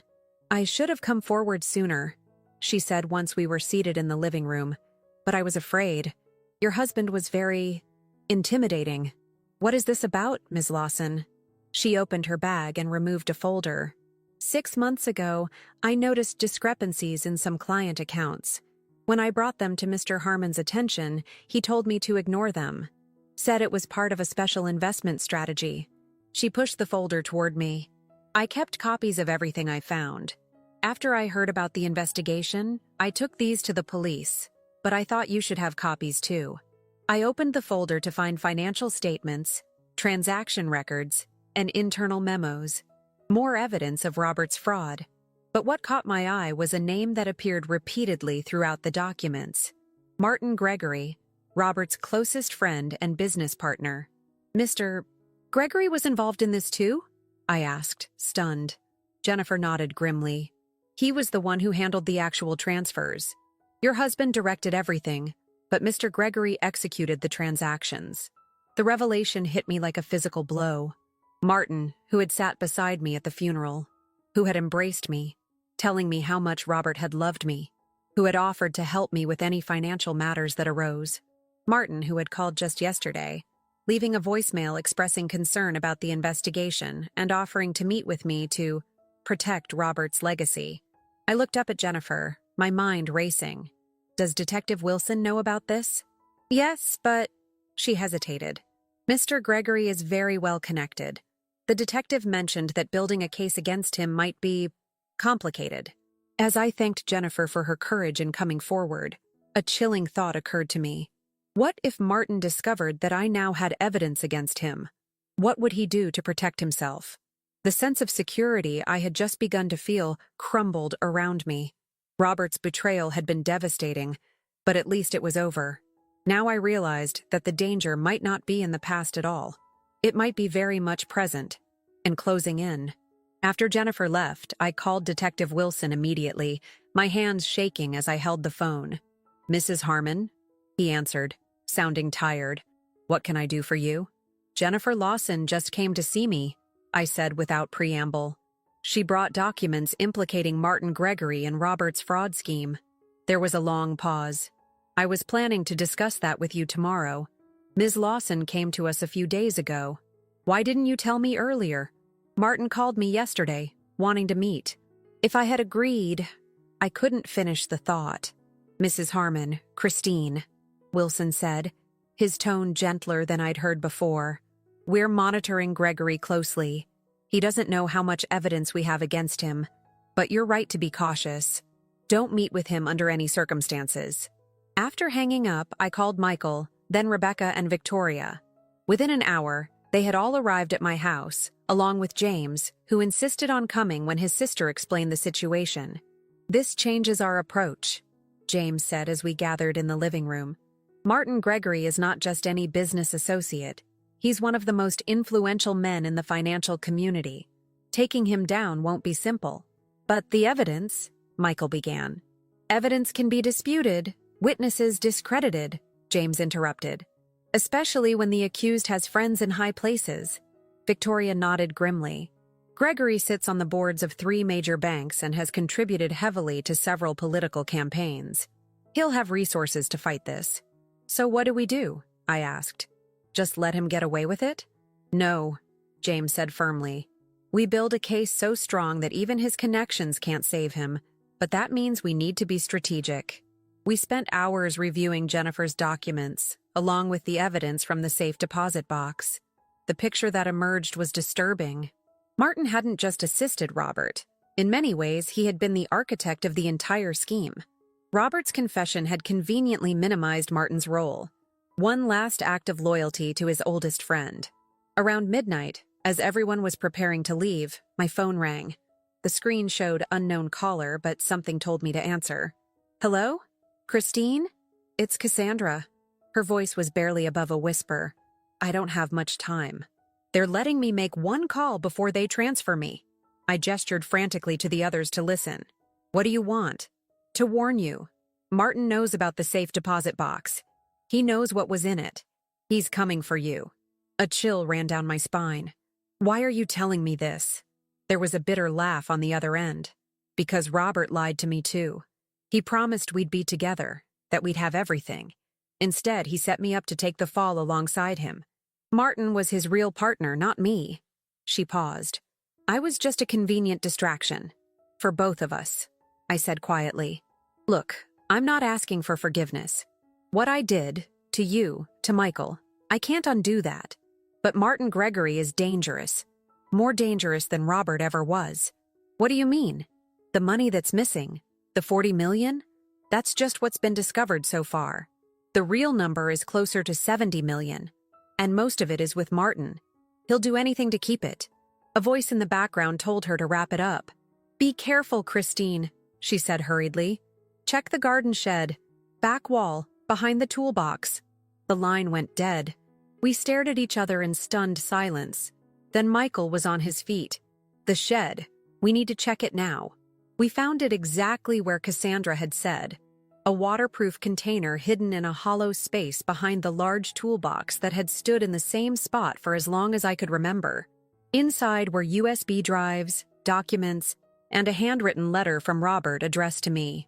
Christine, if you're reading this, then everything has fallen apart. I've tried to protect you by keeping you ignorant of my activities, but that same ignorance may now endanger you. Martin is not who you think he is. Our fraud began small, covering losses, borrowing from one client to pay another. But Martin saw bigger opportunities. He pushed for more. When I wanted to stop to confess, he reminded me of what we stood to lose, what you and Michael stood to lose. The evidence in this container proves his involvement. It's insurance, my final attempt to protect you if the worst happens. If Martin approaches you after my death, do not trust him. Take this evidence directly to the authorities. I know I have no right to ask for forgiveness. The life we built was founded on lies. Mine, not yours. In my final days, this is the only truth I can offer you. I did love you, even as I betrayed you in ways you may never fully understand. Robert. I folded the letter with trembling hands. Detective Wilson arrived 20 minutes later, taking possession of the container and its contents after documenting everything. This is the smoking gun we needed, he said, looking more energized than I'd seen him. We'll move on Gregory immediately. Will it be enough? I asked. Wilson nodded firmly. Combined with what we already have? More than enough. And Mrs. Harmon, he added as he was leaving. We'll have officers watching your house tonight, just as a precaution. The next morning brought news that Martin Gregory had been arrested while attempting to board a private plane to a country with no extradition treaty. The financial community was in shock, the scandal making headlines nationwide. My phone rang constantly. Reporters seeking comments, former friends suddenly remembering our connection, distant relatives offering support they had never shown before. I ignored them all, focusing instead on the quiet conversation happening in my kitchen. Michael sat across from me, both of us nursing cups of coffee as we tentatively navigated the fragile beginnings of reconciliation. I keep thinking about all the time we lost, he said, staring into his cup. 5 years. Important years. We can't get them back, I said gently, but we have now, and the future. He looked up, his eyes red-rimmed from lack of sleep and emotion. How can you even look at me? After everything I said to you, the way I treated you at the funeral, bringing Cassandra, saying those horrible things. You're my son, I said simply. I never stopped loving you, even when it hurt the most. Tears spilled down his cheeks. I don't deserve your forgiveness. I reached across the table and took his hand. Forgiveness isn't about deserving. It's a choice. And I choose to forgive you, Michael. I choose us, our relationship, over the pain of the past. The weeks that followed were a blur of legal meetings, police interviews, and court appearances. Martin's arrest had opened the floodgates, with multiple investigations revealing the full extent of the fraud. Clients would eventually recover most of their money, though the process would take years. Cassandra pleaded guilty to lesser charges in exchange for her testimony against Martin. I never saw her again after the funeral, though I heard through Michael that she had written him a letter of apology from prison. 3 months after Robert's funeral, I stood in the garden, pruning roses on a warm spring afternoon. The house was quiet, peaceful in a way it hadn't been for years. I had decided to keep it, despite the painful memories. It was home, after all, and I refused to let Robert's betrayal take that from me too. Victoria had helped me understand and manage my newfound financial independence. The redemption fund Robert had established for me was indeed legitimate. One final act of contrition. I had donated a significant portion to organizations supporting victims of financial and domestic abuse, finding a kind of healing in turning Robert's money toward helping others who had suffered similar manipulation. The garden gate opened, and Michael appeared, carrying a small potted tree. He had moved into an apartment nearby and visited almost daily, each interaction gradually rebuilding the trust between us. "Mom," he called, smiling. I brought something for the garden. What is it? I asked, setting down my pruning shears. A new beginning. He placed the pot on the ground, a young apple tree, its branches already dotted with tiny buds. I thought we could plant it together. We worked side by side, digging the hole, carefully transferring the sapling, patting the soil around its base. When we finished, Michael stepped back, surveying our work. "Do you think it'll grow strong?" he asked, and I heard the question beneath his words. I looked at the tree, then at my son. Both fragile now, both full of potential. "With care and time," I said. "Yes, I believe it will." That evening, as twilight settled over the garden, I sat on the patio with a glass of wine, watching the shadows lengthen across the lawn. My phone pinged with a text from Rebecca, confirming our lunch plans for tomorrow. Another from Victoria about a charity event she thought I might want to attend. Small, normal interactions that once would have seemed insignificant, but now represented the independent life I was building. A year ago, I had been living in a beautiful cage, unaware of its bars. My husband had controlled everything: our finances, our social circle, even my relationship with our son. His death had not only revealed his betrayal, but had also, ironically, set me free. The pain hadn't disappeared. There were still nights when I woke up reaching for someone who was no longer there. Still moments when a memory would catch me off guard and leave me breathless with grief. Not for the man Robert had turned out to be, but for the man I had thought he was, for the life I had believed we shared.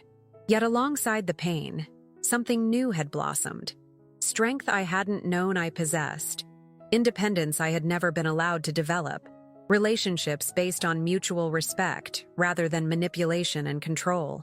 In his final confession, Robert had written that our life together had been founded on lies, but that wasn't entirely true. My love had been real. My commitment had been real.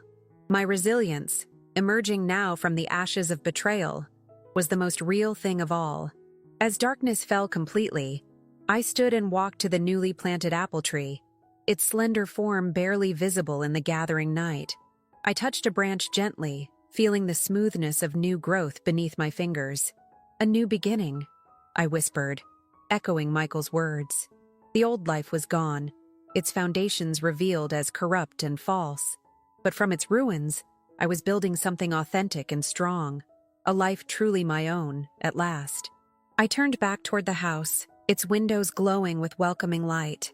Tomorrow would bring new challenges, new healing, new growth. And for the first time in longer than I could remember, I was ready to face it all on my own terms. Scarred but not broken, wounded but wiser, and finally, completely free.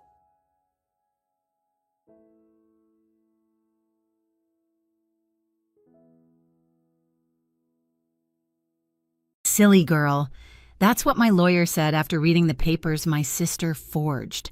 I was halfway through my morning coffee in London when he told me the condo my grandmother left me was gone. Sold, signed, stolen. My sister had turned my inheritance into her own payday, and the proof was sitting right there in front of me. I didn't scream. I didn't even hang up. I just stared at the window, watching the rain slide down like it already knew what I was about to do next. Because if my sister thought I'd stay quiet overseas, she had no idea what silence can do. I used to think distance protected me from family drama, from their constant comparisons, from the quiet looks that said I'd never be enough. Living in London gave me space to breathe, to build something of my own. My sister Malene stayed behind in Florida, married well, became the perfect daughter everyone bragged about at church. Mom adored her for it. And me, I was the dreamer who left. But there was one person who never made me feel small, Grandma Evelyn. She was sunlight in a world of cold approval. Every summer, she'd brew lavender tea on her balcony overlooking Tampa Bay. The ceiling fan would hum while she told me stories about how she learned to start over after Grandpa died. "Don't let life make you small, Lizzie," she'd whisper, squeezing my hand. "You're meant to take up space." That condo wasn't just property. It was her legacy, a place soaked with her scent, her laughter, her love.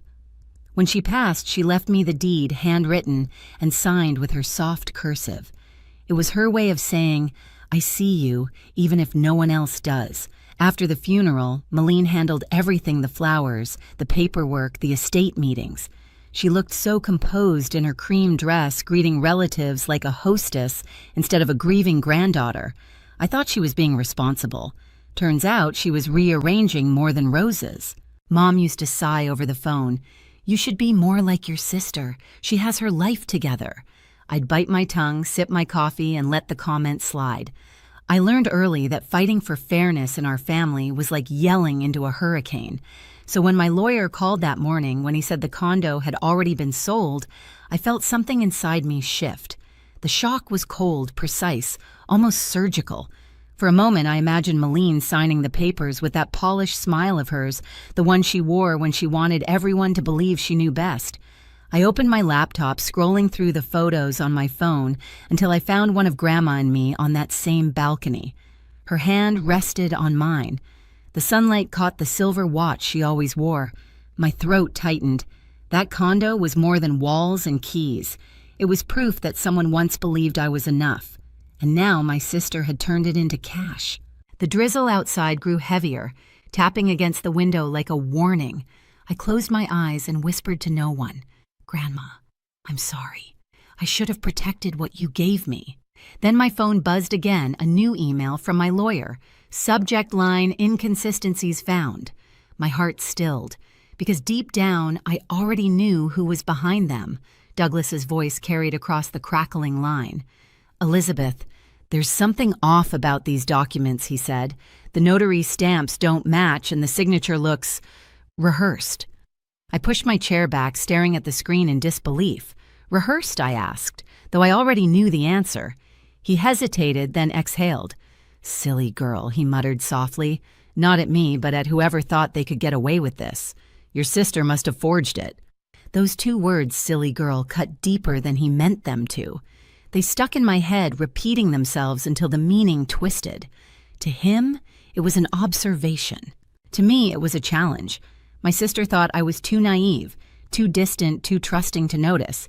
Maybe I had been, but not anymore. I minimized the call and opened my email. There it was, the scanned copy of Grandma's will that Douglas had sent months ago. The signature on the estate transfer looked similar, but not identical. The loops were tighter, the pressure heavier. Malene always pressed too hard when she wrote. She liked leaving marks. Outside, the rain hadn't stopped. Drops slid down the window in crooked lines, blurring the city. I felt the same blur inside me, rage and disbelief folding into something sharper. Grandma had once said, "If someone steals from you, they're not taking what's yours, they're revealing who they are." Now I finally saw who Malene really was. Douglas cleared his throat on the line. "Listen, Elizabeth, don't confront her yet. If she altered legal records, we'll need proof. I'll start pulling the property logs and payment files. You just stay quiet for now." I nodded, even though he couldn't see me. "Okay," I said, my voice flat, controlled. "Just find out how deep it goes." After he hung up, silence filled the apartment, the kind that hums in your bones. I stared at my hands trembling slightly over the keyboard. It wasn't just about the condo. It was about every dinner table where Malene had outshone me, every eye roll when I mentioned art school, every time Mom said, "You're too emotional." Maybe I was, but emotion was what made me human, and this time it was going to make me dangerous. I spent the next few hours digging through old emails, Grandma's letters, the digital scans, even old photos of her handwriting. Every stroke, every loop became evidence. When I compared them side by side, there it was, the difference clear as daylight. The forged signature looked almost perfect. Almost. That almost would destroy her. By midnight, I was surrounded by papers and empty mugs. I sent Douglas the images and typed one final line before hitting send. She thought I wouldn't notice. She was wrong. My phone buzzed almost immediately, a notification from a blocked number. A text. "You've been asking questions." I froze. The message had no name, no punctuation, just that one sentence. My breath caught, pulse pounding. I typed back, "Who is this?" No reply. Just 3 dots appearing, then disappearing. The next morning, my phone rang again. The screen flashed a name I hadn't seen in months. Malene. For a full minute, I stared at her name glowing on my screen. Part of me wanted to ignore it. The other part, curiosity, anger, maybe both, made me swipe to answer. Liz. Her voice burst through sugary and loud. You won't believe how busy I've been. I finally sold Grandma's condo. Closed the deal last week. My fingers tightened around the phone. You sold it? Yep, she said proudly. Cash offer. $320. The realtor said I handled it like a pro. Anyway, I wanted to thank you for not getting in the way. I know all that legal stuff overwhelms you. I didn't speak. Not because I couldn't, but because if I did, my voice would tremble from fury. And hey, she continued, cheerful as ever, I'm sending you $10,000 next week. I figured you could use a little help with rent over there. $10,000 from my inheritance. Malene, I said slowly, you do realize that condo was mine. She laughed lightly, like I'd made a joke. Oh, come on. Grandma wanted it for both of us. You're off in Europe living your art dream. I handled everything for the family. For the family. She said it like a badge of honor. You forged her signature, I said flatly. Her tone shifted sharper, colder. Watch it, Liz. You don't know what you're talking about. I took a slow breath. Actually, I do. Douglas found inconsistencies, stamps that don't exist, handwriting that doesn't match. Silence. Then a forced laugh. You're being dramatic again. Maybe that lawyer of yours wants more money. Don't embarrass yourself. She hung up before I could answer. For a few seconds, I stood there staring at my reflection in the rain-streaked window. My heart wasn't racing. It was steady, terrifyingly steady. I replayed the call, pressed record, and saved the audio. Proof. Her arrogance had handed it to me. By the time I sent the file to Douglas, I was already writing another email. Proceed. Collect everything. When my mother called later that night, I almost didn't pick up. But guilt won. Sweetheart, she said warmly, I just spoke to Malene. She told me she sold Grandma's place. Such a relief to have that handled. Handled? I repeated, my voice trembling. She's been working so hard, Mom went on. You should be proud of her. Proud. I swallowed the bitterness in my throat. Did she tell you who inherited it? A pause. She said it was divided equally. I closed my eyes. That's not true, Mom. Grandma left it to me. Oh, Elizabeth. She sighed, tired already. Why start drama? Your sister's done everything right. Please just let it go. The call ended before I could respond. For a long time, I stood in the quiet, surrounded by the hum of my fridge and the low hiss of London rain. They thought I was emotional, unstable, the silly girl who ran off chasing art instead of real life. But real life was about to find them. I opened a new folder on my computer and labeled it Truth. Inside, I began dropping files, recordings, letters, comparisons. This time, I wasn't just keeping evidence. I was building a reckoning. Douglas called 3 days later. His tone brisk, controlled the way it gets when something big is about to drop. Elizabeth, he said, we've filed the fraud report. The court issued a freeze on the proceeds from the sale. Malene's about to find out. I pressed the phone against my ear, my heart steady. Then I guess we wait. But we didn't wait long. By noon, my phone started buzzing nonstop, one call after another. Malene. I let them ring out, watching the notifications pile up like proof of guilt. 10 missed calls, then 15, then 20. Finally, I answered. What the hell did you do? She screamed, her voice sharp and panicked. I don't know, I said evenly. Why don't you tell me? Don't play dumb, Liz. The bank froze my account this morning. Do you have any idea what you've done? I didn't do anything, I replied. The truth did. There was a beat of silence, then a bitter laugh. You've lost it. You think you can ruin me? You're delusional. You stole what Grandma left me, I said coldly. You forged her name and pocketed the money. Don't act surprised when consequences show up. Her tone cracked. Please, you were never responsible enough to manage that property. I handled it for the family the way I always do. You should thank me. For stealing from me, for keeping you from embarrassing yourself, she snapped. You live in another country sketching logos and drinking lattes. You don't deserve that condo. My hand tightened around the phone. And you do. Someone had to act like an adult, she hissed. You never grew up. That's when something inside me broke, quietly, cleanly. You know what, Malene, maybe I didn't. But Grandma trusted me, and you didn't just steal money. You stole her memory. She hung up. The silence after her disconnect felt heavier than her voice. Minutes later, my phone buzzed again. "Mom, Elizabeth, what's going on?" Her voice was tight, panicked. "Malene's in tears. She says you filed a fraud case." "Is that true?" "It's true," I said softly, "because she forged Grandma's documents." "Don't be ridiculous," Mom snapped. "Your sister would never. She's been handling everything responsibly. You know how emotional you get." "Mom, this isn't emotion, it's evidence." Douglas verified the signatures. She admitted it on the phone. "You recorded your sister?" "Yes," I said the word slicing through the air. "Because no one ever believes me unless I prove it." A pause. Then the familiar sigh, the one that had followed me since childhood. "You used to be kind," she said finally. "I don't know what happened to you." The call ended, leaving me alone with the sound of rain and my reflection cold, unfamiliar, unflinching. For years, they had mistaken silence for weakness. Now silence was my weapon. 2 nights later, my phone lit up again. Unknown number. I almost ignored it until I saw the name attached. Ethan Pierce, Malene's husband. I answered cautiously. "Ethan, hey, Elizabeth," he said quietly. His voice was tired, stripped of its usual politeness. "I hope I'm not crossing a line, but I think you deserve to know the truth." I stayed silent.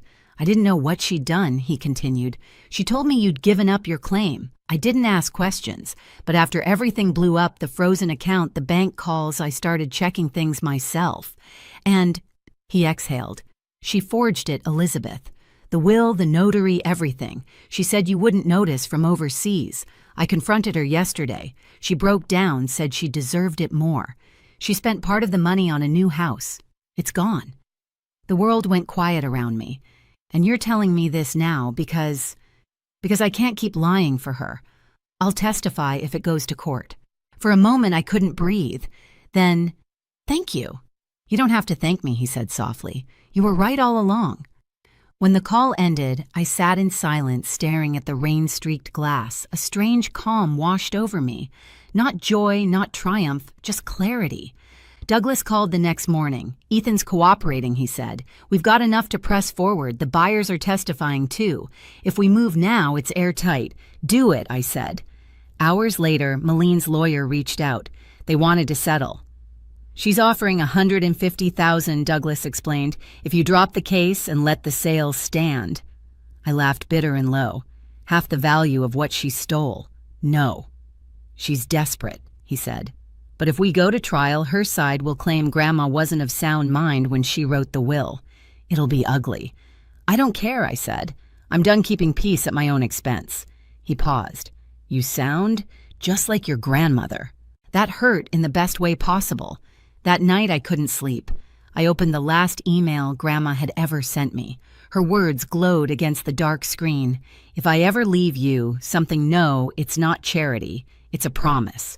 A promise that you'll keep living boldly." That's when I knew what to do. The next morning I told Douglas I'll settle, but on my terms. He raised an eyebrow. "Which are?" 4 things I said. First, she writes a notarized apology admitting everything. Second, she repays every cent to the buyers from her own account. Third, she sends a letter to our parents explaining what she did. And fourth, she agrees legally to never contest another inheritance again. He blinked, then smiled slowly. Poetic, brutal. "I'll draft it." By sunset, he called back. She agreed. What she's signing now? Her lawyer said she just wants it to end. When the PDF arrived, I opened it with shaking hands. The first page began, "I'm Malene Pierce. Acknowledge that I falsified legal documents related to the estate of Evelyn Monroe." Her handwriting looked small, defeated. I read it twice, then forwarded it to Douglas with a single line, "Justice served." But victory didn't taste sweet. It tasted heavy, like rain-soaked air before a storm breaks. Because justice doesn't erase betrayal. It only proves you were right all along. 2 weeks later, Douglas called again. "It's official. The property's back under your name. Funds released. Buyers reimbursed." I walked to the window looking out at the Thames, the morning sun spilling through the clouds. "What will you do now?" he asked. "Sell it," I said quietly. Grandma didn't leave it for me to hold on. She left it for me to move forward. When the payment cleared, I stared at the balance, $350,000. But it wasn't the number that made me cry. It was what it represented: belief. I quit my job 2 weeks later and opened my own studio, Evelyn Creative. One desk, one client, one dream that finally belonged to me. And for the first time in years, I didn't feel small. The condo sold faster than I expected. When the funds hit my account, I sat in the quiet of my apartment watching the numbers glow on the screen. Grandma had given me the courage to stand up for myself, and I finally had. A month later, a small package arrived from Florida Mom's handwriting on the box. Inside was Grandma's silver watch and a folded note. She would want you to have this. I turned the watch over, tracing the engraving on the back. The world is waiting. The ticking was faint, but steady, like a heartbeat that had traveled across time. Malene moved back near our parents, sold her new house at a loss, and filed for separation. I didn't hate her anymore. I just hoped she learned what Grandma taught me, that freedom and integrity are worth more than anything you can steal. One morning, sunlight spilled across my studio desk, warming the silver watch on my wrist. I smiled, whispering I made it, Grandma. Outside London buzzed new clients, new beginnings, a life that finally fit. If you've ever had to fight for what's right, tell me, was it worth it? Hit subscribe and share your story.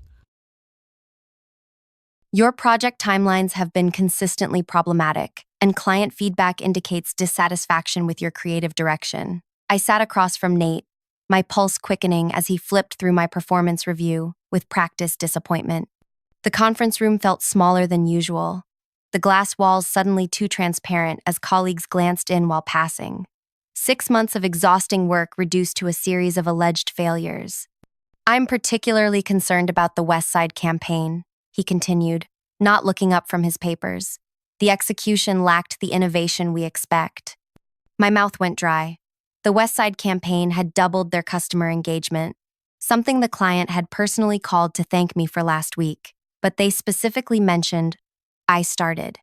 Please, let me finish, Nate interrupted, holding up his hand. I have several examples here. My phone vibrated in my pocket. Normally, I'd ignore it during something as important as a performance review, but something made me discreetly check the screen while Nate shuffled through more papers. Unknown number. Don't react. Your boss is recording everything. Be careful what you say. I controlled my expression, looking back up to find Nate watching me intently. I smiled apologetically and slipped the phone away, my mind racing. His company phone lay face down on the table, unusual for someone who typically kept it in his suit pocket. As he resumed speaking, I noticed his posture seemed off, slightly angled as though hiding something beneath his blazer. Your teammates have expressed concerns about your collaboration skills, he continued.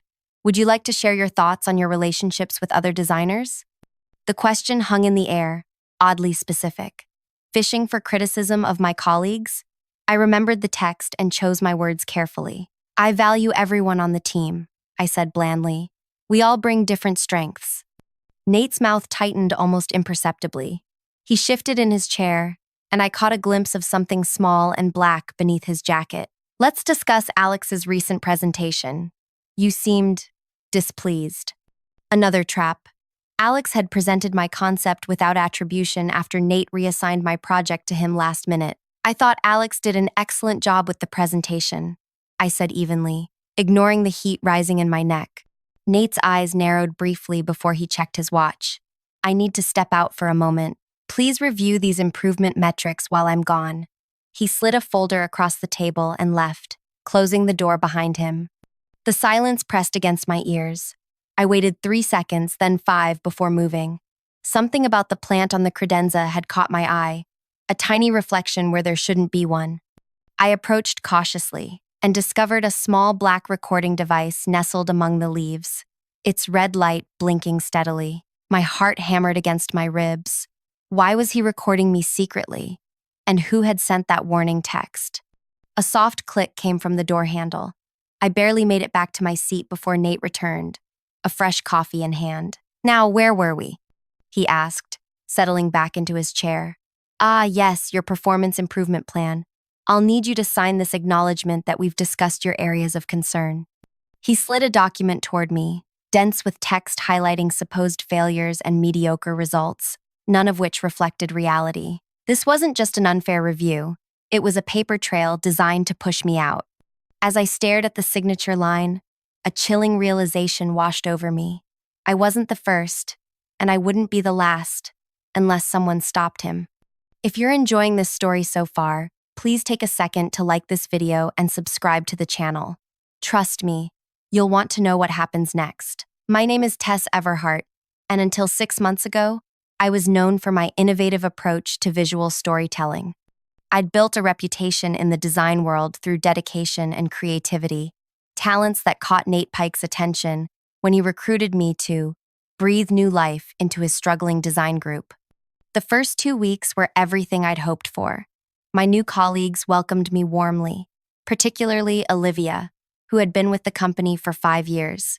She gave me the unofficial orientation, showing me the best lunch spots and warning me about the temperamental printer on the 3rd floor. "We're so glad you're here," she'd said, her smile genuine. "We need fresh energy after everything that's happened." "What do you mean?" I'd asked. "We lost 3 designers in 2 months. Talented people just left." Nate said they couldn't handle the pressure, but she'd looked around before lowering her voice. It felt sudden, like something wasn't right. I should have paid more attention to that warning, but I was too eager to prove myself. My first project was for a local theater company needing to attract younger audiences. I worked late nights, creating a campaign that blended classical elements with modern aesthetics. When I presented it to the team, the reception was enthusiastic. "This is exactly what they need," Olivia had exclaimed. Even shy Ben from the digital team spoke up. "The interconnection between physical and digital touchpoints is brilliant." I felt I'd found my place, until Nate stepped in. "It's a start," he said, arms crossed. "But it lacks depth. The execution is elementary." The room's energy deflated instantly. My colleagues avoided eye contact, suddenly fascinated by their notebooks. "Perhaps," he continued, "we should consider a different direction. Ben, why don't you take a pass at the digital components? Olivia, you rework the print materials. Tess, observe how a more experienced team approaches this." I was effectively removed from my own project. When the campaign launched 2 weeks later, virtually identical to my original design, the client was thrilled. In the company-wide email announcing its success, Nate praised the team effort led by our veterans. I told myself it was just this once, that I needed to earn my place, but a pattern quickly emerged. My concept for a sustainable product line was deemed too ambitious in our meeting, only to appear in Nate's presentation to executives the following week, presented as his brainchild. My social media strategy for a struggling client doubled their engagement within days, yet Nate explained to the client that he had guided the team toward a more effective approach than initially proposed. Each time I created something valuable, Nate would find fault in front of others, then repurpose my work as his own, or attribute it to someone else. When I attempted to speak up, he'd interrupt with, "Team success over individual recognition, Tess. That's how we operate here." But it wasn't just me. I noticed how Olivia, once confident and outspoken, had grown hesitant to share ideas. Ben rarely spoke in meetings anymore. New designer Mia started strong, but within weeks was second-guessing every decision. 2 months in, I overheard Mia crying in the supply room. "I don't understand what I'm doing wrong," she whispered to Olivia. "He said my work was substandard, but last week he called the same approach innovative." "That's just how it is with Nate," Olivia replied, her voice hollow. "You're not crazy. Your work is good." That night, I couldn't sleep. Was I imagining things? Was I simply not as talented as I thought? The questions circled my mind like hungry wolves. The next morning, I arrived early to find Nate already in his office, door ajar. He was on a video call, unaware of my presence. "The new designer has no idea what she's created," he laughed to someone on screen. "The campaign concept will position us perfectly for the industry awards. Keep them desperate for validation, and they'll produce twice as much while accepting minimal recognition." I froze, breath caught in my throat. He was talking about my work for our biggest client, the one he'd criticized publicly before taking to the executive team as his own vision. "The trick," he continued, "is to keep them isolated. If they compare notes, the game's over. But people are surprisingly reluctant to admit when they feel inadequate." I retreated silently, my mind reeling with the confirmation of what I'd suspected but couldn't prove. This wasn't incompetent management, it was deliberate manipulation. Over the next weeks, I watched more carefully. Designers who questioned Nate found their projects suddenly disappointing clients. Quiet acceptance earned tiny raises despite brilliant contributions. 3 talented colleagues had quit before my arrival, crushed under constant negativity. 2 others had accepted lesser roles, believing themselves inadequate for the work they once excelled at. Nate had built his reputation by claiming others' creativity while methodically destroying their self-worth. The executives trusted only his assessment of our abilities, never seeing the true dynamics at play. I began documenting everything, saving emails, recording meetings with notification to all participants, keeping dated copies of my work before and after Nate's input. I wasn't sure what I'd do with the evidence, but I knew I needed to protect myself. Then came the industry showcase announcement. Each year, design teams presented their best work to leaders across the field. Nate predictably appointed himself to present our collective efforts. His crowning achievement would be taking credit for the entire department's transformation under his leadership. As the showcase approached, the pressure intensified. Nate became more critical, more demanding. Designers worked weekends without recognition. Mia resigned, citing personal reasons after a particularly brutal critique of work that a client had already approved enthusiastically. The morning of my performance review, I found an envelope on my desk. Inside was a single business card with a phone number and the words, "Former assistant, call if needed." I didn't have time to contemplate this mysterious message before Nate summoned me to the conference room, setting the stage for the conversation that began this story, the one where an unknown number warned me about being recorded. After signing the improvement plan under duress, I returned to my desk, mind churning with possibilities and fears. Who had sent that text? Why was Nate secretly recording me? And most importantly, what was I going to do about it? The business card seemed to burn in my pocket. With shaking fingers, I dialed the number. "I've been waiting for your call," a woman's voice answered. "My name is Dana. I was Nate's executive assistant for 3 years, and you're not the first person he's tried to destroy." The line crackled with Dana's steady breathing as I processed her words. I sat at my desk, hunched over my phone, keeping my voice low. "He records people?" I asked. "That's just one of his tactics," Dana replied. "Nate provokes negative comments about colleagues or pushes for admissions of imagined failings to use against you later. I watched him do it dozens of times, but I never had proof. Until now?" "Until you," she said. "Listen carefully. Nate destroys talented people systematically. First, he isolates them. Then, he erodes their confidence through constant criticism while simultaneously harvesting their best ideas. Finally, he creates a paper trail of performance issues before pushing them out or making them quit." My throat tightened. "Why are you telling me this?" "Because you're different. You're documenting things. I've heard whispers from Olivia." A pause. "And because I carry the guilt of staying silent for 3 years while watching careers crumble." I glanced toward Nate's office, where he was now laughing on a call, gesturing expansively. The same performance he'd given when I first interviewed. "What exactly does he want from this recording?" I asked. "He needs you to say something damaging about yourself or others. He'll edit it, present it to leadership as evidence of your negative attitude, and build his case for termination. Or worse, make you so miserable you quit, believing you're the problem." My fingers curled into a fist. "That won't happen." "Good. But be careful. Nate doesn't just take ideas. He takes spirits, souls. I've seen brilliant designers leave the industry altogether after believing his lies about their abilities." After we disconnected, I sat motionless, staring at the embossed business card. Dana had given me her private number, promising to share what she knew, but emphasized I needed to protect myself first. I looked up to see Olivia watching me, concern etched across her face. She approached cautiously. "Bad review?"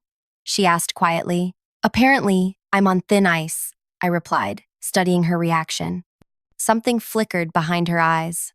Recognition, perhaps. "Join me for lunch?" "Away from here?" 20 minutes later, we sat in a small park 3 blocks from the office.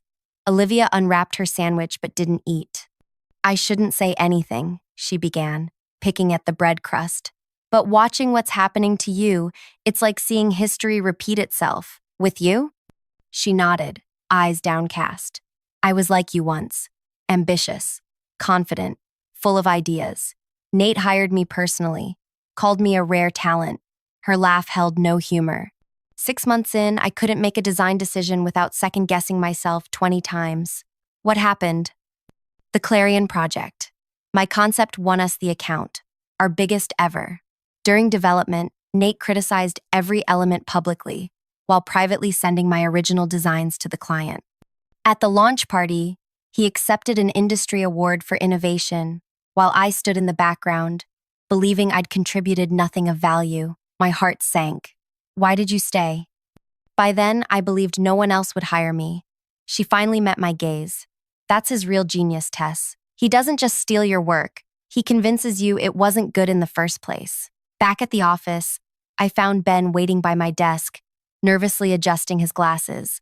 Everything okay? I asked. Just checking about your portion of the showcase presentation, he said, louder than necessary. Then he slipped me a note before walking away.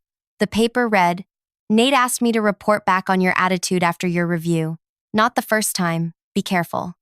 The web of manipulation extended further than I'd realized. Nate wasn't just pitting us against each other. He was creating a surveillance system where everyone felt compelled to monitor everyone else. That afternoon, I received an email requesting all my files for the showcase presentation for formatting consistency. The deadline was tomorrow, giving me no time to document changes between my original work and whatever would ultimately be presented.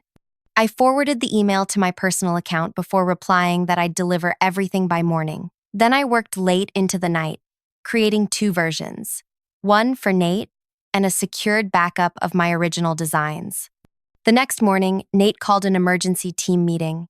His expression was grave as we assembled. I've just received concerning feedback from the showcase organizers, he announced. They've implemented new guidelines requiring all presentations to clearly attribute work to specific team members. The room remained silent, though I noticed several designers exchanging glances. This creates a logistical challenge, Nate continued, pacing slowly. But I've developed a solution. Each of you will prepare a brief summary of your contributions, which I'll incorporate. This will satisfy the requirement while maintaining our cohesive narrative. It was masterful. He'd found a way to appear transparent while controlling exactly how much credit each person received. When are these attributions due? I asked. By end of day, Nate replied. I'll need tonight to integrate everything before tomorrow's event. An impossible deadline, meaning he could edit our contributions however he wished, and no one would see the final presentation until it was live. As the meeting dispersed, my phone buzzed with a text from Dana. Need to talk. Found something. Cafe across street. 15 minutes. I made an excuse about needing supplies and slipped out. Dana was already waiting at a corner table, a leather portfolio beside her coffee. You're not the first person to document Nate's behavior, she said without preamble, but you might be the first with a chance to expose it. She slid a flash drive across the table. These are exit interviews from 8 designers who left in the past 2 years. Human Resources conducted them as standard procedure, but Nate convinced the director to mark them confidential, claiming disgruntled employees were making baseless accusations. How did you get these? I asked, not touching the drive. I was responsible for filing HR documentation. I never deleted my copies. Her eyes darted to the window. I was too afraid to use them while working there. But these stories, they're all the same. Designers describe watching their confidence and creativity systematically dismantled. This could help, but it's still their word against his. He would claim they were underperformers making excuses. Dana smiled thinly. That's why I also included the original project files I could access, showing design work Nate claimed credit for alongside proof of who really created it. My heart raced. This is exactly what I've been gathering. There's more, Dana continued.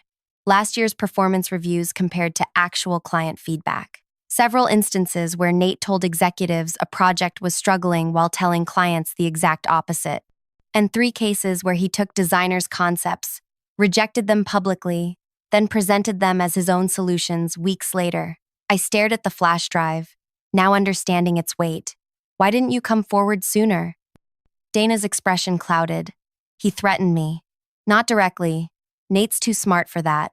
But he made it clear that speaking against him would end my career. He has powerful connections. She pushed the drive closer. Use this however you need to. I'm leaving the industry anyway. I can't ask you to sacrifice. You didn't ask. I'm offering. She stood to leave. One last thing. Check the files on Olivia's Clarion project. Nate didn't just take credit. He deliberately sabotaged her confidence because she was being considered for promotion above him. The executive emails tell the whole story. Back at the office, I found a message from Olivia asking to meet in the archive room. When I arrived, Ben was with her, along with Riley from the digital team. We need to talk about tomorrow, Olivia said, her voice barely above a whisper. About the showcase. And about Nate, added Ben. Riley locked the door. We know what he's doing to you because he did it to all of us. We stayed silent too long. For the next hour, they shared their stories. Ben had developed the user experience framework that won 3 design awards, all accepted by Nate. Riley had created the interactive platform that doubled client engagement, which Nate presented as his vision at last year's showcase. And Olivia. Olivia had lost a career-defining opportunity when Nate convinced executives she wasn't ready for advancement. Why are you telling me this now? I asked. Because you're fighting back, Ben said simply. And we want to help. That night, I barely slept.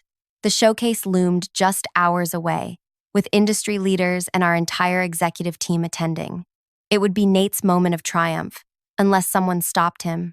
I arrived early, watching from a corner as the venue filled with designers, executives, and media representatives. Our company's display stood prominently at center stage, ready for Nate's presentation. He moved through the crowd confidently, shaking hands, laughing at just the right moments. Our team huddled nearby, nervous energy pulsing between us. Nate had sent the final presentation deck that morning, a masterpiece of subtle manipulation. Our contributions appeared technically credited but positioned as minor elements within his overarching vision. 10 minutes, everyone, called the event coordinator. Nate beckoned us closer. Remember, this is about showcasing our collective achievement, he said, his expression earnest. We rise together. As he turned away, Olivia squeezed my hand.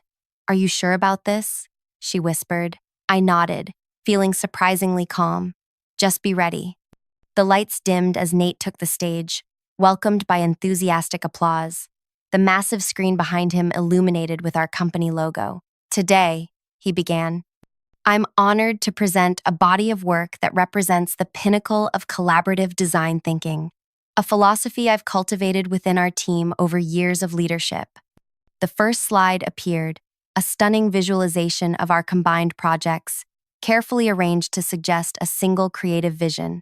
His vision, while you'll see individual contributions noted, he continued smoothly.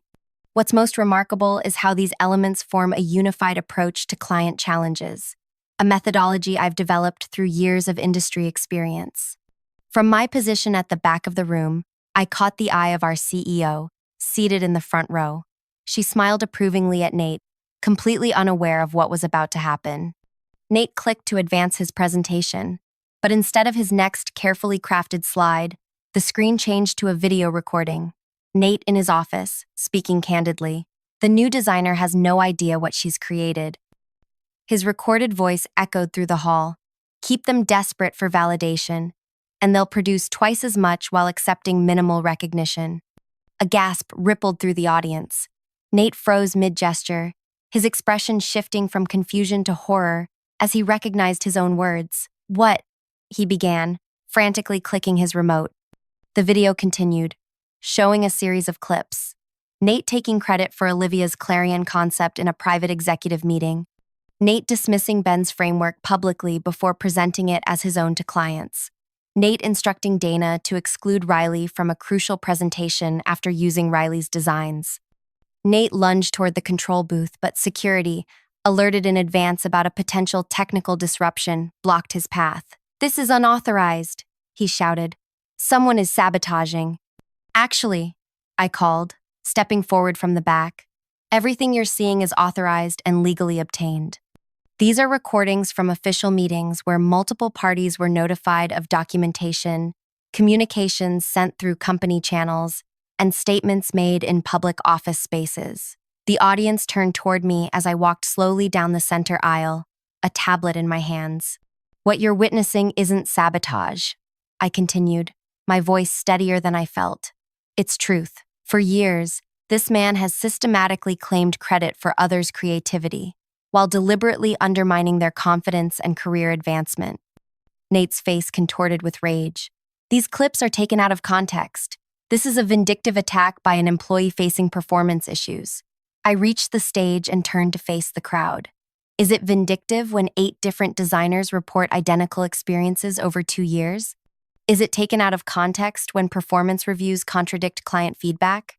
Is it one disgruntled employee when an entire design team has documentation? The screen behind us shifted to a grid of faces, former team members ready to testify to their experiences. Below each face appeared comparison images, their original designs alongside Nate's visionary concepts presented months later. Our CEO rose from her seat, expression unreadable. Mr. Pike, is this accurate? Absolutely not, Nate sputtered. This is a coordinated, because, she interrupted, I'm looking at designs I personally complimented you on last quarter. Designs you specifically told me were your conceptual direction. The room had grown deathly quiet. Executives exchanged glances. Industry peers whispered among themselves. If I may, I said, addressing the CEO directly. There's something more important than exposing one person's deception. I tapped my tablet, and the screen changed again, this time displaying a beautiful mosaic of our team's work, each piece properly attributed to its creator. This is the true legacy of our design group. Not a single vision, but a tapestry of individual brilliance that deserves recognition. One by one, our team members stood. Olivia, Ben, Riley, even quiet Zoe from production. Together, we formed a line across the front of the room, a visual counterpoint to Nate's isolated position on stage. Security approached Nate as the CEO gestured toward the exit. His face drained of color as he realized what was happening. He made one last desperate attempt. These people were nothing before I shaped them, he shouted. Look at their work before me. Mediocre at best. I built their careers. The words hung in the air, damning in their arrogance. As Nate was escorted out, whispers erupted into conversations. Industry leaders approached our team members, examining the properly credited work with new appreciation. Our executives huddled urgently, occasionally glancing our way. The showcase continued without Nate, transformed into something unexpected, a celebration of individual contributions within collaborative frameworks. Our team, for the first time, stood proudly behind their work, accepting questions and compliments without deflection or doubt. But as the event concluded, uncertainty lingered beneath our triumph. We had exposed Nate, but at what cost to the company? To our own futures? Had we traded one form of career suicide for another? The CEO approached our group, her expression inscrutable.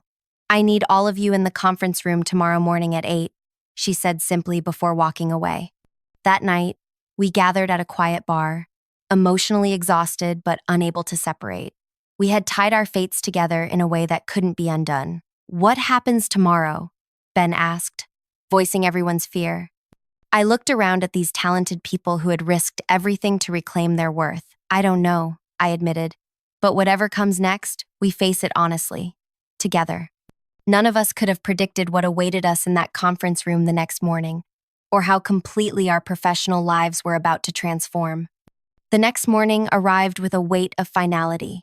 Our team gathered in the hallway outside the conference room, exchanging nervous glances but few words. Whatever happened now, we had crossed a line that couldn't be uncrossed. No regrets, Olivia whispered, squeezing my hand as the CEO's assistant waved us in. The room was already occupied. Our CEO, Valerie, sat at the head of the table. Beside her were the chief operating officer, the head of human resources, and 2 people I didn't recognize. The atmosphere felt heavy, formal. Please sit, Valerie said, gesturing to the empty chairs. We arranged ourselves along the table, a united front despite our anxiety. The room remained silent until everyone was settled. Valerie cleared her throat. Yesterday was unprecedented. In my 15 years leading this company, I've never witnessed anything like it. My chest tightened. Here it came. The corporate damage control. The need to protect the company's reputation over justice. Before we discuss consequences, Valerie continued, I want to address something directly. She leaned forward, making eye contact with each of us. I failed you. The statement hung in the air, unexpected and disarming. As CEO, creating a workplace where talent thrives is my responsibility. Somehow, I allowed a culture where one person could systematically undermine others while ascending through deception. She turned to one of the strangers, a woman with silver-streaked hair and keen eyes. This is Audrey Lane, an independent investigator specializing in workplace ethics. Last night, after reviewing initial evidence, I asked her to examine everything thoroughly. Audrey? The investigator opened a sleek laptop. The documentation provided is extensive and damning. Email trails, recorded meetings, comparative design files, exit interviews. They form a clear pattern of creative theft and psychological manipulation spanning 3 years. Valerie nodded grimly. And the legal implications? The second stranger, a sharp-featured man in a charcoal suit, spoke up. I'm Patrick Welsh, outside counsel. While the company faces potential liability for allowing this situation to develop, the individuals who came forward acted within legal boundaries. Their documentation methods were appropriate, and the public revelation occurred in a professional context relevant to the misconduct. Valerie absorbed this information before addressing us again. Here's where we stand. Nate Pike's employment has been terminated, effective immediately. His final paycheck will reflect no bonus or outstanding commissions. Security has already cleared his office. A ripple of tension released across our side of the table. Not celebration, exactly, but vindication. But removing one person doesn't solve a systemic problem, Valerie continued. Which brings us to restructuring. My stomach dropped. Restructuring usually meant layoffs. Our design division requires new leadership, transparent, collaborative, and ethical. Someone who values individual contribution within team success. She paused, her gaze settling on our group. Olivia, your portfolio from the past 5 years is exceptional. Would you consider stepping into a director role? Olivia's sharp intake of breath was audible. Yes, absolutely. Good. You'll work directly with me during transition. Valerie turned to Ben. Your UX framework has apparently been foundational to our digital success. I'd like you to head a new specialized UX department, reporting to Olivia but with dedicated resources. Ben's eyes widened behind his glasses as he nodded wordlessly. Riley, your interactive designs have driven significant client engagement. You'll lead client-facing technology integration, also under Olivia. As Valerie continued assigning new roles based on previously unrecognized talents, I realized we weren't being punished. We were being repositioned according to our actual abilities. Finally, she turned to me. Tess, you've been here only 6 months, yet you catalyzed a necessary reckoning. Your design work shows innovation, but your leadership in this situation demonstrates something equally valuable: integrity and strategic thinking. She slid a folder across the table. This is a new position, Ethics and Creative Advocacy Director. You would develop protocols ensuring proper attribution of creative work, facilitate transparent communication between leadership and creators, and build safeguards against the dynamics that allowed this situation to develop. I opened the folder to find a job description with a salary nearly double my current compensation. Why me? I asked, genuinely puzzled. I'm the newest, the least invested. Perhaps that's precisely why you could see what others had normalized, Valerie replied. Sometimes the clearest perspective comes from fresh eyes. The meeting continued for another hour as we discussed practical implementation, timelines, and support systems for team members still processing their experiences. By the time we adjourned, the design division had been completely reorganized, not dismantled, but reborn. As we filed out, Valerie asked me to stay behind. There's one more thing, she said after the others left. How did you access those recordings of Nate, particularly the ones from private executive meetings? The question I'd been dreading. I took a deep breath. I can explain. No need, she interrupted with a faint smile. I already know. I just wanted to see if you'd be honest. My confusion must have shown on my face. Dana contacted me directly last night, Valerie explained. She was quite thorough in explaining her role in preserving evidence. She also mentioned your careful approach to gathering only legally defensible documentation. Relief washed through me. I wasn't sure you'd believe us without irrefutable proof. That's the tragedy of situations like this, Valerie said quietly. When someone is skilled at manipulation, they don't just damage individuals, they erode trust throughout an organization. Rebuilding that is your first priority in your new role. Over the next few weeks, our design division underwent a transformation that went beyond organizational charts. Under Olivia's leadership, we implemented a collaborative attribution system, ensuring every contributor received proper credit. Ben's UX department flourished with clear guidelines for integrated workflows. Riley revolutionized our client presentation approach to highlight team contributions. The most profound change, however, was atmospheric. Designers who had grown accustomed to hiding their best ideas now shared them eagerly. Meetings became energetic exchanges rather than tense evaluations. People stayed late, not from fear, but from genuine engagement with their projects. 3 months after Nate's departure, we gathered for the quarterly design review. The room buzzed with conversation as designers displayed their latest work alongside their names, a simple change with powerful impact. I never thought I'd enjoy these again, Olivia commented as we prepared to start. Remember how we used to dread Nate's constructive feedback? I used to get physically ill the night before, Ben admitted. Now I actually sleep. Riley joined us, tablet in hand. You won't believe this. 3 former designers have applied to return. People who left because of Nate, including Mia, I asked. She's first on the list, says she's been following our recent campaigns and wants to be part of what we're building. As the review began, I watched my colleagues present their work with confidence, accepting genuine feedback without defensiveness. The creative output had not just maintained quality without Nate, it had surpassed previous standards as liberated minds explored new possibilities. Afterward, Olivia pulled me aside. There's something you should see. She led me to her office, where Dana waited with an envelope. What's this about? I asked. Dana smiled. A real smile. Nothing like the tense expression I remembered from our cafe meeting. I've been tracking industry responses to Nate's departure. Thought you should know what's happening. Inside the envelope was a printout of a job rejection email addressed to Nate Pike from a prominent design agency. The message was tactfully worded but clear. While your portfolio demonstrates technical skill, we've received concerning feedback regarding attribution and management practices. Our culture prioritizes collaborative development and transparent credit allocation. This is the 5th rejection, Dana explained.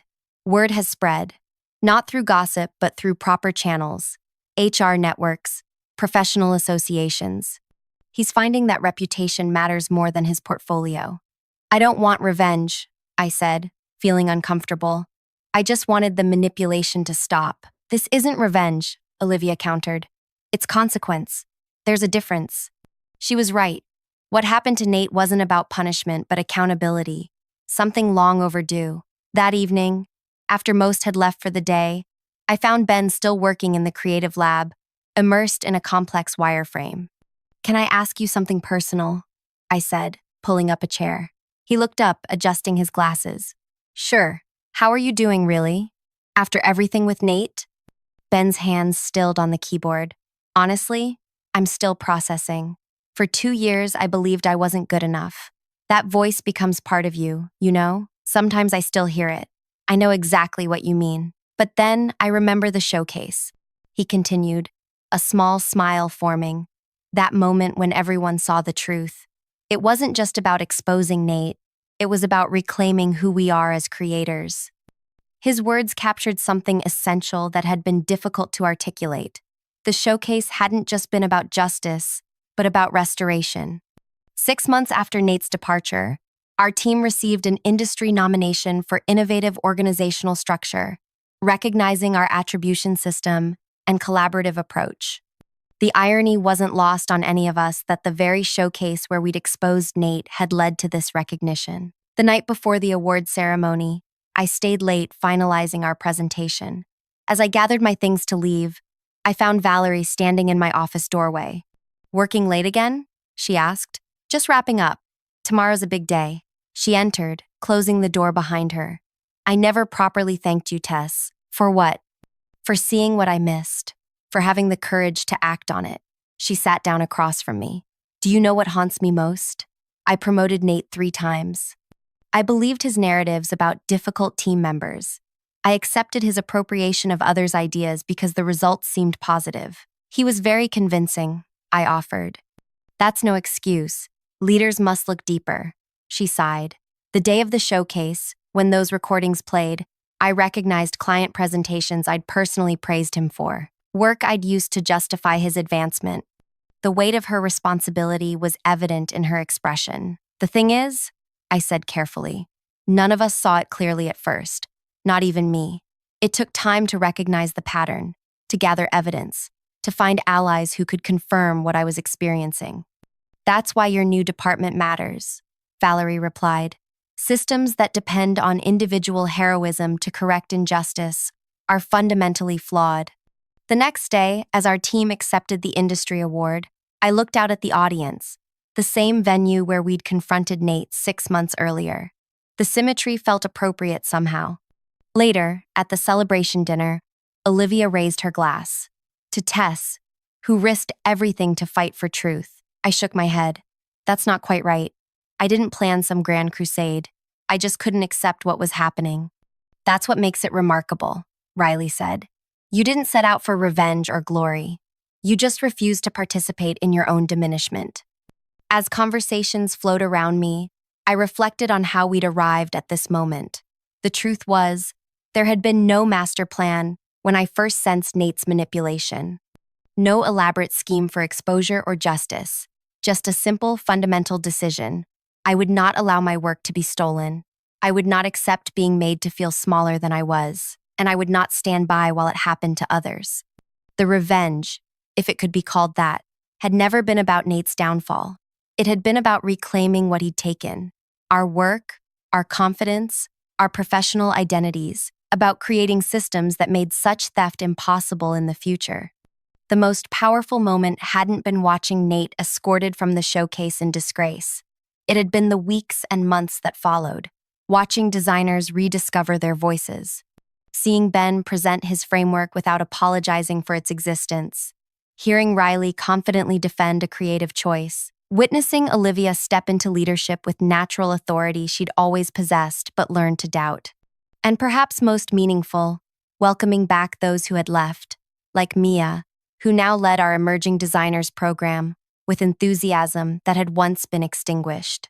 This was the true victory. Not that one man had fallen, but that many had risen. After dinner, as we gathered for a team photo, I noticed Dana watching from nearby. I waved her over. "You belong in this picture too," I insisted. "None of this would have happened without you." She hesitated. "I just provided information. You had the courage to use it." "That's not true," I countered. "You kept those records for years, knowing someday they might matter. You reached out when you saw history repeating. That wasn't just information.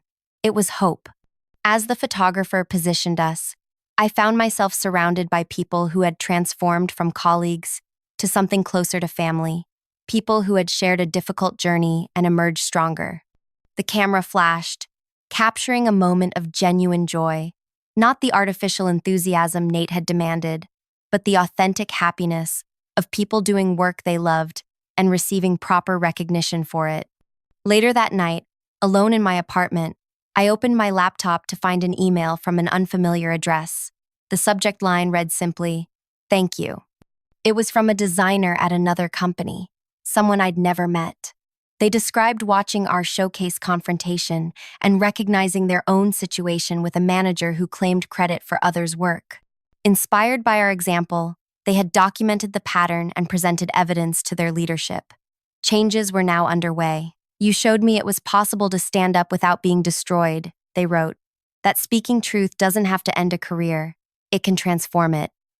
As I read similar messages that had arrived over months from designers, writers, developers, people across creative industries, I understood something profound. Stories like ours rarely remain isolated. They ripple outward, giving others permission to demand better, to insist on fairness, to believe their work and well-being matter. That was the ultimate revenge against systems that depended on silence and isolation to survive, breaking that silence together.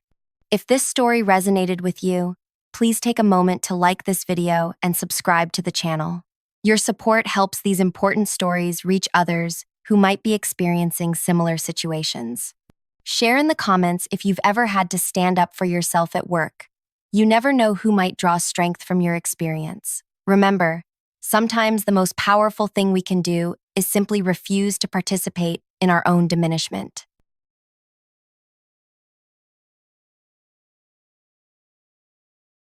I buried my 10-year-old daughter alone. My family drank champagne across town. Then Mom messaged, "Stop being dramatic. This is urgent." She meant my dead daughter's $1,250,000 trust fund. But what my husband did next shocked them all. He put every last cent in my name, slamming the door on their greed.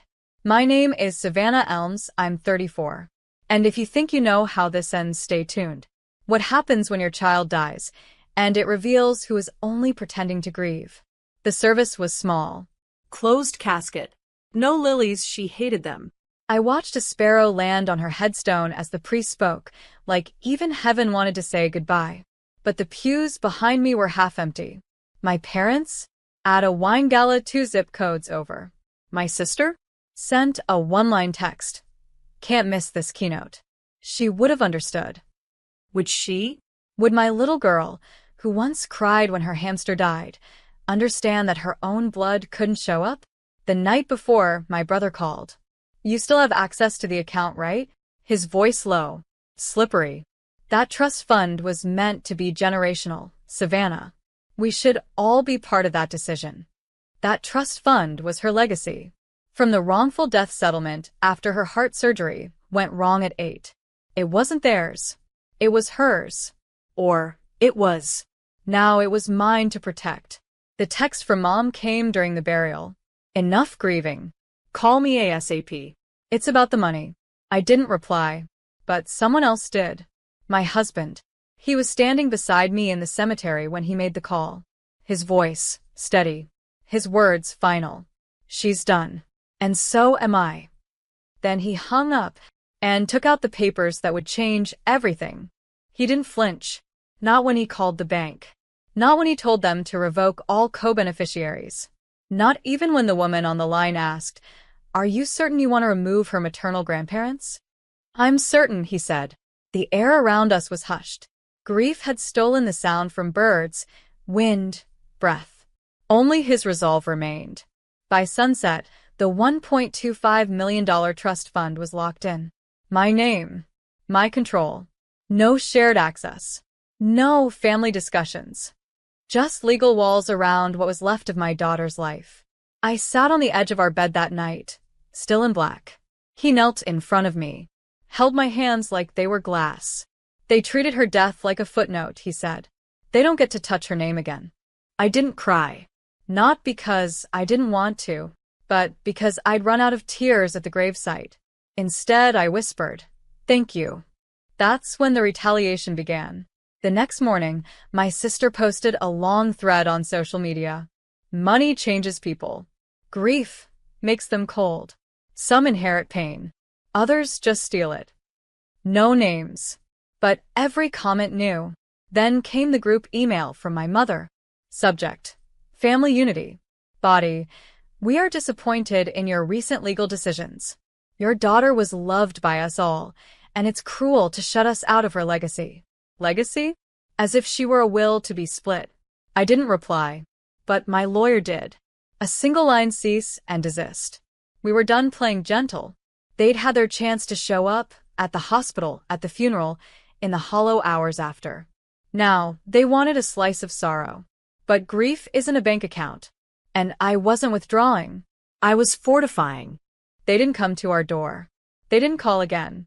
but they made noise where it could hurt the most. Emails to my husband's firm, anonymous, venomous. Rumors whispered to his clients, hinting at mental instability and unresolved trauma. They even contacted the hospital that handled my daughter's care. Alleged misuse of funds. Tried to stain my grief with corruption. But paper trails don't lie. The trust was clean. The transactions audited. Every penny accounted for: college scholarships for girls with heart defects, pediatric care donations, and yes, enough set aside for us to breathe without financial panic. But that wasn't what they wanted. They didn't want justice. They wanted access.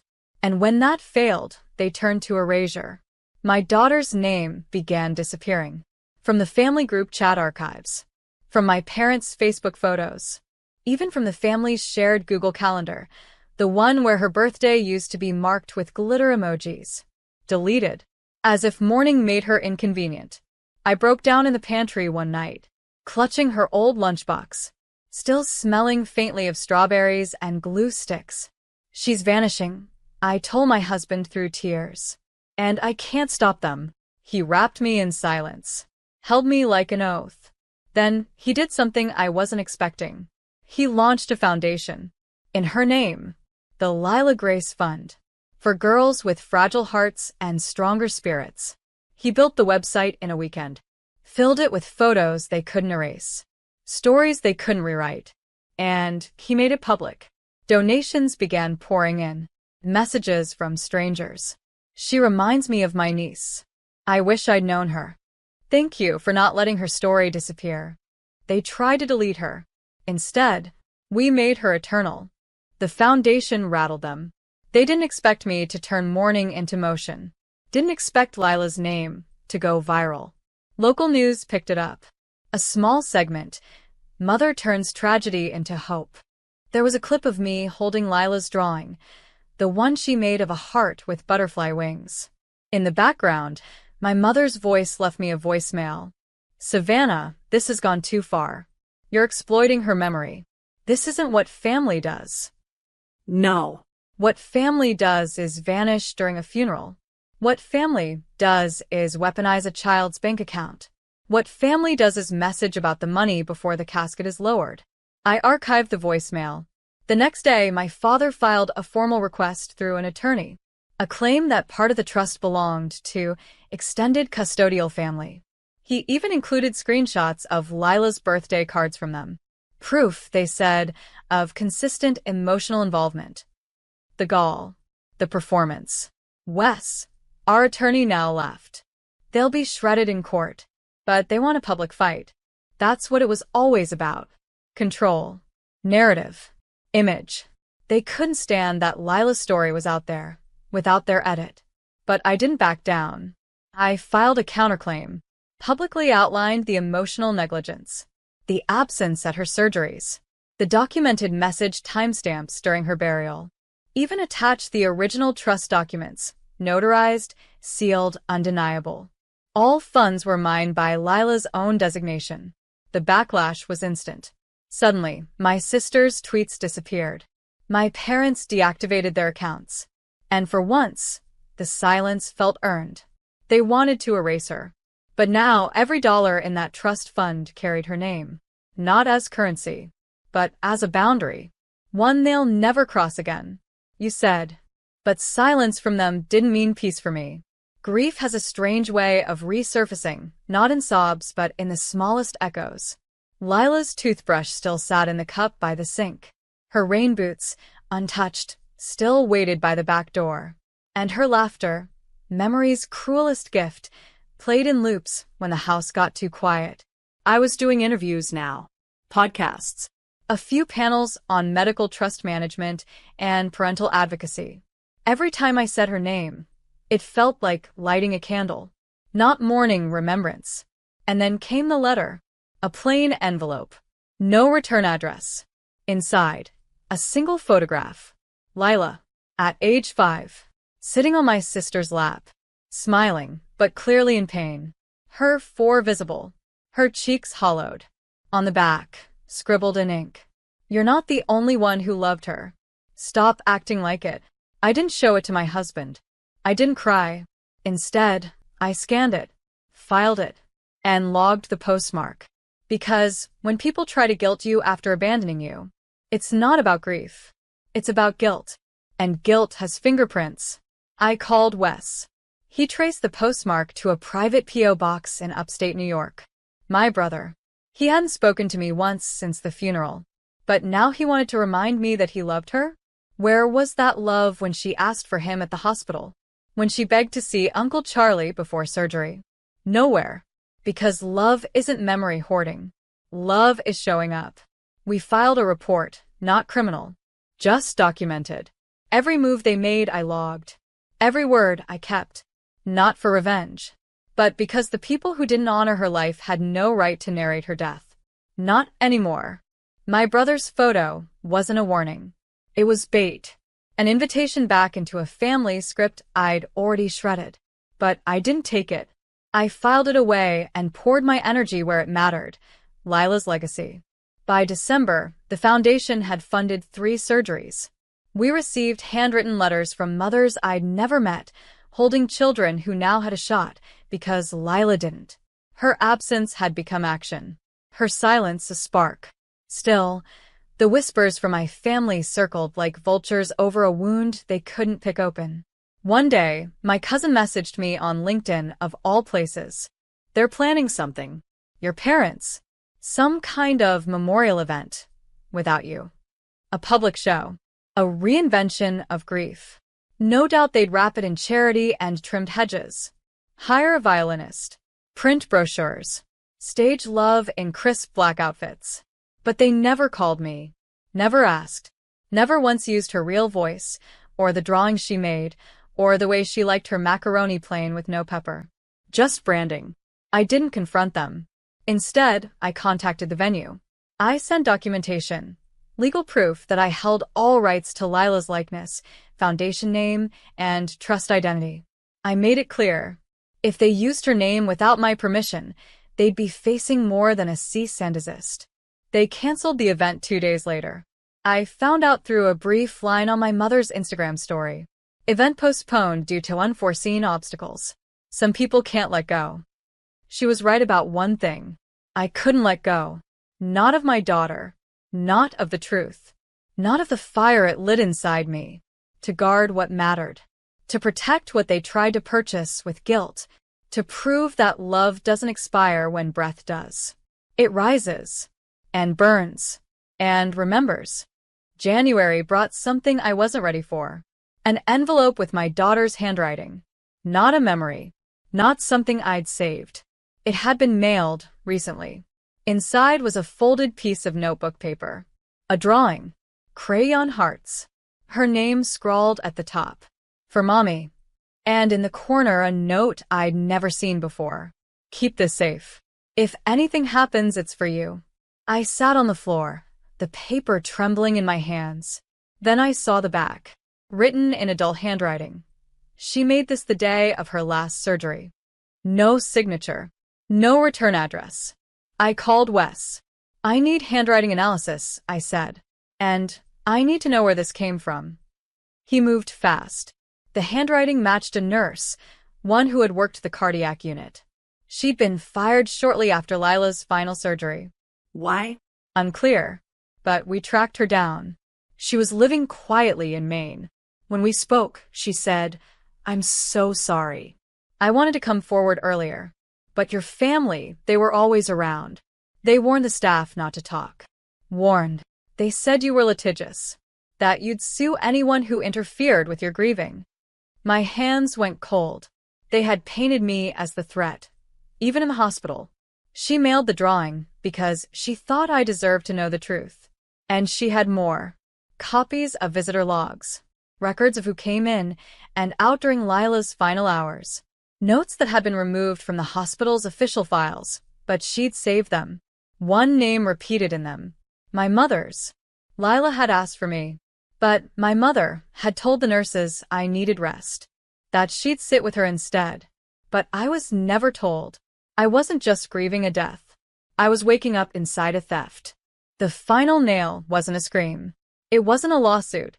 It was a folder, yellow, hand-labeled, passed to me quietly across a coffee shop table. Inside, visitor logs, altered timestamps, medical staff notes written and then revised. A discharge document signed by someone not me. My mother had signed my name. Twice. To keep me away. To keep Lila alone. I stared at the nurse who brought it. She didn't say sorry. She didn't need to. Her eyes said everything. We didn't know what she was doing, she whispered. We just believed her. So had I. For too long. But now, the truth had texture. Dates. Ink. And the weight of silence lifted. I didn't take it to court. I didn't drag my mother's name through the media, because the real sentence was already served. She would never see me again. No visits. No birthdays.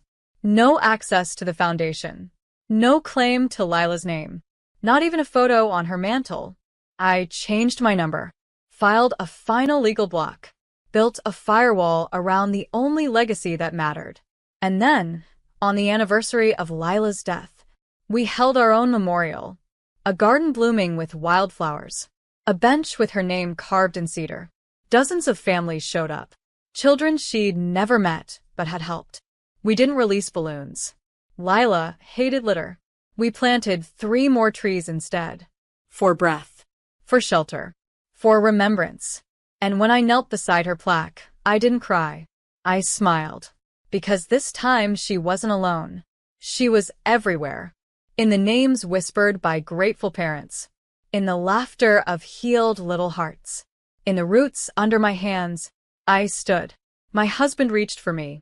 And for the first time since the burial, I exhaled without breaking. My son Marcus looked me straight in the eye and said, "Mom, maybe it's time you found your own place."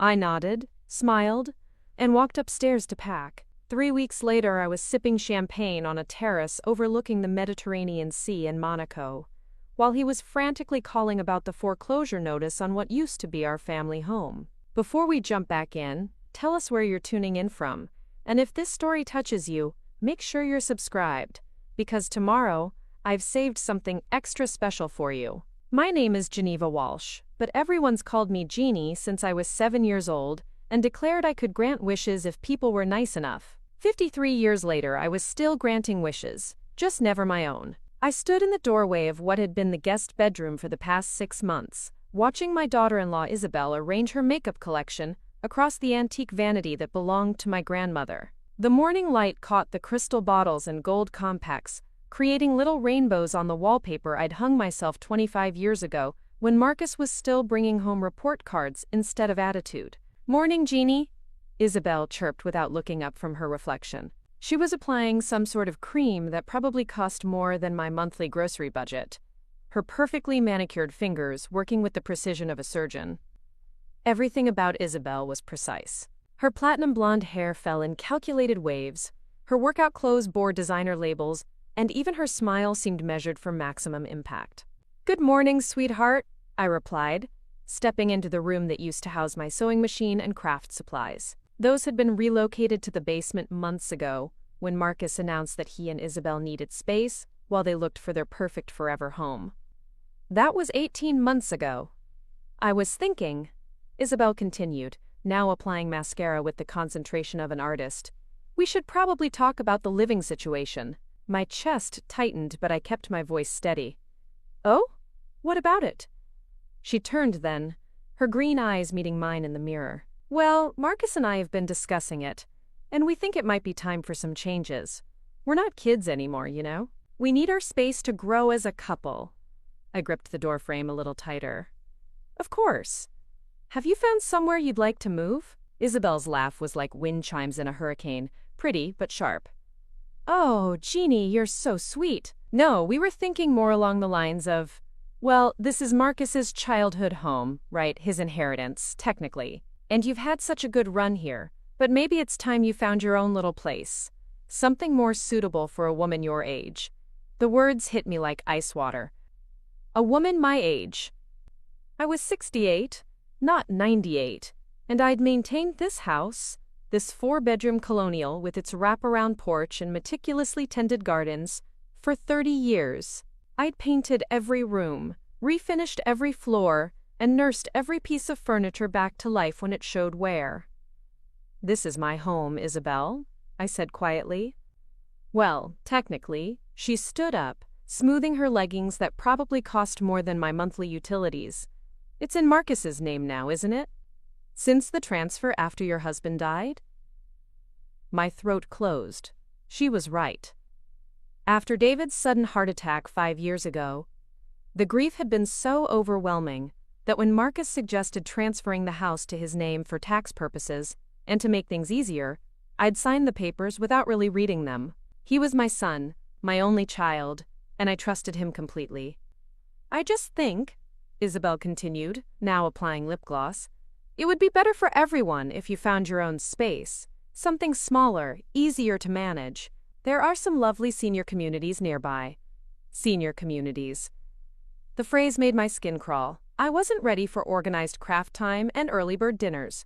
I still taught piano lessons to neighborhood kids, maintained a garden that the local newspaper had featured twice, and volunteered at the animal shelter every Tuesday and Thursday. "Where is Marcus?" I asked. "Shower," she replied, capping her lip gloss with a decisive click. "But we've already talked about this, Jeannie." He agrees it's time. I stood there for another moment, watching her adjust her workout top in the mirror, completely comfortable in my bedroom, in my house, discussing my future like I was a piece of furniture that no longer fit the decor. I walked downstairs to the kitchen, my bare feet silent on the hardwood floors I'd had refinished just 2 years ago. The morning sun streamed through the windows above the sink, illuminating the herb garden I'd planted in neat rows along the windowsill. Basil, rosemary, thyme, oregano, all thriving under my care. The coffee maker gurgled to life as I pressed the start button, the sound as familiar as my own heartbeat. This kitchen had been the heart of our family for 3 decades. I'd made thousands of meals here, packed countless lunches, hosted birthday parties, and holiday dinners. The scratches on the butcher block island told stories. The growth marks on the doorframe charted Marcus's journey from toddler to man. "Morning, Mom." I turned to find Marcus in the doorway, hair still damp from the shower, wearing the expensive athleisure clothes that seemed to be his uniform these days. At 35, he'd inherited his father's height and my stubborn jawline, but somewhere along the way, he'd also inherited an entitlement I didn't recognize. "Morning, honey." I poured 2 cups of coffee, adding cream to his just the way he'd liked it since he was 12, and I first let him try a sip of mine. "Sleep well?" "Yeah, thanks." He accepted the mug but didn't meet my eyes. "Listen, Mom, Isabel mentioned she talked to you about the living situation." I nodded, taking a careful sip of my coffee. It was perfect, rich and smooth, from beans I ordered from a small roaster in Vermont. Another luxury I allowed myself. "She's right, you know," Marcus continued, leaning against the counter I'd had installed when he was in high school. "This place is getting too big for you to handle alone." "I handle it just fine," I said quietly. "Mom, come on. The gutters need cleaning, the deck needs to be power washed, and don't get me started on the yard work. It's too much for someone your age." Someone your age. The same phrase Isabel had used, like 68 was ancient, like I was doddering around with a walker instead of running 5 miles every other morning. "I maintain this house perfectly well," I said, my voice still calm but with an edge creeping in. "The gutters were cleaned last month by the same service I've used for 5 years. The deck gets power washed every spring. The gardens are featured in the local paper regularly." Marcus shifted uncomfortably. "It's not about that. It's about us having space to build our life together. Isabel wants to start a family soon, and we need room to grow." "This house has 4 bedrooms, I pointed out. "Mom." His tone was the same one he'd used as a teenager when he thought I was being unreasonable. "We're adults. We can't live with my mother forever." "Then move out," I said simply. He stared at me like I'd suggested he fly to the moon. "Move out? Mom, this is my house now. My inheritance." "Dad left it to me." "Dad left it to both of us," I corrected. "I transferred it to your name for tax purposes. There's a difference." "Look," Marcus set down his coffee mug with more force than necessary. "We've been patient. We've lived here for 1.5 years, saving money, contributing to expenses. Contributing to expenses. They'd paid for groceries exactly twice and had never once offered to help with the mortgage, utilities, or maintenance. I'd been too proud to ask, too grateful for their company in the house that had felt cavernous and empty after David died. I think, he continued, it would be best for everyone if you found your own place. Something more appropriate. Maybe one of those nice senior living communities where you'd have people your own age to socialize with. There it was again. People my own age. As if I was too old, too. Preparing and narrating this story took us a lot of time. So if you are enjoying it, subscribe to our channel. It means a lot to us. Now, back to the story. Irrelevant. Too much of a burden to exist in the same space as their young, vibrant lives. I see, I said, my voice steady despite the earthquake happening in my chest. There are some really nice places, Mom. We've been looking into it. Sunrise Manor has a great reputation, and it's only 20 minutes away. You'd have your own apartment, activities, meal plans. It might be exactly what you need. What I need. They'd decided what I needed without asking me. They'd researched senior living facilities for me while living in my house, sleeping in my guest room, using my utilities, eating food I bought. And if I don't want to move? I asked. Marcus's jaw tightened, and for a moment, I saw something in his face that reminded me uncomfortably of his father during his worst moments. David had been a good man, but he'd had a temper when things didn't go his way. Mom, please don't make this harder than it has to be. The house is in my name. Legally, it's mine now. I'm trying to be reasonable here, but if you're going to be stubborn about it... He didn't finish the sentence, but the threat hung in the air like smoke. My own son was threatening to evict me from the house I'd lived in for 30 years, the house where I'd raised him, loved him, sacrificed for him. I understand, I said quietly. Relief flooded his features. Good. I knew you'd see reason. We'll help you look at places, and we'll make sure you're settled somewhere nice. It'll be an adventure, right? A fresh start. A fresh start. At 68, after 30 years in the same house, he thought I needed a fresh start because it would be convenient for him. How long do I have? I asked. Well, we were thinking maybe by the end of the month. Isabel found this amazing interior designer who can help us redesign the space, and she's available to start in February. End of the month. It was January 15th. They were giving me 2 weeks to uproot my entire life so they could redecorate my house. Of course, I said. 2 weeks should be plenty of time. Marcus beamed like I'd just agreed to give him a present instead of my entire life. You're the best, Mom. I knew you'd understand. And hey, maybe this is exactly what you need. Some independence, a chance to meet new people. Independence. The irony was so thick I could taste it. I'd been independent my entire life. I'd raised him mostly alone while David worked 60-hour weeks building his construction business. I'd managed the household finances, maintained the property, and built a life that I loved. Now they were telling me I needed independence while simultaneously making me homeless. I should probably start looking at places today, I said. Great idea. Want me to call Sunrise Manor for you? Set up a tour? No thank you, I'll handle it myself. He kissed my cheek like nothing had changed, like he hadn't just ripped my life apart over morning coffee. Love you, Mom. Love you too, sweetheart. I watched him leave the kitchen, probably to report back to Isabel that the difficult conversation had gone better than expected, that I'd been reasonable and understanding, that they could move forward with their plans without any messy emotional scenes. I stood in my kitchen, surrounded by 30 years of memories, and felt something cold settle in my chest. Not anger, not yet. Something quieter, more dangerous. Clarity. I walked to the window and looked out at the garden I'd spent decades cultivating. The winter roses were dormant now, but come spring, they'd bloom in shades of pink and white and deep red. I'd planted them the year Marcus graduated high school, thinking about how they'd be here long after I was gone. A legacy of beauty for future generations to enjoy. I'd been wrong about a lot of things, it seemed. My phone buzzed on the counter. A text from my neighbor Helen, asking if I wanted to join her for yoga class this afternoon. Helen was 72, ran marathons, and had more energy than most people half her age. She'd laugh at the suggestion that 68 was too old for anything except organized craft time and early bird dinners.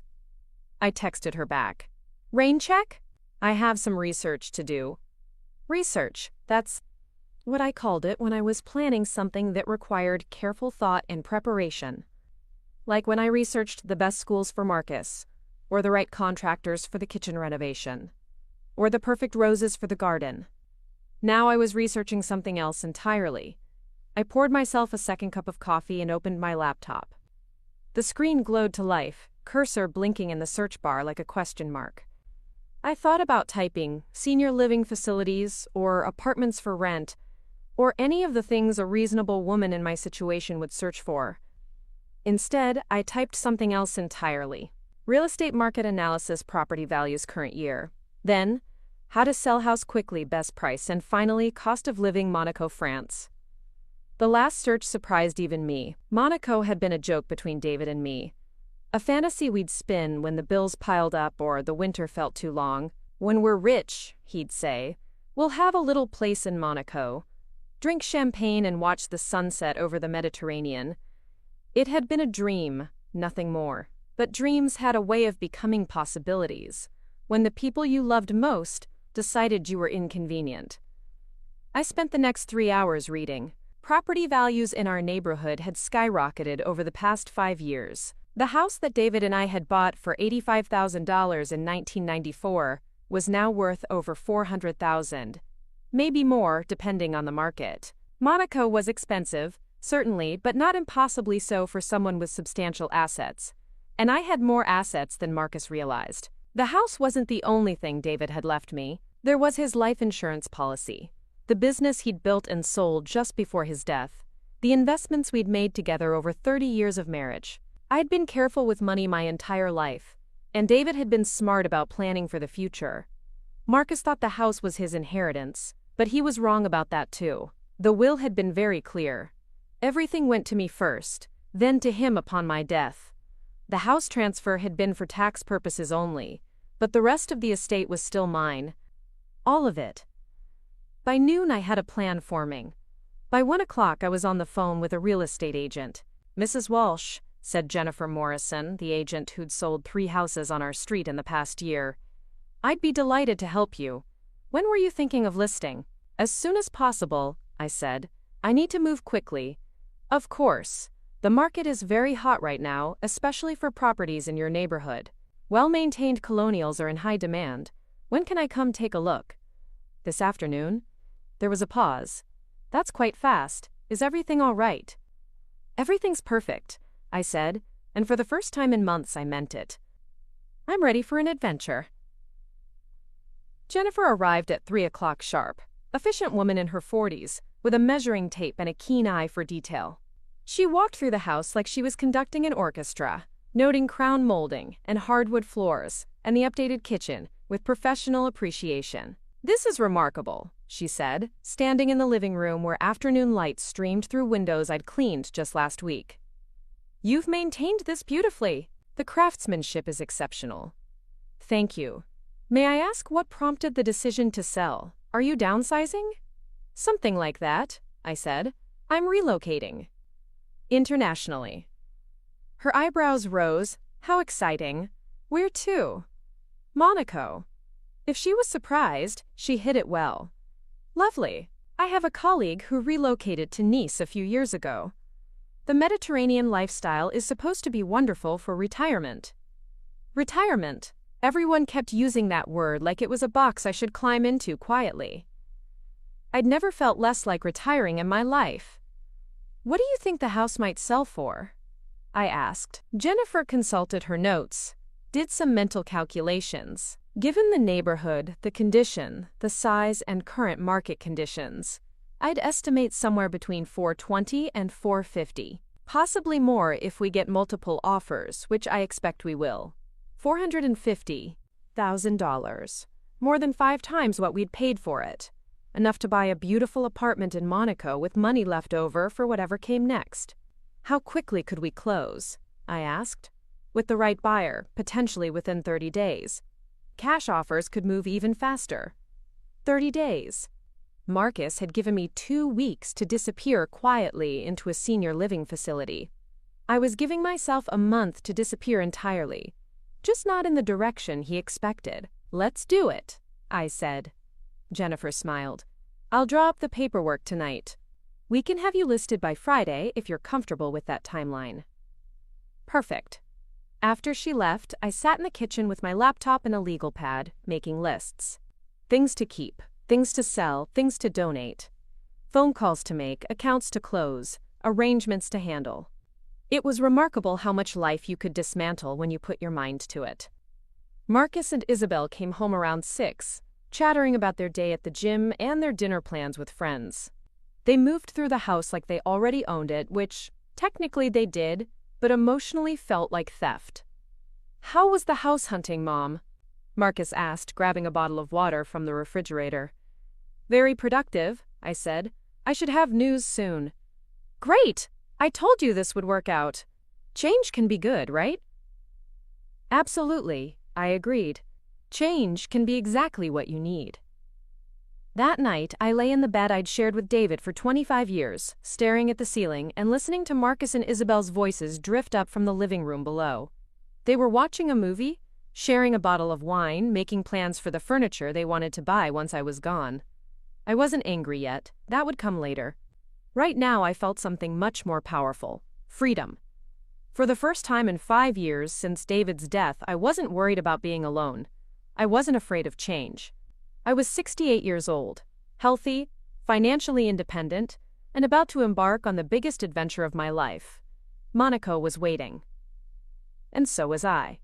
The next morning, I woke before dawn and made myself a cup of coffee with beans from Vermont, probably for the last time in this kitchen. I sat at the table where I'd helped Marcus with homework, where David and I had planned our future, where I'd eaten 10,000 meals over 30 years. In 6 hours, Jennifer would arrive with listing papers. In 2 weeks, Marcus expected me to be settled into Sunrise Manor, playing bridge and complaining about the food. In a month, if everything went according to my plan, I'd be watching the sunrise over the Mediterranean, sipping café au lait and discovering what came next. I raised my coffee mug in a small toast to the empty kitchen. "To new beginnings," I whispered, and somewhere in the distance, I could swear I heard David laughing. Friday morning arrived with the kind of crisp January air that made everything feel sharp and clear. I stood at my bedroom window, watching Marcus load his golf clubs into the back of his BMW, the same BMW I'd helped him finance when he graduated from business school. Isabel emerged from the house in yoga attire that probably cost more than most people's monthly car payments, her hair pulled back in a perfect ponytail that caught the morning light like spun gold. They were going to their respective Friday routines: golf for him, Pilates and spa treatments for her, while I would be signing papers that would change everything. Jennifer Morrison was due at 10 o'clock sharp with the listing agreement, and by noon, my house would be officially on the market. I dressed carefully that morning, choosing a navy blue dress that David had always said brought out my eyes, paired with the pearl necklace he'd given me for our 20th anniversary. If I was going to sign away 30 years of my life, I was going to do it looking like the woman I'd always been underneath the convenient doormat everyone seemed to think I'd become. The coffee tasted different that morning, charged with possibility. I'd barely slept, not from anxiety but from excitement. For months after David's death, I'd felt like I was sleepwalking through life, going through the motions of living without really being present. But yesterday, when Marcus had stood in my kitchen and told me to find my own place, something had awakened in me that I hadn't felt in years. My phone buzzed with a text from Helen next door. "Saw the real estate agent's car yesterday. Everything okay?" I typed back, "Big changes coming." "Good ones." She responded immediately. "Lunch tomorrow? I need details." Absolutely. Helen had been my neighbor for 15 years, and my friend for just as long. She'd been the one to bring casseroles after David's funeral, the one who'd convinced me to start running again, when grief had me barely leaving the house. If anyone would understand what I was about to do, it would be Helen. At exactly 10 o'clock, Jennifer's silver sedan pulled into my driveway. She emerged with a leather portfolio and the kind of confident stride that came from years of successful deals. I met her at the door before she could ring the bell. "Mrs. Walsh." she said warmly. Are you ready to make this official? More ready than I've been for anything in years. We settled at my kitchen table, the same table where Marcus had delivered his ultimatum just yesterday. Jennifer spread out papers with the efficiency of someone who'd done this hundreds of times, explaining each section with patience and clarity. The listing price will be $435,000, she said, pointing to a figure that still made my breath catch. Based on comparable sales and current market conditions, I'm confident we'll receive multiple offers within the first week. And how quickly could we close? With a cash buyer, potentially 3 weeks. With financing, 4 to 6 weeks depending on the buyer's situation. She looked up from the papers. Are you certain about the timeline? Most sellers prefer a longer closing period to make arrangements. I'm certain, I said, signing my name with a flourish that surprised us both. The faster the better. After Jennifer left, I sat in the quiet house and tried to imagine Marcus's reaction when he discovered what I'd done. He'd be furious, certainly, but also confused. In his mind, I was supposed to shuffle quietly into assisted living, grateful for whatever small kindness he threw my way. The idea that I might have my own plans, my own resources, my own agency had never occurred to him. I spent the afternoon making phone calls. First to my financial advisor, Richard Chen, who'd been managing David's investments since before I was widowed. Jeannie, Richard's voice was warm with genuine affection. How are you holding up? Better than I've been in months, I said truthfully. Richard, I need to discuss my portfolio. I'm making some major life changes. Of course. When would you like to come in? Today, if possible. There was a pause. That sounds urgent. Is everything all right? Everything's perfect. I'm moving to Monaco. The silence on his end lasted so long I thought the call had dropped. Monaco, he repeated finally. As in the French Riviera, Monaco? That's the one. Well, Richard cleared his throat. That's certainly a change. Let me move some things around. Can you be here at 3? Richard's office was in a glass tower downtown, the kind of building that made you feel important just by walking through the lobby. I'd been there a dozen times over the years, but always with David, always following his lead in financial discussions. Today, I walked in alone, wearing my navy dress and my confidence like armor. Jeannie, Richard stood as his assistant showed me in. You look wonderful. Different somehow. I feel different, I said, settling into the leather chair across from his mahogany desk. Tell me about my financial position, Richard. All of it. For the next hour, Richard walked me through numbers that made my head spin in the best possible way. David's life insurance policy. The proceeds from the sale of his construction business. 30 years of careful investments and retirement savings. When he finished, I stared at the final figure on his computer screen and felt something like vertigo. $2.1 million, I said slowly. Plus whatever you receive from the house sale, Richard confirmed. Your husband was very smart about money, Jeannie, and very protective of your future. David had always handled our finances, claiming he enjoyed the research and planning while I focused on other things. I'd been content to let him, trusting his judgment, never realizing exactly how well he provided for me. What would I need to live comfortably in Monaco? I asked. Richard pulled up something on his computer, made some calculations. Obviously, it depends on your lifestyle. But for a comfortable apartment and reasonable living expenses, probably $60,000 to $80,000 a year, your portfolio could generate that indefinitely without touching the principal. And if I wanted to buy property there? Well, Monaco real estate is expensive, but with your assets and the house sale, you could certainly afford something nice. A good apartment might run anywhere from $500,000 to several million, depending on location and size. I thought about the pictures I'd been looking at online all morning. Apartments with terraces overlooking the harbor. Places where I could have my morning coffee while watching yachts drift in and out of port. Where no one would suggest I needed to find somewhere more appropriate for someone my age. Richard, I said, I want to liquidate everything that needs to be liquidated and transfer the rest to accounts I can access internationally. How quickly can that happen? Jeannie, he leaned forward, his expression concerned. This is a very big decision. Have you discussed it with Marcus? Maybe we should. No, I interrupted firmly. This is my decision, my money, my life. I don't need anyone's permission to live it. Richard studied my face for a moment, then nodded slowly. You're absolutely right. I apologize. Old habits, I suppose. David used to make most of the decisions. David's gone, I said gently but firmly. I'm not. We spent another hour working out details. Wire transfers, currency exchanges, international banking relationships. By the time I left his office, I had a clear timeline. Within 2 weeks, I could have access to funds anywhere in the world. That evening, I cooked dinner for 3, the way I had every night since Marcus and Isabel had moved in. Chicken marsala with roasted vegetables, one of Marcus's childhood favorites. I set the table with the good china, lit candles, opened a bottle of wine from the collection David and I had been saving for special occasions. This is nice, Mom, Marcus said when they sat down. What's the occasion? I wanted to cook for you while I still can, I said, serving him a generous portion. Once I move, we won't have dinners like this very often. Isabel took a small serving of vegetables and ignored the chicken entirely. Have you looked at any places yet?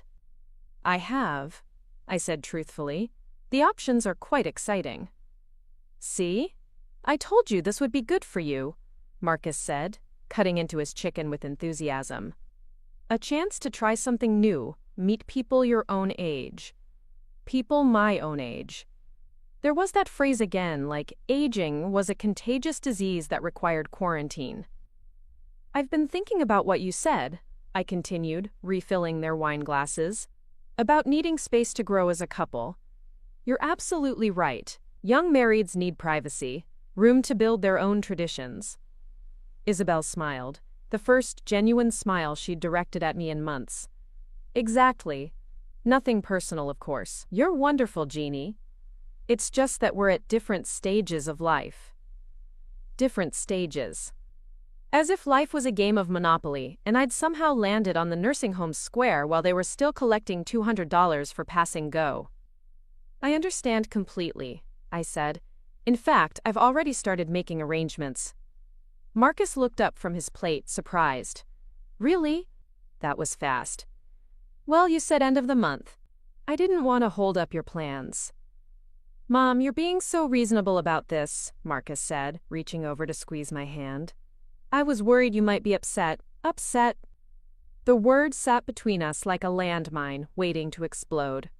I squeezed his hand back, memorizing the warmth of it, the way his fingers had felt when he was small and afraid of thunderstorms. Why would I be upset about an adventure? I asked. After dinner, while they watched television in the living room, I cleaned the kitchen and thought about all the meals I'd prepared in this space. Birthday cakes and holiday feasts, quick breakfasts before school, late-night snacks when Marcus brought friends home from college. The kitchen held more memories than any other room in the house, and I was surprised to realize I felt ready to leave them behind. The next morning brought the first showing. Jennifer had warned me there would be interest, but I was still amazed when she called at 8 a.m. to schedule 3 appointments for that afternoon. The market is even hotter than I expected, she said. I've had 6 calls since the listing went live this morning. We might want to consider a bidding war strategy. Whatever you think is best, I said, watching Marcus through the window as he loaded his golf clubs again. Saturday morning golf was sacred to him, had been since college. Some traditions, apparently, were worth preserving. I spent the morning boxing up personal items, starting with the photos that lined the hallway. 30 years of family pictures, Marcus's school achievements, David's business awards, vacation snapshots from trips we'd taken when money was tight but our dreams were big. Each picture told a story, and together they told the story of a life well lived, even if it was ending in a way I'd never expected. The doorbell rang at exactly noon. Helen stood on my porch with a bottle of wine and an expression of barely contained curiosity. All right, she said, following me into the kitchen. Spill everything. Jennifer Morrison's car, real estate signs going up Monday, and you looking like the cat who ate the canary. What's happening? I poured 2 glasses of wine and told her everything. Marcus's ultimatum, Isabel's casual cruelty, my decision to sell the house and move to Monaco. Helen listened without interruption, her expression shifting from surprise to delight to something approaching awe. "Monaco," she repeated when I finished. "You're really going to do it. I'm really going to do it." "What about Marcus? What will you tell him?" I sipped my wine, considering. "The truth. Eventually. He's going to be furious." "He's going to be a lot of things," I agreed, "but that's not my problem anymore." Helen raised her glass. "To Geneva Walsh," she said solemnly, "who taught me that it's never too late to choose yourself." The first potential buyers arrived at 2:00. A young couple with a baby, looking for space to grow their family. They walked through the house with reverence, commenting on the original hardwood floors, the updated kitchen, the mature landscaping. When they left, they were holding hands and whispering about offers. The second showing brought an investor, a man in an expensive suit who measured rooms and calculated rental potential. He was polite but clinical, seeing square footage and profit margins instead of a home where love had lived for 30 years. The third couple arrived just as the sun was setting, casting golden light through the windows I'd cleaned that morning. They were older, maybe early 50s, and they moved through the house the way David and I had when we'd first seen it. With wonder, with possibility, with dreams. "The garden is extraordinary," the woman said, looking out at the flower beds I'd planted and tended for 3 decades. "You can see the care that's gone into every detail." "Someone loved this house," her husband agreed, running his hand along the stair banister David had refinished by hand. "You can feel it. When they left, I knew they would be the ones, not because of money, though Jennifer assured me they were qualified buyers, but because they would love the house the way it deserved to be loved." That night, I sat in my bedroom with my laptop, researching apartments in Monaco with the intensity of a scholar. The pictures were breathtaking: terraces overlooking the Mediterranean, elegant rooms with French doors and marble floors, buildings with concierge services and rooftop gardens. I bookmarked my favorites, calculating costs, imagining myself in each space. One apartment in particular caught my attention. It was on the 4th floor of a Belle Epoque building near the harbor, with a wraparound terrace that offered views of both the sea and the prince's palace. The listing photos showed herringbone floors, tall windows with gauzy curtains, a kitchen that was compact but elegant. It was available for immediate occupancy, furnished or unfurnished, for €6,000 per month. I did the math quickly. At current exchange rates, that was about $6,500 monthly. Expensive by any measure, but well within my means. And temporary, until I could find something to purchase. I was reaching for my phone to call the rental agent when I heard voices downstairs. Marcus and Isabel were talking in the kitchen, their words drifting up through the heating vents. "Perfect timing," Marcus was saying. "She's being so cooperative about everything." "I was worried she'd make a scene," Isabel replied. "You know how emotional older women can get about change." Emotional older women. I set down my phone and moved closer to the vent, my cheeks burning. "She's always been reasonable," Marcus said. "Dad used to say she was the most practical woman he'd ever met. She'll be fine once she settles in somewhere appropriate." Somewhere appropriate. The phrase that had haunted me for days, that had driven me to research real estate markets and international banking, and the cost of living in one of the world's most expensive places. "I just can't wait to have our own space," Isabel continued. "I've already been looking at furniture. That farmhouse style is so outdated. I'm thinking more modern, minimalist. Clean lines. Clean lines." She wanted to erase every trace of the life David and I had built here, replace our comfortable lived-in home with something that looked like a magazine spread. "Whatever you want, babe," Marcus said. "It's our house now. Our house now." The words hit me like a physical blow, not because they were untrue legally, but because of how easily he'd dismissed 30 years of my life, my memories, my love for this place. I moved away from the vent and sat back down at my laptop. The Monaco apartment was still glowing on my screen, warm light spilling across that wraparound terrace, promising a life where no one would call me emotional or suggest I needed somewhere more appropriate. I picked up my phone and dialed the international number listed on the rental website. It was the middle of the night in Monaco, but the call went to a service that promised to connect me with an agent within 24 hours. This is Geneva Walsh, I said when the automated system prompted me to leave a message. I'm calling about the apartment on Avenue Saint Charles. I'd like to arrange a virtual tour as soon as possible. I'm prepared to wire the first month's rent and security deposit immediately upon approval. I hung up and stared at the phone, my heart beating fast with something that felt remarkably like joy. Downstairs, Marcus and Isabel were still planning their takeover of my life, still discussing paint colors and furniture purchases, and all the ways they would improve upon what David and I had created. Let them plan, let them dream, let them count on their convenient assumption that I would disappear quietly into whatever corner they'd designated for me. They were about to learn that Geneva Walsh had some plans of her own. Sunday morning brought snow, the first real snowfall of the winter, dusting the garden I'd tended for 30 years with a blanket of white that made everything look new and clean. I stood at the kitchen window with my coffee, watching Marcus shovel the driveway with the same methodical precision he'd inherited from his father. He was a good man in many ways, I reminded myself. Kind to animals, generous with his friends, smart about business. But somewhere along the way he'd learned to see me as an obligation rather than a person, a problem to be managed rather than a mother to be cherished. I wasn't sure when that shift had happened, but I was certain I didn't want to spend whatever years I had left trying to earn back his respect. My phone rang just as I was finishing my second cup of coffee. An international number I didn't recognize. Mrs. Walsh? The voice was female, accented with the crisp precision of educated French. This is Celeste Moreau from Riviera Properties. You called about the apartment on Avenue Saint Charles? Yes, I said, my pulse quickening. Thank you for calling back so quickly. Of course. I have reviewed your inquiry, and I must say, your timing is excellent. The apartment is quite special, and we have had very little interest due to the season. Most people prefer to relocate to Monaco in spring or summer. I'm not most people, I said. Celeste laughed, a warm sound that carried across the ocean. I can arrange a virtual tour this afternoon if you are available. The property is furnished with antiques and modern amenities. Very elegant, very comfortable. That would be perfect. Excellent. I will send you a link at 3 o'clock your time. May I ask what brings you to Monaco in winter? I looked out at Marcus, still shoveling snow with determined strokes, and smiled. A fresh start, I said. The virtual tour was everything I'd hoped for, and more.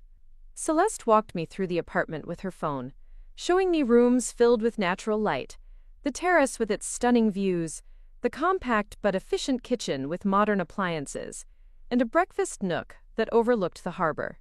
The building has a concierge service, Celeste explained, and the location is quite convenient. Walking distance to the casino, the palace, excellent restaurants and shopping. Very safe, very quiet. It's perfect, I said, and I meant it. What do I need to do to secure it? First month's rent, security deposit, and proof of financial stability. Given that you are international, I will need bank statements and references. I can have all of that to you by tomorrow morning. Wonderful. When would you like to take possession? I thought about Marcus's timeline, about the end of January deadline he'd given me to disappear from his life. February 1st, if possible. Absolutely possible. I will prepare the lease agreement immediately. After we hung up, I sat in my kitchen staring at the photos Celeste had texted me. My kitchen, my apartment, my new life, waiting for me on the French Riviera like a gift I'd never dared to imagine. That evening we had dinner as a family one more time. I made pot roast, another of Marcus's favorites, and we talked about safe things, the weather, the news, Isabel's latest yoga instructor certification program. Normal conversation, the kind we'd been having for months, while they planned to evict me, and I planned to disappear.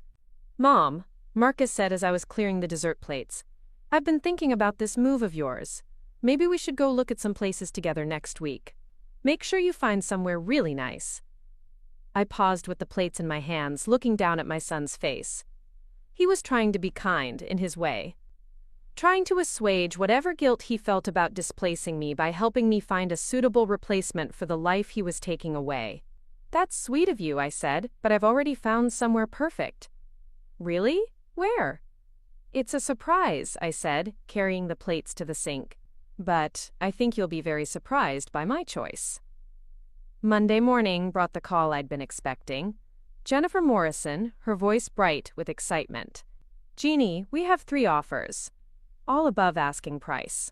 Tell me." The young couple with the baby offered $440. The investor went to $450. And the older couple, the Hendersons, offered $465 with a personal letter. $465,000. Nearly twice what Marcus thought the house was worth. Enough to buy my Monaco apartment outright and still have money left over for whatever came next. "The Hendersons," I said without hesitation. "I was hoping you'd say that. They seem like the kind of people who would love this house the way it deserves. When can we close?" "They're offering cash. No financing contingencies. We could close in 2 weeks if you're ready." 2 weeks. Exactly the timeline Marcus had given me to find somewhere appropriate for someone my age. "Let's do it," I said. That afternoon, I drove to Richard Chen's office to sign more papers. International wire transfers, currency exchanges, the complex dance of moving a life's worth of assets across an ocean. Richard had overcome his initial surprise and thrown himself into the logistics with professional enthusiasm. "You're going to love Monaco," he said, reviewing the final documents. "I have a client who keeps a yacht there, says it's one of the most beautiful places on earth. I can't wait to find out for myself." "When do you leave?" "January 31st. "That's next week." "That's next week." I agreed. I spent the evening packing, starting with the things I absolutely couldn't leave behind. Photo albums, a few pieces of jewelry, some books that had been favorites for years. It was surprising how little seemed essential when you were starting over, how much of what we call necessary was really just familiar. Marcus and Isabel were out at some social function, a gallery opening or wine tasting, one of the cultural events that filled their calendars but somehow never included me.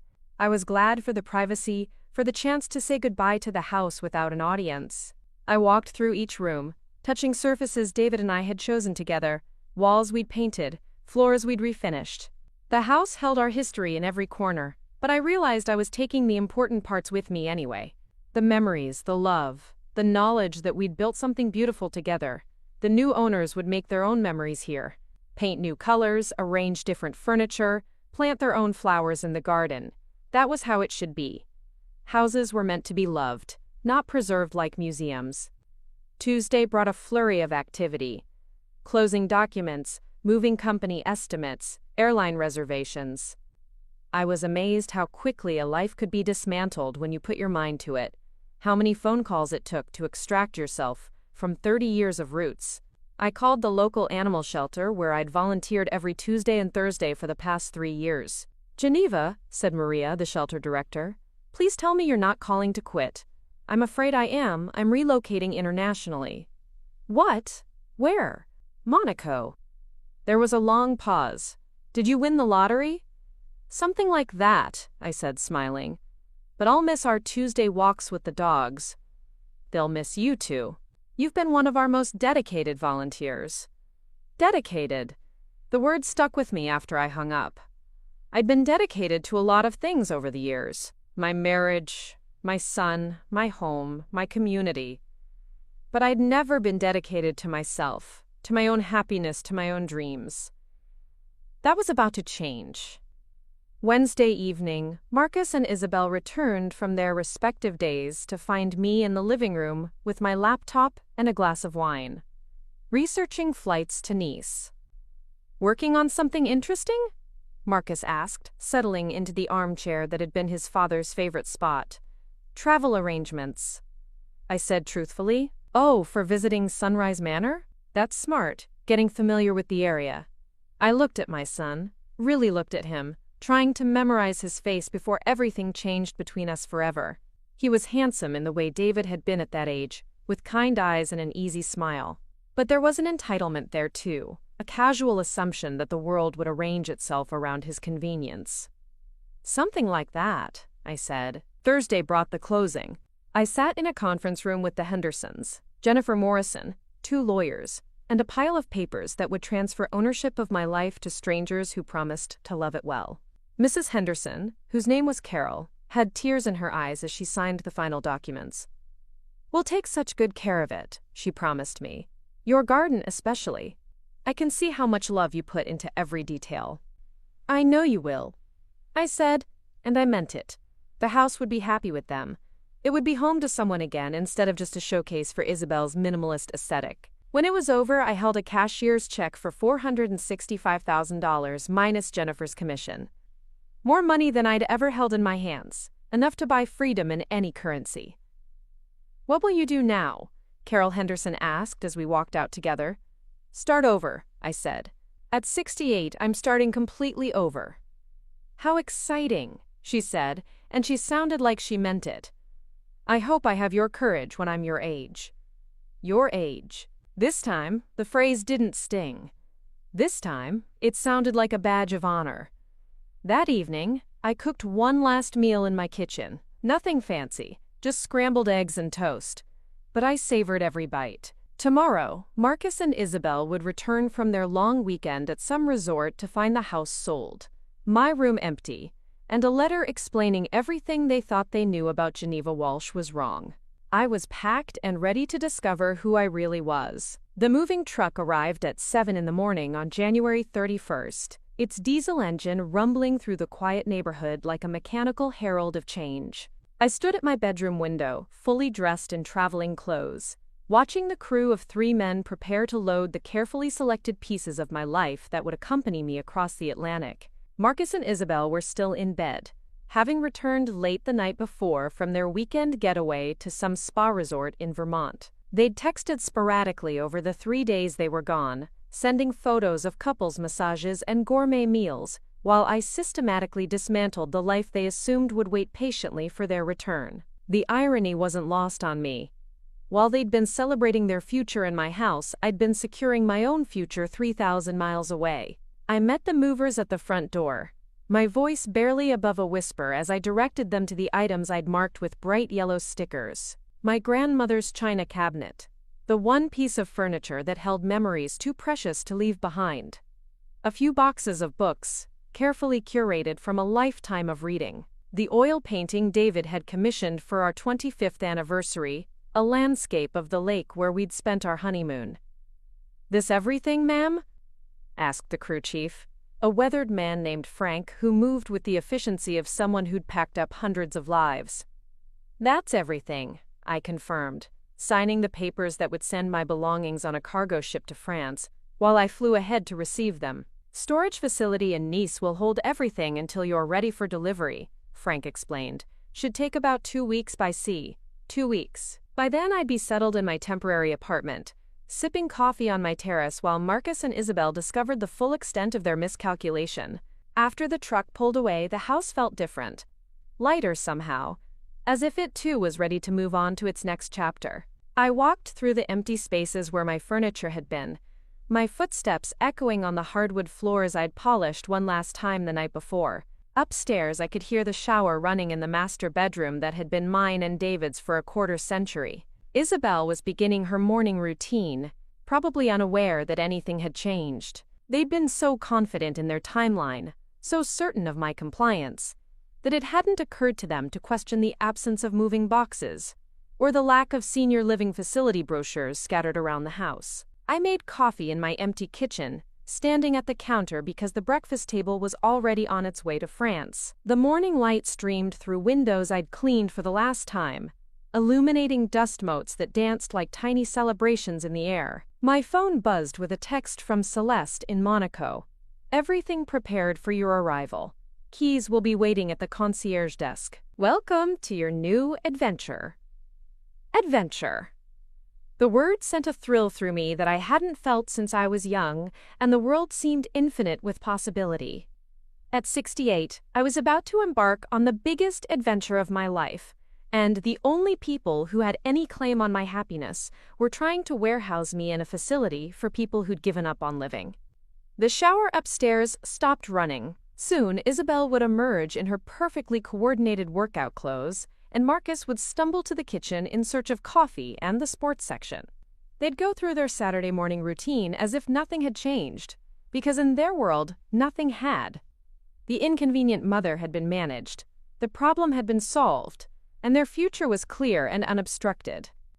I carried my coffee to the living room and sat in the one chair I'd left behind, a wingback that had never been comfortable but had sentimental value for Marcus. It was where David used to read his evening paper, where Marcus had sat to open Christmas presents for 20 years. Let them keep it. Let them have all the furniture, all the fixtures, all the physical remnants of the life I was leaving behind. What they couldn't keep was me. Footsteps on the stairs announced Isabel's descent to the kitchen.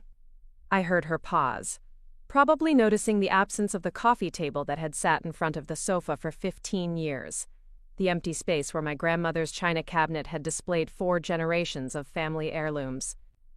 "Jeannie?" Her voice carried a note of confusion. "Did you move some furniture?" I took a sip of coffee and called back. "Just some rearranging." It wasn't technically a lie. I had rearranged things. From this house to a cargo ship to a storage facility in Nice. Geography was just another form of interior design. Marcus appeared in the doorway a few minutes later, wearing pajama pants and a frown. "Mom, where's all your stuff?" "Gone," I said simply. "Gone where?" "To my new place." He blinked at me like I was speaking a foreign language. "Your new place? But you haven't moved yet. We agreed on end of the month, and today's the 31st. "You're absolutely right," I said, standing up and smoothing my traveling dress. "Today is the 31st. And I'm leaving for my new place this afternoon." Isabel materialized beside Marcus, her face a mask of confusion and growing alarm. "Leaving? What do you mean leaving?" "We're supposed to tour Sunrise Manor on Monday." "No," I corrected gently. "You assumed I would tour Sunrise Manor on Monday." "I never agreed to that." Marcus's face was cycling through emotions like a slot machine. Confusion, realization, anger, and back to confusion. "Mom, what's going on? Where are your things? Where are you going?" I walked to the kitchen counter where I'd left 2 envelopes, each one bearing a name written in my careful cursive. I handed them their respective letters and returned to my chair. "Everything you need to know is in there," I said. "But the short version is this. You told me to find my own place, and I did. Monaco." The silence that followed was so complete I could hear the grandfather clock in the hallway, ticking away the seconds of their shock. Isabel opened her envelope first, her manicured fingers tearing at the paper with uncharacteristic urgency.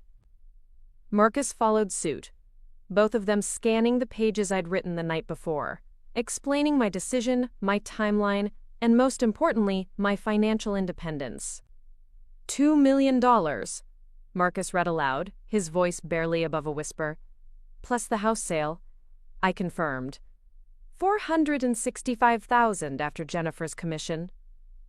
Isabel looked up from her letter, her face pale beneath her perfectly applied makeup. "You sold the house?" "Closed yesterday," I said. "The Hendersons seem like lovely people. They're planning to restore the garden to its full glory." "You can't sell this house," Marcus said, his voice rising. "It's my inheritance." "It's in my name." "Was in your name," I corrected. I had Richard Chen research the legalities. Turns out that transfer for tax purposes wasn't quite as ironclad as you thought. The house was still mine to sell, and I sold it. Marcus stared at me like I'd grown a second head. But where will we live?" It was exactly the question I'd expected, and exactly the question that revealed everything wrong with their thinking. Not where would I live, not how would I manage, but where would they live now that their free housing was gone? "I'm sure you'll figure something out," I said kindly. "You're both capable adults with good jobs and excellent credit. You'll be fine." "Fine?" Isabel's voice cracked on the word. "Jeannie, you can't just leave us homeless. We don't have money for a down payment. We've been saving, but with the market the way it is." "You've been saving," I repeated slowly. "For what?" They exchanged glances that spoke volumes. They'd been saving for their own future while living rent-free in my house, eating my food, using my utilities. They'd been treating me like a landlord who didn't charge rent while simultaneously planning to evict me for their convenience. This is insane, Marcus said, standing up and beginning to pace. Mom, you can't move to Monaco. You don't speak French. You don't know anyone there. What if something happens to you? I'll learn French, I said. I'll meet people. And if something happens to me, at least it will happen while I'm living my life instead of waiting to die in a facility you chose for me. We never said anything about waiting to die, Isabel protested. Sunrise Manor is lovely. They have activities, social events, trips to the theater. Organized fun for people whose families think they're too old for real fun, I said. No, thank you. Marcus stopped pacing and turned to face me, his expression shifting into the manipulative sincerity he'd perfected as a teenager when he wanted something. Mom, please, let's talk about this rationally. You're making a huge mistake. Monaco is expensive, foreign. What if you hate it? What if you want to come home? This isn't my home anymore, I said quietly. You made that very clear. I never said that. You told me to find my own place. You said this house was yours now. You scheduled interior designers to redecorate before I'd even moved out. I stood up, meeting his eyes. Marcus, you evicted me from my own life. Did you really think I'd go quietly? Isabel was frantically scrolling through her phone, probably calculating rental costs and mortgage payments, trying to figure out how quickly their comfortable life was about to become expensive and complicated. How could you do this to us? She demanded, looking up from her phone with tears of fury in her eyes. We trusted you. We made plans based on having this house. You made plans based on having my house? I corrected. Plans that involved discarding me like an inconvenient piece of furniture. Did you really think I'd cooperate with my own erasure? Marcus slumped into the wingback chair I'd vacated, his face in his hands. This is unbelievable. My own mother, leaving me homeless. Your own mother, who sacrificed everything to give you a good life, who supported you through college, who helped you with your first car, your wedding, your down payment on this house? My voice was getting stronger with each word, 30 years of suppressed frustration finally finding its voice. Your own mother, who you told to find somewhere more appropriate for someone her age. We didn't mean it like that. Yes, you did. I walked to the window, looking out at the garden where I'd planted bulbs that would bloom in spring for someone else to enjoy. You meant exactly like that. I was too old, too messy, too much trouble for your elegant new life. Well, congratulations. Problem solved.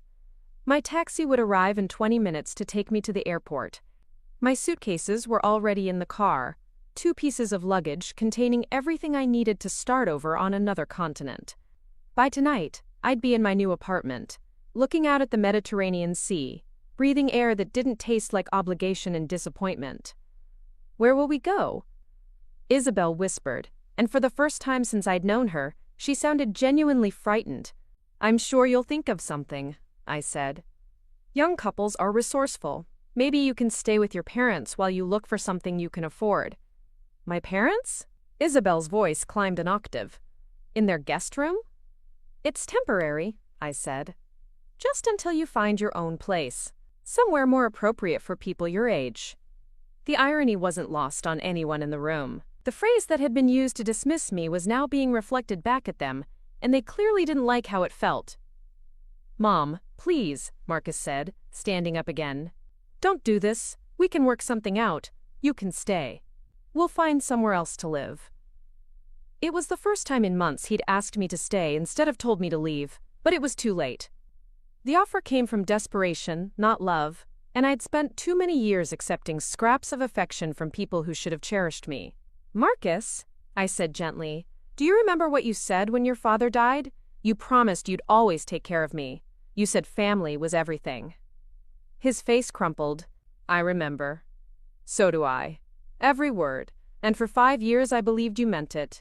I trusted you with my life, my future, my security. And the first time it became inconvenient, you threw me away. We didn't throw you away. You told me to find my own place. So I did. Monaco is lovely this time of year. A car horn honked outside. My taxi, right on schedule. I picked up my purse and the small carry-on bag that contained my passport, my banking information, and a change of clothes for tomorrow. That's my ride, I said. Mom, wait! Marcus followed me to the front door, his voice breaking. Please don't go. Not like this. I turned to look at him one last time, memorizing his face, trying to see past the panic to the little boy who used to tell me I was his best friend in the whole world. I love you, Marcus, I said. I will always love you, but I won't let you treat me like a burden anymore. I raised you to be better than that. I know, he whispered. I'm sorry. I'm so sorry. I know you are, but sorry doesn't give me back the months of planning my own disposal. Sorry doesn't erase the feeling of being unwanted in my own home. Isabel appeared behind him, mascara streaking down her cheeks. Jeannie, please, we'll do better. We'll change. You'll change because you have to now, I said, because your free ride is over. But I'm not interested in being a lesson in gratitude. I'm interested in being happy. I opened the front door and stepped onto the porch I'd swept every weekend for 30 years. The taxi driver was already getting out to help with my bags, a kind-faced woman about my age who smiled like she'd done this 1,000 times before. Airport? She asked. Airport? I confirmed. International terminal? International terminal. Behind me, I could hear Marcus and Isabel talking in urgent whispers, probably trying to figure out if they could stop me somehow, if there was some legal recourse or emotional manipulation they hadn't tried yet. There wasn't. I was 68 years old, mentally competent, financially independent, and legally free to live wherever I chose. The fact that my choice surprised them, inconvenienced them, or hurt their feelings was unfortunate, but irrelevant. Ma'am? The taxi driver was holding the car door open. Ready? I took one last look at the house where I'd been happy for 30 years and miserable for the last 18 months. The Hendersons would move in next week and fill it with new love, new laughter, new memories. Marcus and Isabel would find somewhere else to live and hopefully learn to value what they had instead of taking it for granted. And I would be in Monaco, discovering what came after a lifetime of putting everyone else's needs before my own. Ready, I said, and climbed into the car. As we pulled away from the curb, I saw Marcus in the rearview mirror, standing in the doorway of what used to be my house, his shoulders shaking, with what might have been tears or rage, or simple disbelief. Isabel was on her phone, probably calling her parents to negotiate emergency housing while they figured out what to do next. I felt a moment of sadness for the pain I was causing them, but it was a clean sadness, uncomplicated by guilt or regret. They had created this situation with their entitlement and their casual cruelty. I was simply declining to be their victim. Big trip? The taxi driver asked as we merged onto the highway toward the airport. New life, I said. Good for you, she said, catching my eye in the rearview mirror. Sometimes you gotta shake things up, even when people don't like it. Especially when people don't like it, I thought, but kept the observation to myself. The airport was busy for a Tuesday afternoon, full of travelers with their own destinations and their own reasons for leaving one place to find another. I checked in for my flight to Nice, handed over my passport like a veteran international traveler, and made my way through security with the confidence of someone who belonged exactly where she was going. At the gate, I called Helen to let her know I'd made it this far. How did they take it? She asked. About as well as you'd expect, I said. Shock, anger, disbelief, panic, and a lot of questions about where they're going to live now. Good, Helen said firmly. Let them figure it out. Maybe it'll teach them some appreciation. Maybe. Are you okay? Second thoughts? I looked around the gate area, at families saying goodbye, and business travelers typing on laptops and young couples planning adventures together.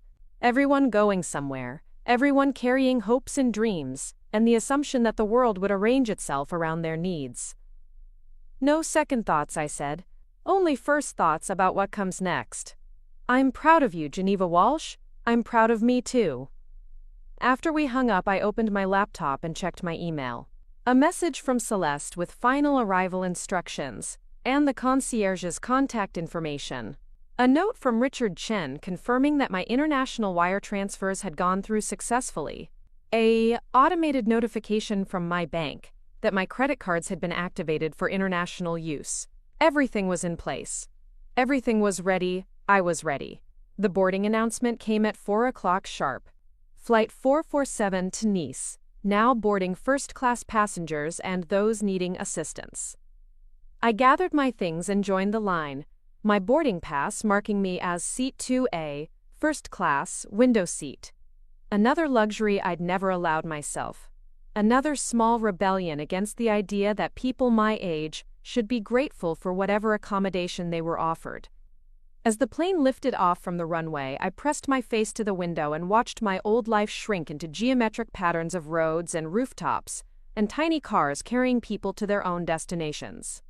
Somewhere down there, Marcus and Isabel were probably still arguing about what to do next, still trying to process the reality that their convenient arrangement had just vanished into thin air. But that was their problem now. I had my own life to live, my own adventure to begin, my own future to discover in a place where no one knew anything about me except that I was brave enough to start over. The flight attendant appeared with champagne service, offering crystal flutes filled with bubbles that caught the afternoon light like liquid gold. "Celebrating something special?" she asked with a professional smile. "Freedom," I said, accepting the glass. "I'm celebrating freedom." 8 hours later, the plane began its descent into Nice-Côte d'Azur Airport, and I got my first glimpse of the Mediterranean coastline in the early morning light. The water was impossibly blue, dotted with white boats that looked like toys from this height. The coastline curved like a painting, all red roofs and green hills and golden beaches that promised warmth even in February. "Beautiful, isn't it?" said the man sitting next to me, a businessman who'd slept through most of the flight. "It's perfect," I said, and meant it.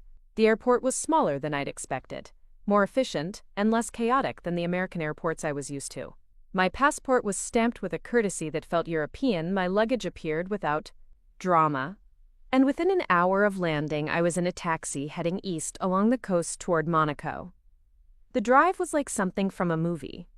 Winding roads that hugged the coastline, views that changed around every curve, hillside towns that looked like they'd been painted by artists with unlimited imaginations. The taxi driver, a cheerful man named Philippe, kept up a running commentary in accented English about the sights we were passing. "First time in Monaco?" he asked. "First time anywhere, really," I said. "I've never traveled much." "Ah, but Monaco is a perfect place to start. Very international, very beautiful. You will love it, I think." As we crested a hill and Monaco spread out below us, I knew he was right. The harbor was filled with yachts that looked like floating palaces, their white hulls gleaming in the morning sun. The buildings climbed the hillsides in terraces of cream and pink and gold, and everything sparkled like a jewel box opened to catch the light. "Where are you staying?" Philippe asked. I gave him the address on Avenue St. Charles, and he nodded approvingly. "Very nice location. Close to everything but quiet." "Good choice." The building was exactly as beautiful as it had appeared in the photographs Celeste had sent. Belle Époque architecture, with wrought iron balconies and tall windows that promised light and air and views that would never get old. The concierge was waiting with my keys and a smile that seemed genuinely welcoming. "Madam Walsh," he said in excellent English, "welcome to Monaco. I am Henri. If you need anything at all, please do not hesitate to ask." "Thank you, Henri. Your apartment is on the 4th floor. The elevator is just here. I trust you will be very comfortable." The elevator was small and elegant, with mirrors and brass fixtures that belonged in a palace. When the doors opened on the 4th floor, I found myself in a hallway, with marble floors and crystal sconces that cast warm light on cream-colored walls. Apartment 4B was at the end of the hall, and when I opened the door with my new keys, I stepped into a life I'd never dared to imagine for myself. The apartment was flooded with morning light from windows that stretched from floor to ceiling. The furniture was elegant but comfortable, antiques mixed with modern pieces in shades of cream and gold and soft blue. But it was the terrace that took my breath away. I walked through the French doors and stepped onto a wraparound balcony that offered a panoramic view of the Mediterranean. The water stretched to the horizon, deep blue and glittering with sunlight. Below, the harbor was coming to life with the morning activities of people who called this paradise home. I stood there for a long time, breathing air that tasted like salt and possibility, listening to the gentle sounds of a city waking up in a language I didn't yet understand but wanted to learn. My phone buzzed with a text message. Marcus? Mom, please call. We need to talk. I read the message twice, then deleted it without responding. We'd had our talk. They'd told me what they thought of my place in their lives, and I'd responded accordingly. Whatever they needed to say now would have to wait until I was ready to hear it, if that day ever came. Instead, I called Celeste to let her know I'd arrived safely. Welcome to Monaco, Madam Walsh, she said warmly. How do you find the apartment? It's perfect, I said, looking out at the view that would greet me every morning for as long as I chose to stay. Absolutely perfect. I am so pleased. And please, do not hesitate to call if you need anything. Recommendations for restaurants, assistance with shopping, anything at all. Thank you. I think I'm going to love it here. I think so too, Celeste said. You have chosen a wonderful place for a new beginning. A new beginning. At 68, when most people my age were supposedly settling into rocking chairs and early bird dinners, I was beginning the greatest adventure of my life in one of the most beautiful places on earth. Marcus had told me to find my own place, and I had. A place where no one would ever again suggest that I needed somewhere more appropriate for someone my age. A place where I could discover who Geneva Walsh really was when she wasn't busy being convenient for everyone else. I unpacked my few belongings, arranged my grandmother's photo on the antique writing desk, and made my first cup of coffee in my new kitchen. Then I carried it out to the terrace and sat down to watch the sun climb higher over the Mediterranean, painting the water in shades of blue I'd never seen before. Somewhere, thousands of miles away, Marcus and Isabel were probably still trying to figure out what had happened to their carefully laid plans. They'd learned to adapt, to manage their own lives, without using me as a safety net. They might even learn to appreciate what they had, instead of taking it for granted. But that was their journey to make. I had my own path to follow now, and it started with this moment, this view, this feeling of being exactly where I belonged. I raised my coffee cup in a small toast to the morning, to the sea, to the courage it had taken to choose myself. To new beginnings, I said aloud. And in the distance, a seagull cried back, as if the whole Mediterranean was welcoming me home. 3 months into my Mediterranean life, I woke to the sound of seagulls and the gentle lapping of waves against the harbor wall 4 stories below. The morning light streamed through the gauzy curtains of my bedroom, casting dancing shadows on the herringbone floors that had become as familiar as breathing. I stretched like a cat, luxuriating in the simple pleasure of waking up naturally instead of to an alarm clock, of having nowhere to be except exactly where I wanted to be. My French was improving daily. What had started as tentative pointing and apologetic smiling had evolved into actual conversations with shopkeepers, restaurant servers, and my neighbors in the building. Madame Dubois from 3A had taken me under her wing, a retired philosophy professor who spoke 5 languages and made the most extraordinary coq au vin I'd ever tasted. She'd invited me to her weekly salon, where a rotating group of expatriates and locals gathered to discuss everything from politics to poetry over wine and cheese that tasted like small miracles. Geneva, she'd said during our first real conversation, you have done something very brave. Not many people have the courage to choose themselves at our age. Our age. Coming from Madame Dubois, who was 74 and still traveled solo to archaeological digs in Greece, the phrase sounded like a badge of honor rather than a limitation. I'd established routines that felt both foreign and perfectly natural. Morning coffee on the terrace while watching the harbor come alive. A walk along the coastal path that stretched between Monaco and Cap d'Agde, where the Mediterranean spread out like a bolt of silk in every direction. Afternoons spent reading in the shade of the palm trees in the Japanese garden, or browsing the outdoor market, where vendors called out greetings in French and English and Italian, creating a symphony of international commerce. The apartment had filled with small treasures collected during my explorations. A watercolor of the harbor painted by a local artist, ceramic bowls from the market in Nice, books in both English and French from the wonderful bookshop on Rue Grimaldi. My grandmother's china cabinet had arrived from storage and now displayed a mix of family heirlooms and new discoveries, creating a bridge between my old life and my new one. But it was the silence from home that had been the most telling indicator of how completely my world had changed. In 3 months, I'd received exactly 4 communications from Marcus. 2 frantic phone calls during the first week, both going to voicemail because I wasn't ready to have that conversation. A long email in February, full of apologies and explanations and requests for me to come home and work things out. And a birthday card in March, 2 weeks late, with a generic message about hoping I was well. The birthday card had arrived on a day when I was feeling particularly settled in my new life.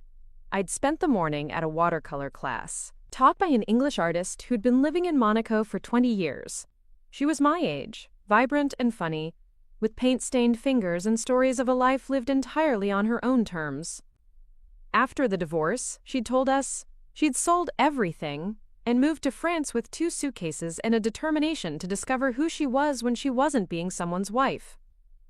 "Best decision I ever made," she'd said, dabbing cerulean blue onto her canvas with the confidence of someone who'd found her calling. Took me 65 years to realize I was the only one responsible for my happiness. The birthday card from Marcus had felt like an artifact from a previous life, a reminder of obligations I no longer carried. I'd read it once, felt a brief pang of sadness for the relationship we might have had, and then placed it in a drawer where it couldn't disturb the peace I'd worked so hard to build. My phone rang as I was finishing my morning coffee, the sound still startling in the tranquil quiet of my terrace. The number was international, but not one I recognized, though something about the country code seemed familiar. "Geneva Walsh," I answered, a habit I'd developed since moving to Monaco. It felt important to claim my full name, to announce myself to the world as a complete person rather than someone's mother or daughter-in-law. "Mom?" The voice was thin, stretched across an ocean and what felt like years of accumulated misunderstanding. Marcus sounded older somehow, worn down in a way that transcended the poor connection. "Hello, Marcus." "Mom, thank God. I've been trying to reach you for weeks. Your old number was disconnected, and I had to hire someone to track down your new information." He'd hired someone.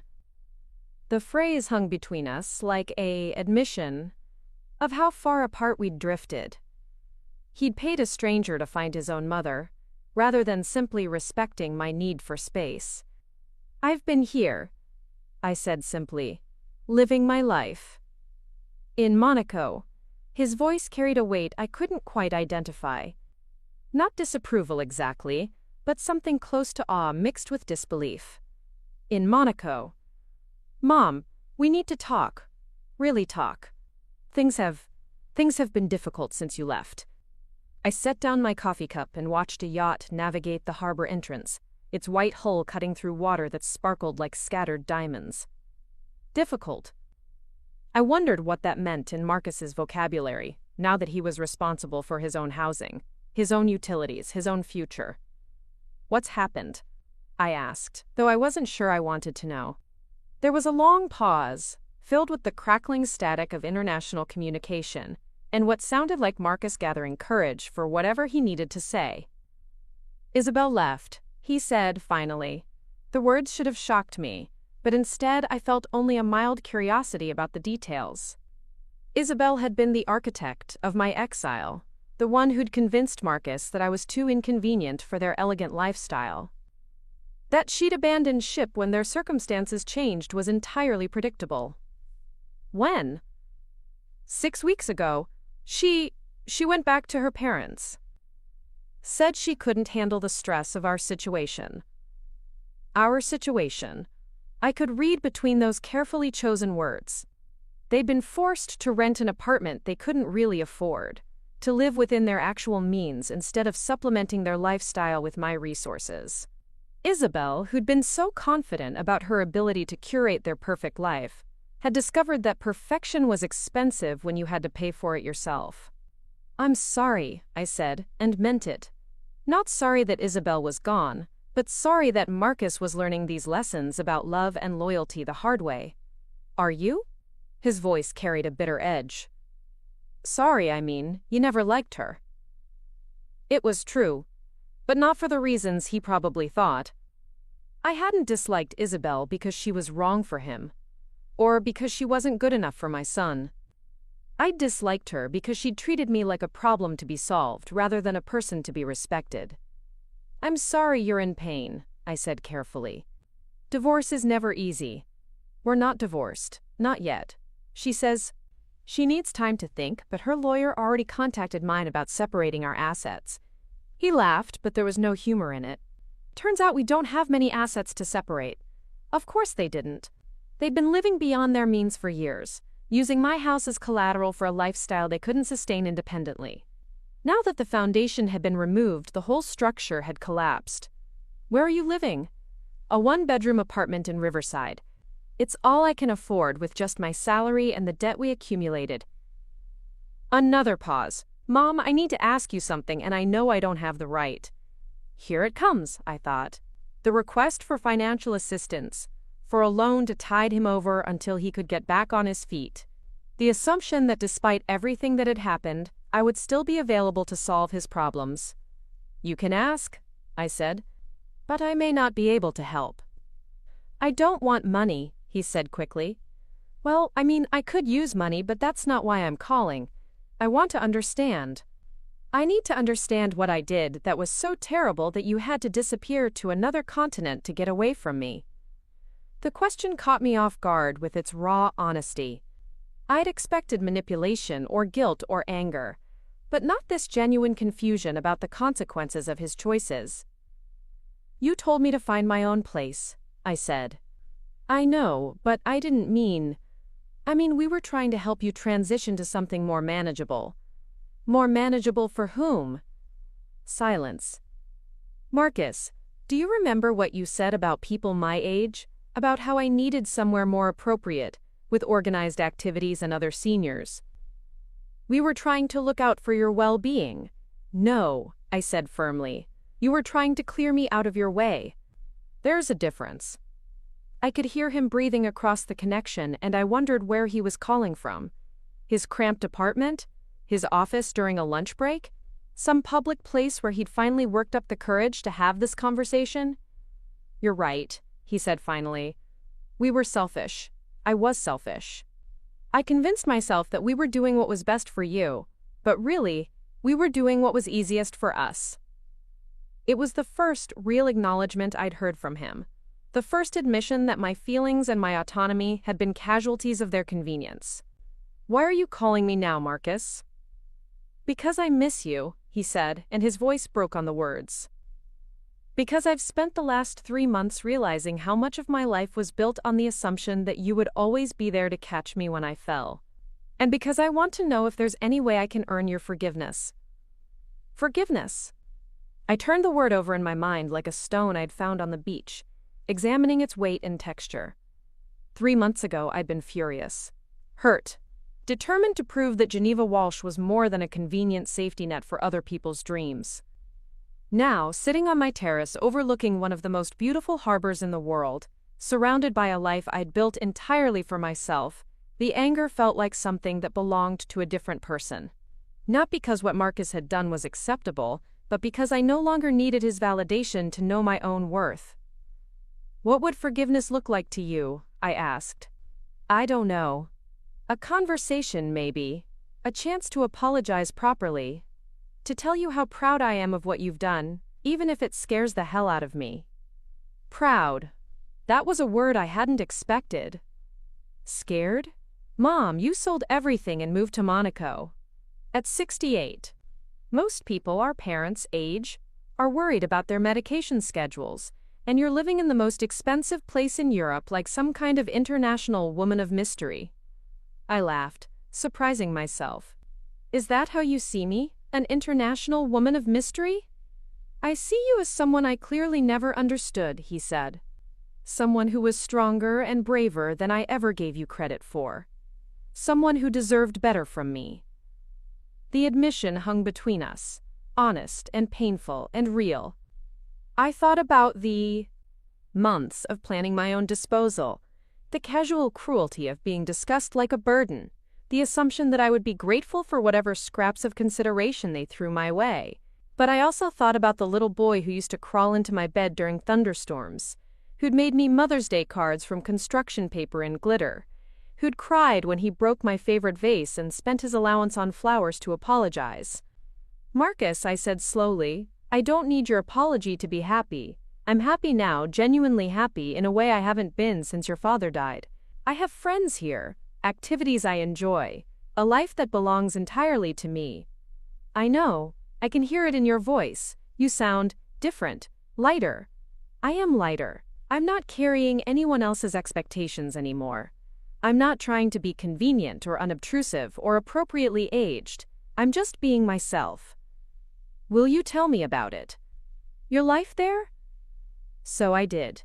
I told him about my morning walks along the coastal path, about the watercolor classes and the weekly salons at Madame Dubois' apartment. I described the view from my terrace, the way the light changed throughout the day, the international community of expatriates who'd all chosen adventure over comfort. "There's a woman here named Sarah," I said, "who sold her accounting practice in London and moved here to become a sculptor. She's 71 and just had her first gallery showing. And Jean-Claude, who was a banker in Paris until he retired and decided to open a small bistro where he serves exactly 4 dishes every day, perfectly prepared." It sounds incredible. It is incredible. It's also challenging and sometimes lonely and occasionally terrifying. But it's mine, Marcus. Every choice, every risk, every small triumph belongs to me. "I took that away from you," he said quietly. "Your choices. You tried to.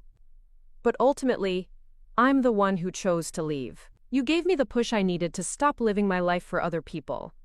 There was another long pause, and I could almost feel him processing this reframing of our story. He'd called expecting to find a bitter, lonely woman who needed rescuing from her own poor decisions. Instead, he'd found someone who'd used his rejection as a launching pad for the best years of her life. "Can I ask you something?" he said. "Of course. Are you ever coming back?"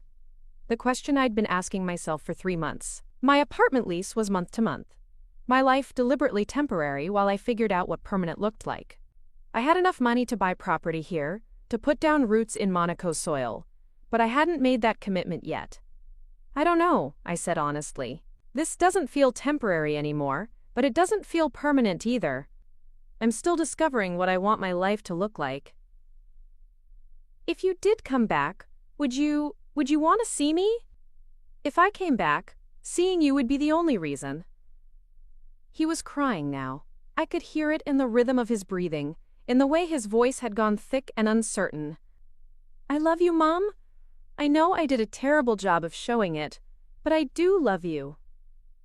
"I love you too, sweetheart. I always have, and I always will. But love isn't enough if it's not paired with respect. I know, I'm learning that the hard way. Learning is good. Growth is good. Maybe this is what you needed too, even if it doesn't feel like it right now." We talked for another half hour, filling in the details of our separate lives. He told me about his job, which he was throwing himself into with new determination, now that it was his only source of security. About the small apartment that was teaching him to live within his means. About the loneliness that came with realizing how much of his social life had been built around Isabelle's connections and preferences. I told him about my French lessons, about the cooking class I'd joined where I was learning to make proper bouillabaisse, about the book club that met at the English language bookstore, where we'd spent 2 hours last week debating the merits of contemporary French literature. When we finally said goodbye, something had shifted between us. Not forgiveness exactly, but understanding. He was beginning to comprehend the scope of what he'd lost when he'd dismissed me so casually, and I was discovering that my happiness didn't require his suffering. After the call ended, I sat on my terrace for a long time, watching the afternoon light paint the harbor in shades of gold and amber. A text message from Helen arrived as I was contemplating dinner plans. "How are you, world traveler? The neighborhood isn't the same without you." I typed back, "Thriving. Learning French, and how to make friends at 68. How's the new family in my house?" Lovely people. The wife asked me for the name of whoever did your garden design. I told her it was just you, with love and 30 years of patience. Just me. The phrase made me smile. For so long, I'd thought of myself in relation to other people. David's wife, Marcus's mother, Isabel's inconvenient obstacle. But here in Monaco, I was simply Geneva Walsh, watercolor student and French language learner, terrace gardener and amateur philosopher. That evening, I walked to my favorite restaurant, a small place tucked into a side street where the owner, Michel, greeted regular customers like family. He'd reserved my usual table on the tiny terrace, where I could watch the last of the day's light fade over the Mediterranean, while enjoying whatever Michel recommended from his ever-changing menu. Bonsoir, Madame Geneva, he said with a smile that crinkled the corners of his eyes. Comment allez-vous ce soir? Très bien, merci, I replied, pleased that the response came automatically now. Et vous? Excellent. Tonight I have something special for you. Fresh langoustine. Just arrived this afternoon. With a light saffron sauce and some local vegetables. It sounds perfect. As I settled into my chair with a glass of crisp white wine, I reflected on how much my definition of perfect had changed. 3 months ago, perfect meant managing everyone else's expectations while minimizing my own needs. Now it meant langoustine and saffron sauce eaten while watching the sun set over water that stretched to infinity. My phone buzzed with another message, this one from an unknown number. Mrs. Walsh, this is Carol Henderson. We bought your house in January. I hope you don't mind me reaching out, but I wanted you to know that your roses are coming up beautifully. The garden is even more spectacular than we imagined it would be. Thank you for creating something so beautiful for us to inherit. I stared at the message, unexpected tears blurring my vision. My roses, planted with such hope for the future, were blooming for someone who appreciated their beauty. The Hendersons were discovering the cycle I'd begun, adding their own touches while respecting what had come before. I typed back. Thank you for telling me. Gardens are meant to be loved. I'm so happy they're in your hands. Within minutes, another message arrived. Would you mind if I sent you photos? And if you have any advice about the herb garden, I'd be grateful. I'm trying to learn what you clearly mastered. For the next hour, as my langoustine arrived and the stars began to appear over Monaco, I exchanged messages with the woman who now lived in my former house. She sent pictures of spring bulbs emerging from the soil I'd prepared, of the herb garden responding to her careful attention, of the climbing roses I'd trained along the back fence beginning to show their first buds. It was like receiving news from a beloved friend, proof that the love I'd invested in that place hadn't disappeared when I left. The Hendersons were nurturing what I'd begun, adding their own vision while respecting the foundation I'd created. As I walked home along the harbor, my stomach pleasantly full and my heart lighter than it had been in months, I thought about the strange circularity of life. Marcus's rejection had forced me to discover my own strength. My departure had taught him the value of what he'd taken for granted. The house I'd loved and lost was being cherished by people who understood its worth. Nothing had worked out as anyone had planned, but somehow everything had worked out as it needed to. Back in my apartment, I opened my laptop and began typing an email to Marcus. My dear son, I wrote, thank you for calling today. It meant more than you know to hear your voice and to know that you're learning to build a life on your own foundation. I've been thinking about what you asked, about forgiveness and whether there's a path forward for us. The truth is, I forgave you weeks ago, not because what you did was acceptable, but because carrying anger was weighing down my new life. You were thoughtless and hurtful, but you were also operating from assumptions about aging and family and obligation that our culture teaches us without question. I don't know if I'll move back to the States, but I do know that geography isn't what's been keeping us apart.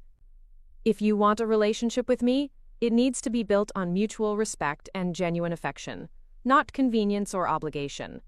I'm not your safety net anymore, Marcus. But I'd like to be your friend. I'm proud of you for facing the consequences of your choices without blaming anyone else. I'm proud of you for asking the hard questions about your own behavior. And I'm hopeful that we can build something new together, something based on who we actually are rather than who we think we're supposed to be. With love from Monaco, where your mother is learning that life doesn't end at 68, it just gets more interesting. I read the email twice before sending it, making sure every word was true, that I wasn't offering more than I was ready to give or less than he deserved for his honesty. 6 months later, Marcus came to visit.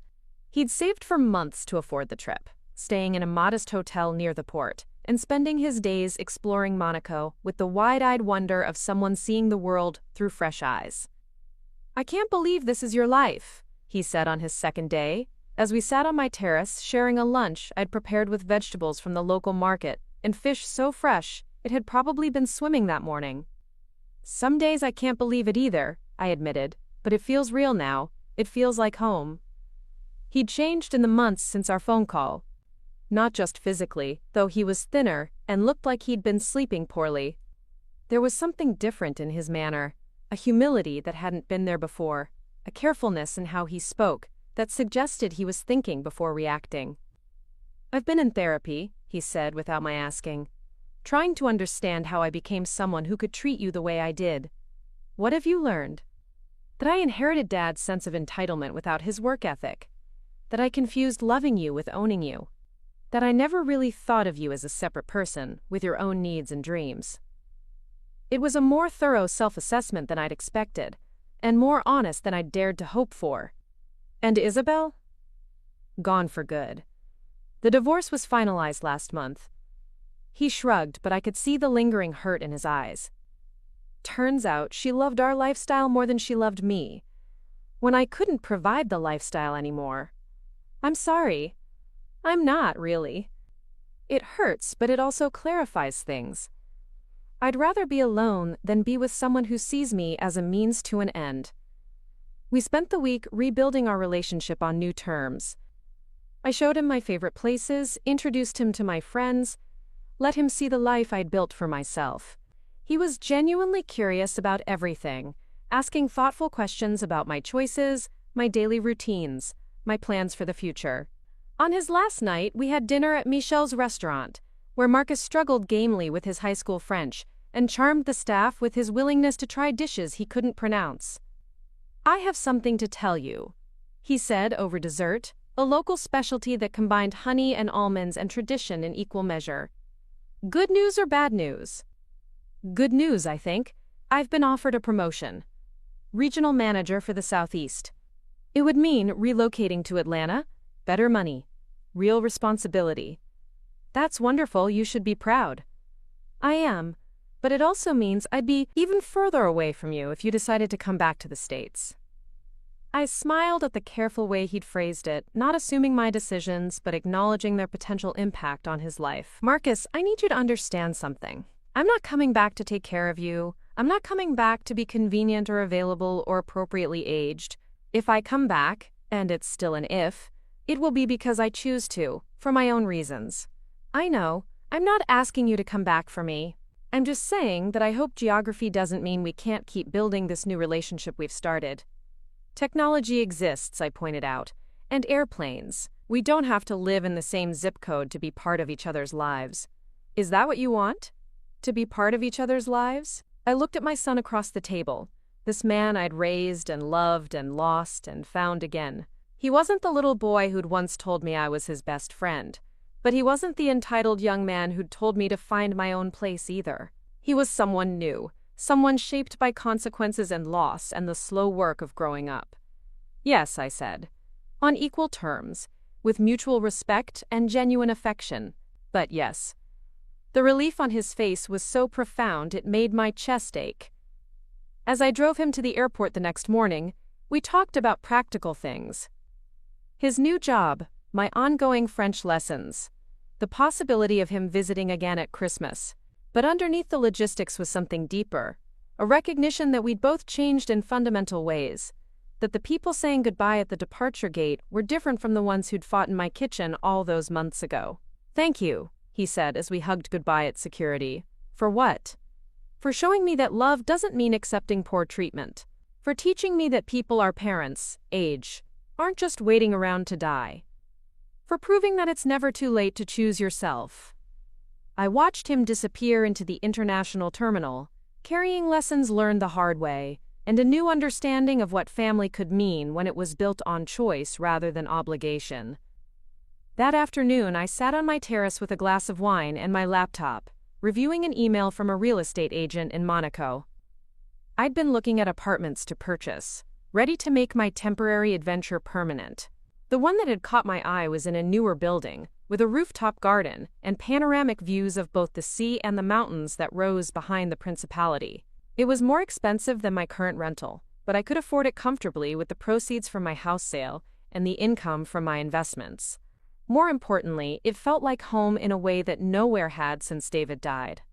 I was about to respond to the real estate agent when my phone rang. Helen's number appeared on the screen, and I answered with the automatic smile that her calls always brought. "Geneva Walsh, international woman of mystery," she said without preamble. "How was the visit with Marcus?" "Complicated but good," I said. "We're different people than we were 6 months ago." "People can change, given the right motivation." "Apparently so. How are things in the old neighborhood?" "Quiet. The Hendersons are throwing a garden party next month to show off all the work they've been doing. They specifically asked me to invite you if you're ever back in town." "That's sweet of them. Is there any chance you might be back in town, I mean?" It was the question everyone kept asking, the one I'd been avoiding answering definitively because I hadn't been ready to close that door permanently. "Helen," I said slowly, "what if I told you I was thinking about staying here permanently? What if I said that at 68, I'd found the place where I want to spend whatever years I have left?" "I'd say it was about damn time Geneva Walsh put herself first," Helen replied without hesitation. "And I'd ask when I could come visit this paradise you've discovered." I laughed, feeling something settle in my chest like a key finding its lock. "How's next month?" I said. "I'm thinking about buying an apartment with a guest room that has an ocean view." "Book me a flight," Helen said. "It's about time I had an adventure too." After we hung up, I opened the email to the real estate agent and typed my response. "I'd like to schedule a viewing for tomorrow morning. I'm ready to make an offer." As the sun set over Monaco for what might have been the 1,000th time since I'd arrived, I reflected on the strange journey that had brought me here. Marcus's demand that I find my own place had been meant as a dismissal, a convenient way to clear me out of his path. Instead, it had been the greatest gift anyone had ever given me. I'd found my own place, all right. Not in a senior living facility where I could be managed and contained, but in one of the most beautiful places on earth, where every day brought new possibilities and every sunset promised another tomorrow to fill as I chose. At 68, I'd learned that life doesn't end when your children don't need you anymore. It doesn't end when your spouse dies, or when people start referring to your age like a limitation. It ends only when you stop believing in your own capacity for joy, for growth, for adventure. I'd almost made that mistake. I'd almost let other people's limited vision of what my life should look like become my reality. But sometimes, when you're brave enough to choose yourself, the universe responds with opportunities you never dreamed possible. Monaco had been waiting for me all along. I just needed to be pushed off the cliff of other people's expectations to discover I could fly.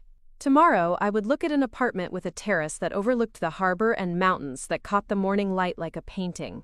I would imagine my grandmother's china cabinet in the living room, my books on the built-in shelves, my morning coffee routine unfolding in a kitchen that would be mine for as long as I chose to stay. Tonight, I would fall asleep to the sound of the Mediterranean lapping against the shore, in a bed I'd chosen, in a life I'd built, in a place where Geneva Walsh was exactly who she was meant to be. Up next, you've got 2 more standout stories right on your screen. If this one hit the mark, you won't want to pass these up. Just click and check them out. You know what your problem is, Mira? You've never had to work for anything in your life. My sister's voice cut through the clinking of silverware at our parents' dining table. The turkey in the center still steamed. I froze, fork halfway to my mouth, 27 faces turning to stare. 3 years.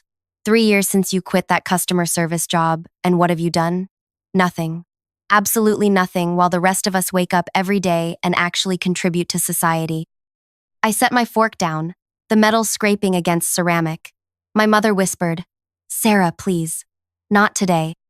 But Sarah was already on her feet, wine sloshing dangerously close to the rim of her glass. "No, Mom. Someone needs to say it. We're all thinking it." Mira shows up to every family dinner in those same faded jeans. No job, no ambition, probably still living off that tiny savings account. She laughed, a sharp sound that didn't belong at a Thanksgiving table. Meanwhile, I just closed the Richardson account. $2 million. What did you accomplish this week, Mira? Did you finally finish that Netflix series you've been watching? Heat crawled up my neck as Aunt Yvonne shifted uncomfortably. Uncle Felix suddenly found his mashed potatoes fascinating. My father stared at his plate, his expression unreadable. Nobody spoke. Nobody defended me. Sarah continued, her words slicing through the silence. She's 32 years old, living in that tiny apartment, driving that ancient car. What do you even tell people when they ask what you do? I could have told her then. I could have shattered her perfect image right there. But I just sat, my chest tight, counting my breaths like my therapist taught me. I'm Mira, 32, the quiet sister. The one who built a tech startup from my garage at 23, working nights while keeping my day job because I couldn't afford to fail. The one who sold that company 4 years ago for enough money that I never had to work again, though I chose to help others build their dreams instead. The girl who sat in boardrooms where men spoke over me until I owned the room. The woman who funded my sister's entire career without her knowing it. And now I'm the sister being torn apart at Thanksgiving dinner while everyone watches. Before I go any further, could you please take a few seconds to tell me in the comments where you are watching from? I want to know my story reached real people. And if you could like and subscribe, it helps more than you know. I never thought I'd share this with anyone, but here we are. Must be nice, Sarah continued, settling back into her chair with the confidence of someone who has never been contradicted. Just floating through life with no responsibilities, while the rest of us actually build something meaningful. I took a sip of water, my throat desert dry. Our cousin Wren, always the peacemaker, tried changing the subject. Hey, did anyone catch the game last night? But Sarah wasn't finished. You know what my boss said to me yesterday? He said I'm on track to make director before I'm 35. Director, Mira. Do you even understand what that means in my industry? I understood better than she could imagine. I'd read the company projections just last week, approved the budget for the new director position, suggested they consider internal promotion. I knew exactly what it meant. 4 years earlier, I sat across from investors in a glass-walled conference room, exhaustion burning behind my eyes. 3 days without real sleep, pitching my company Clearveil to anyone who would listen. A software solution that streamlined supply chain logistics for small businesses. Not sexy, not revolutionary, but effective, necessary. We're offering $18 million, the lead investor said finally.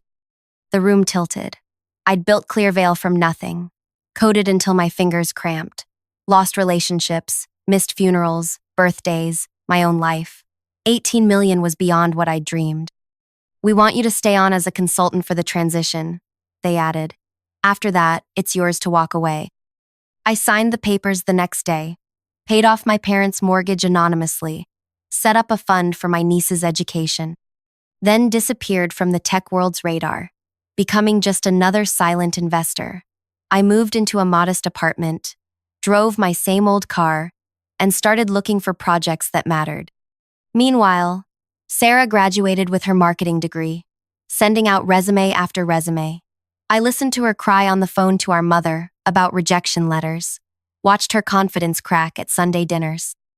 I just don't understand, she'd say. I did everything right. School, internships, networking. Nobody's even calling me back. I never told her that the job market was brutal, that her degree competed with thousands identical to it. Instead, I found Lunaris, a promising marketing firm focusing on sustainable brands. They needed capital to expand. I scheduled a meeting. We're looking for serious growth, their CEO Talon told me, but we need runway for hiring. I'll provide the capital, I said, with one condition. I want you to focus on hiring recent graduates, new voices, fresh perspectives. Any specific schools or programs? I mentioned Sarah's university and program casually. They're producing excellent candidates lately. 2 weeks later, Sarah called me screaming with excitement. She'd gotten an interview at Lunaris. A month later, she was hired. I never said a word about my involvement. Not when she called about her first promotion. Not when she bought her condo. Not during the family dinners where she detailed her successes while shooting concerned glances at her struggling older sister. For 3 years, I watched her bloom. She became confident, assertive, skilled. Her talent was real. My investment had simply opened a door. The satisfaction of seeing her succeed was enough. Until today. Maybe if you'd applied yourself like I did, you wouldn't be such a disappointment, she was saying now, her voice carrying across the table. Mom and Dad are too nice to say it, but they deserve better than watching their oldest daughter waste her life. My mother's eyes shimmered with unshed tears. Sarah, that's enough. No, it's not, Sarah insisted. Everyone treats Mira like she's made of glass, like we can't tell her the truth. She needs to hear this. The dining room fell silent again. 27 people held their breath, waiting for my response. For the explosion, the tears, the drama that would give them something to discuss in hushed tones after we left. I opened my mouth to finally break my silence when my phone rang. The screen displayed a name I recognized immediately. Talon. Lunaris's CEO never called on holidays unless it was important. Excuse me, I said quietly, standing up. I need to take this. Sarah rolled her eyes dramatically. Oh, please, who would be calling you? Your imaginary boss? I stepped into the hallway, Sarah's laughter following me like a shadow. Talon, is everything okay? I answered. Mira, I'm so sorry to bother you on Thanksgiving. His voice came through, excited rather than concerned. I'm actually in your parents' neighborhood for my in-laws' dinner. I remembered you mentioned you'd be there today. The board just unanimously approved that youth marketing initiative you proposed. The projections are looking even better than we hoped. I thought maybe I could stop by briefly to thank you in person. I've got those investment documents for the new quarter, too. My heart skipped. You're nearby, now? About 5 minutes away. Is that okay? I promise I'll be quick. I glanced back toward the dining room, where Sarah was still holding court, detailing my failures to our captive family audience. Actually, Talon, I said slowly, that would be perfect. Do you have the full proposal packet with you? The one with the organization chart? In my car. Why? Bring it. I think it's time for a proper introduction. I returned to the table where Sarah was mid-sentence. Can't even hold down a relationship because who wants to date someone with no ambition, no future? Someone's stopping by, I interrupted, my voice steadier than I felt.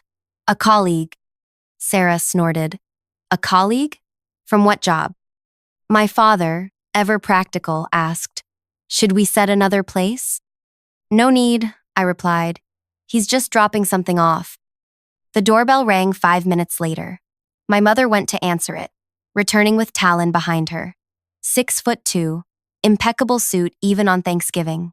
The very picture of corporate success. Sarah's smile faltered as she recognized him immediately. Mr. Azari? What are you doing here? But Talon wasn't looking at her. His eyes found me, lighting up with genuine warmth as he crossed the room with his hand extended. Mira, great to see you again. That new initiative you suggested is exceeding all projections. The room went silent. 28 pairs of eyes darted between us, confusion rippling through the air. You two know each other? Sarah asked, her voice suddenly small. Talon looked surprised. Of course. Mira's been our primary investor since the beginning. Without her, there would be no Lunaris. He turned back to me, oblivious to the tension. The board is thrilled with the direction. That expansion into the European market you pushed for last quarter? Already profitable. I watched the color drain from Sarah's face as the pieces clicked into place. Her perfect career, her meteoric rise, her prestigious position, all made possible by the sister she'd just spent 20 minutes ridiculing. I brought those documents. Talon continued, handing me a sleek folder. The organization chart for the new director position is on page 3. We're considering internal candidates first, as you suggested. Sarah swayed slightly in her chair. Her carefully constructed narrative was crumbling around her. The narrative where she was the successful sister, and I was the failure. The silence stretched, taut, and uncomfortable until my father cleared his throat. I think we might need some explanations here. I met Sarah's eyes across the table. The shock there. The dawning horror. Talon, I said evenly, never breaking eye contact with my sister. I believe you already know my sister Sarah. The temperature in the room seemed to drop 10 degrees. The beginning of a realization spread across Talon's face as he finally sensed the tension. Of course, he said carefully. Sarah's one of our top performers. Her last campaign increased engagement by 30%. Is she on track for that director position we discussed? I asked, my voice neutral. Absolutely. Her work stands on its own merit. That was important. The one thing I needed everyone to understand. Sarah's success was real. Her talent was genuine. My investment had created opportunity, not advantage. I finally looked away from Sarah's ashen face to address Talon. Would you mind giving us a moment? Family matter. He nodded quickly, reading the room. I'll call you tomorrow. Happy Thanksgiving, everyone. My mother showed him out, returning to a dining room frozen in uncomfortable tableau. Sarah stared at the table, her shoulders hunched. 3 years, I said, my voice surprisingly steady. For 3 years, I've watched you build your career. I've listened to every success story, celebrated every promotion, and not once did I mention that I was the one who made it possible. I never told you because your success needed to be yours. I continued. Every promotion, every raise, you earned those. My investment just opened a door. 27 faces stared, forks suspended, breaths held. My cousin Ren looked like he might applaud. Aunt Yvonne's mouth hung open. My father's eyes shone with something I hadn't seen in years' pride. You're lying, Sarah whispered, but there was no conviction in her voice. This is some kind of sick joke. I opened the folder Talon had left, flipped to page 3, slid it across the table. The company organizational chart, I said. Check the investor panel listing. Her eyes fell to the page, widening as she found my name. Board member, primary angel investor, founder of the investment group that had saved Lunaris from folding in its 2nd year. This whole time, she said, her voice cracking, you let me think. I let you think exactly what you wanted to think, I cut in. That I was unemployed, struggling, a disappointment. But why? My mother asked, her voice small. Why would you hide your success from us? I looked around the table, at the family who had watched me be humiliated without interruption. After I sold Clearvale, I wanted a different life. No expectations, no pressure, just the freedom to help businesses I believed in. I met my sister's gaze. When you graduated and couldn't find work, I saw how it crushed you. Lunaris needed capital. You needed opportunity. It made sense. So you bought me a job? Sarah's voice hardened, searching for anger instead of shame. No, I invested in a company that needed exactly what you could offer. Your qualifications got you hired. Your talent got you promoted. Ask Talon yourself. He doesn't even know we're related. I'm just an investor who suggested they look at recent graduates from certain programs. My Uncle Felix whistled low. That's why you never talked about what you were doing all these years. I shrugged. What was I supposed to say? Pass the potatoes, and by the way, I sold my company for $18 million? Money changes how people see you. I just wanted to be Mira. $18 million? My father choked on his water. After taxes, about 11, I corrected. Most of it's reinvested now. Sarah pushed back from the table, her chair scraping against hardwood. So, this was all just some game to you? Watching me talk about my job while you secretly pulled the strings? Were you laughing at me this whole time? The accusation stung. I was proud of you, Sarah. Every achievement was yours. I never intervened in your career after that initial investment. Then why reveal it now? She demanded. Why humiliate me in front of everyone? The room fell silent again. Even the sound of breathing seemed too loud. Humiliate you? I repeated, the word hanging between us. Like you humiliated me just now? For 3 years, I've listened to you belittle me at every family gathering. I've watched you build yourself up by tearing me down. But I stayed silent because your success mattered more than my pride. My voice cracked. The emotion I'd kept buried for years rushed to the surface. Tonight, you called me a leech, a failure. You mocked my apartment, my car, my life choices. You told our entire family I was a disappointment. I gestured around the table, and not one person stopped you. Shame colored every face around us. My mother covered her mouth with her hand.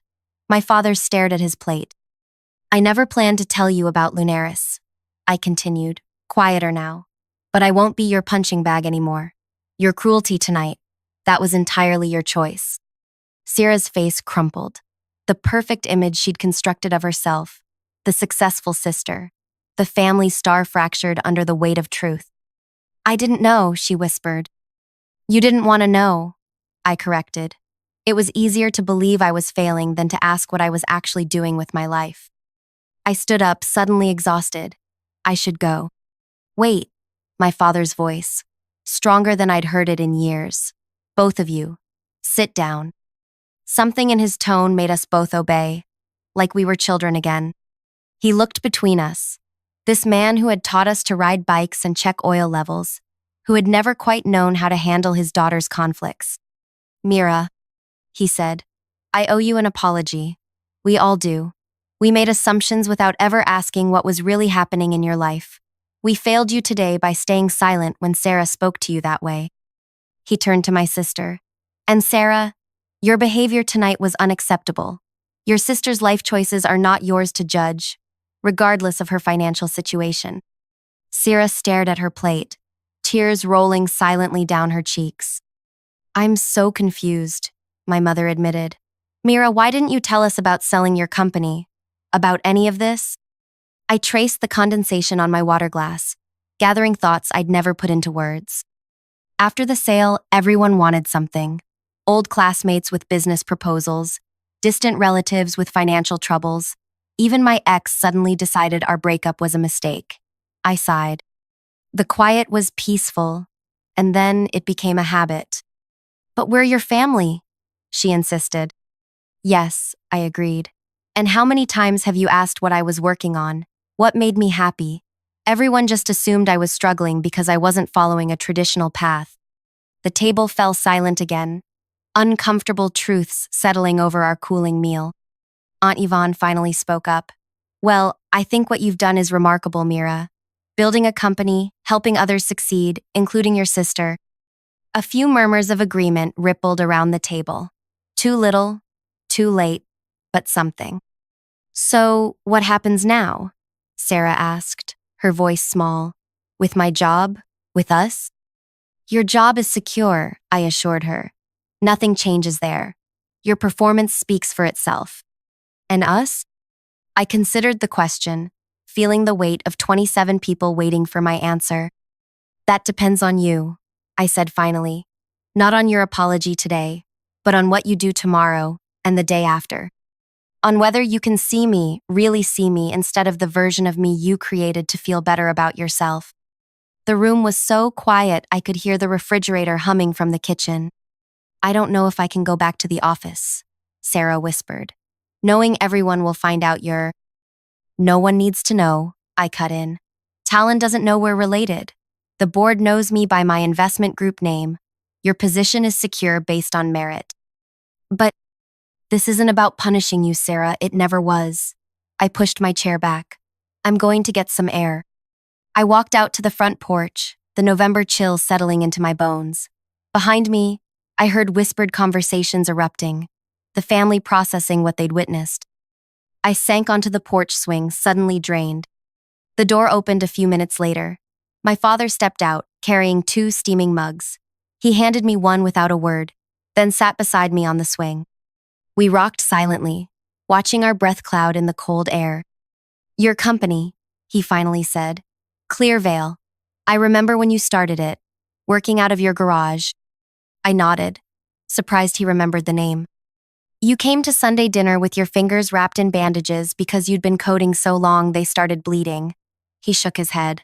I told you to get a real job. You were worried, I offered. I was wrong, he corrected. Too stuck in my generation's idea of success. I never saw what you were building until today. We fell silent again, the swing creaking beneath us.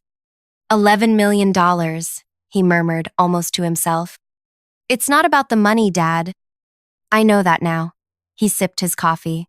It's about what you did with it, helping others build something meaningful, including your sister, despite how she treated you.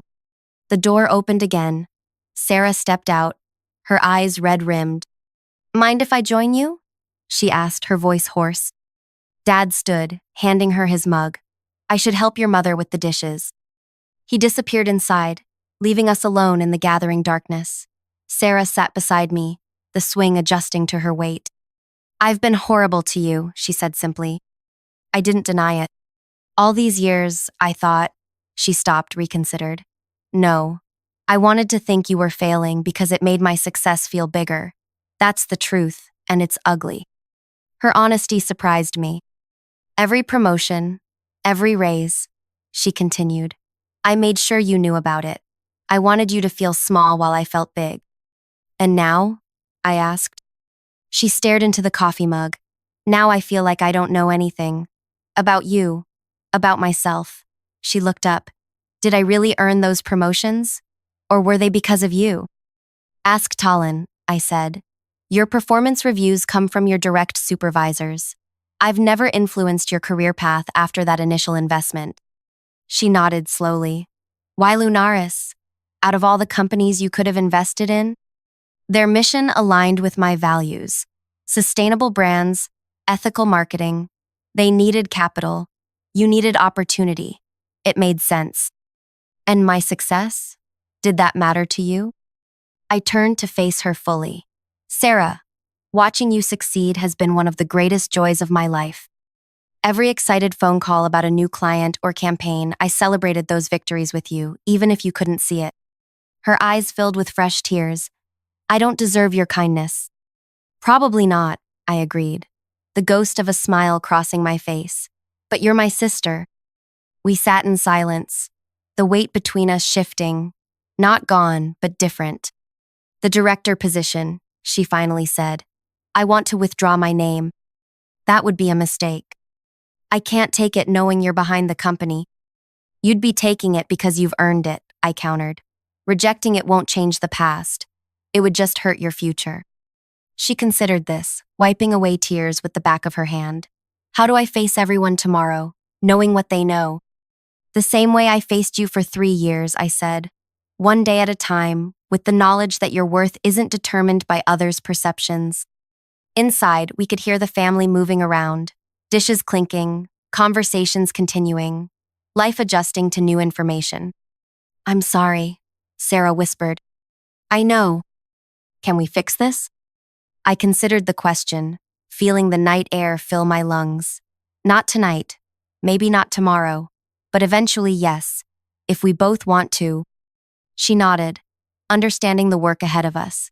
We sat together as darkness settled fully around us, two sisters finding a new way forward in the aftermath of truth. 6 months later, Sarah was promoted to director at Lunaris. I attended the celebration dinner, no longer a secret investor but a proud sister. Our relationship remained complicated. Healing happens in inches, not miles, but it was healing nonetheless. As for me, I finally moved into a house I loved, stopped hiding my success, and started a new venture fund specifically for women entrepreneurs.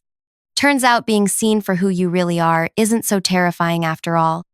If there's anything I've learned, it's that the most powerful revenge isn't about destruction, it's about truth. Sometimes, simply revealing who you are is enough to change everything. If my story resonated with you, please take a moment to like this video and subscribe. Share in the comments if you've ever had to stand in your truth when it would have been easier to stay silent. Your stories matter too, and I'd love to hear them. Thank you for listening to mine.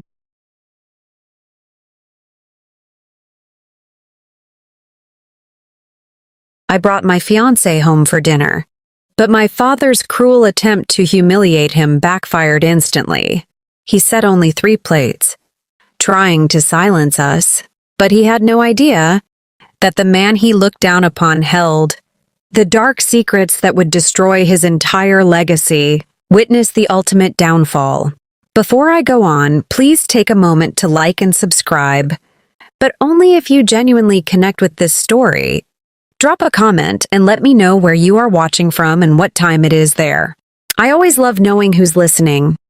My name is Tanya Ibarra, 32 years old, and I stood frozen in our dining room as the heavy silence stretched thin, vibrating with the weight of my father's undisguised malice.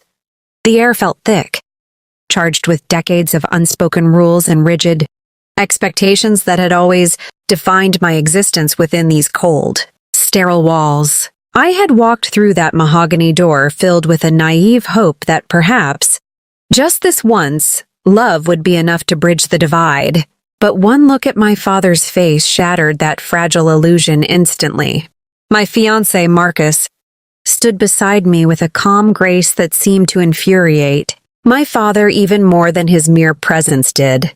The table was set with clinical precision, yet the visual absence of a fourth plate served as a weapon, a deliberate, sharp-edged message meant to degrade and dehumanize the man I intended to marry. It was a calculated act of cruelty, one that signaled the start of a battle. I never wanted to fight, but now found myself unwilling to abandon. I gripped Marcus's hand, feeling the solid warmth of his pulse against my skin, a stark contrast to the glacial chill radiating from my parents' rigid, judgmental stances. This was not just a dinner. It was the final stand against a lifetime of suppression. And as my father's jaw tightened, I knew the foundation of our family was about to crumble into dust beneath our feet. Marcus did not flinch, nor did he allow the obvious insult to mar the gentle, reassuring smile he had perfected during our 3 years together. He merely tightened his grip on my fingers, pulling me forward as if we were walking into a sunlit meadow instead of the battlefield my childhood home had suddenly become. My mother stood near the stove, her back turned to us, her hands trembling as she adjusted the silverware for the third time, clearly terrified of the man sitting at the head of the table. I suppose there was a miscount. "Tanya," my father sneered, his voice dripping with a condescending sweetness that always preceded his most vicious attacks. He didn't even acknowledge Marcus's existence, staring past him as if he were nothing more than a smudge on the glass of his perfect, curated world. I felt the heat rising in my cheeks, a mixture of shame for my parents and a burning, righteous fury that threatened to consume my composure. Marcus, however, remained a beacon of stability, his posture upright, and his eyes scanning the room with a focused intensity that made me realize he was observing details I had spent my entire life trying to ignore. The tension in the air was suffocating, a physical weight pushing against my lungs, making every breath feel like a labor. My father's arrogance was a fortress, but as I watched Marcus calmly pull out a chair from the corner, I sensed that he possessed the key to bring the whole structure crashing down. As Marcus dragged the extra chair toward the table, the screech of wood against the polished hardwood floor sounded like a scream, piercing the oppressive quiet of the dining room. My father's eyes narrowed into dangerous slits, and I could see the vein in his temple pulsing with a rhythmic, angry throb that signaled his impending explosion. He opened his mouth, likely to spew another toxic remark about decorum or the sanctity of his home, but Marcus beat him to it with a voice that was soft, rhythmic, and impossibly calm. He began to speak about the foundation of this very house, detailing the history of the land and the shady business deals that had funded my father's rise to local prominence decades ago. I felt my knees weaken. These were stories I had heard in whispers as a child, fragmented memories I had suppressed to keep my sanity intact. Yet Marcus was recounting them with the precision of a seasoned investigator. My mother spun around from the stove, her face turning a ghostly shade of pale, the ladle in her hand clattering to the floor as if she had been struck by an invisible force.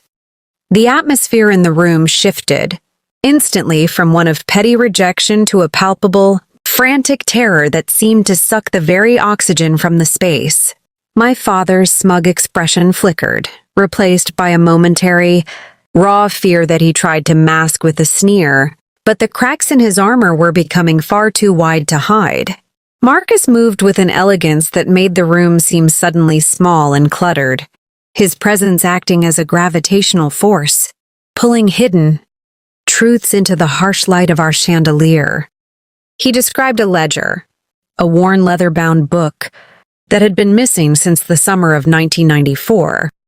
The very year my father acquired his first major Commercial contract under suspicious circumstances. My mother gripped the edge of the granite island, her knuckles turning bone white as she realized Marcus was not just talking about history.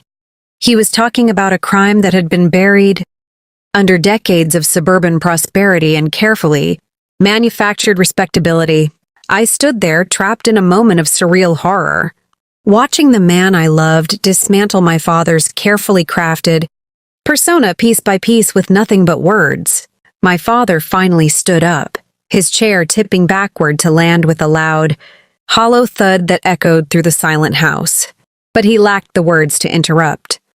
The power dynamic had shifted violently, leaving us all adrift in a sea of revelations that threatened to drown the lives we had built on such brittle lies. Marcus continued, his gaze locked onto my father's with an unwavering, piercing intensity that forced my parent to confront the ghost of his past, a ghost that had just walked into his dining room in the form of a man he had foolishly underestimated.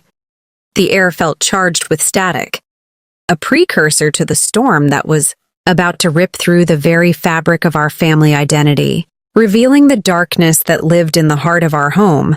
My mother let out a small, stifled cry that sounded like a wounded animal, a sharp sound that shattered the lingering silence and made my father flinch as if he had been physically struck by a sudden blow. He looked around the room, desperately searching for some way to regain control, but his eyes kept returning to Marcus, who remained completely relaxed, his hands resting on the back of the chair he had commandeered for himself. It was as if Marcus had peeled back the skin of our reality to expose the rotting core beneath, a reality where every material comfort we enjoyed was bought with the blood, sweat, and tears of people my father had systematically crushed. I realized then that my upbringing, which I had always perceived as a life of quiet luxury and discipline, was actually built upon a series of calculated betrayals that I had been blind to for 32 years. Marcus mentioned a name, a man from my father's past, and I saw my father's face crumble completely, the mask of the honorable patriarch finally sliding off to reveal the trembling, guilty coward hiding underneath. It was a terrifying transformation to witness, watching the man I had feared and obeyed for my entire life suddenly become so small, so pathetic, and so utterly powerless against the weight of his own long-buried transgressions.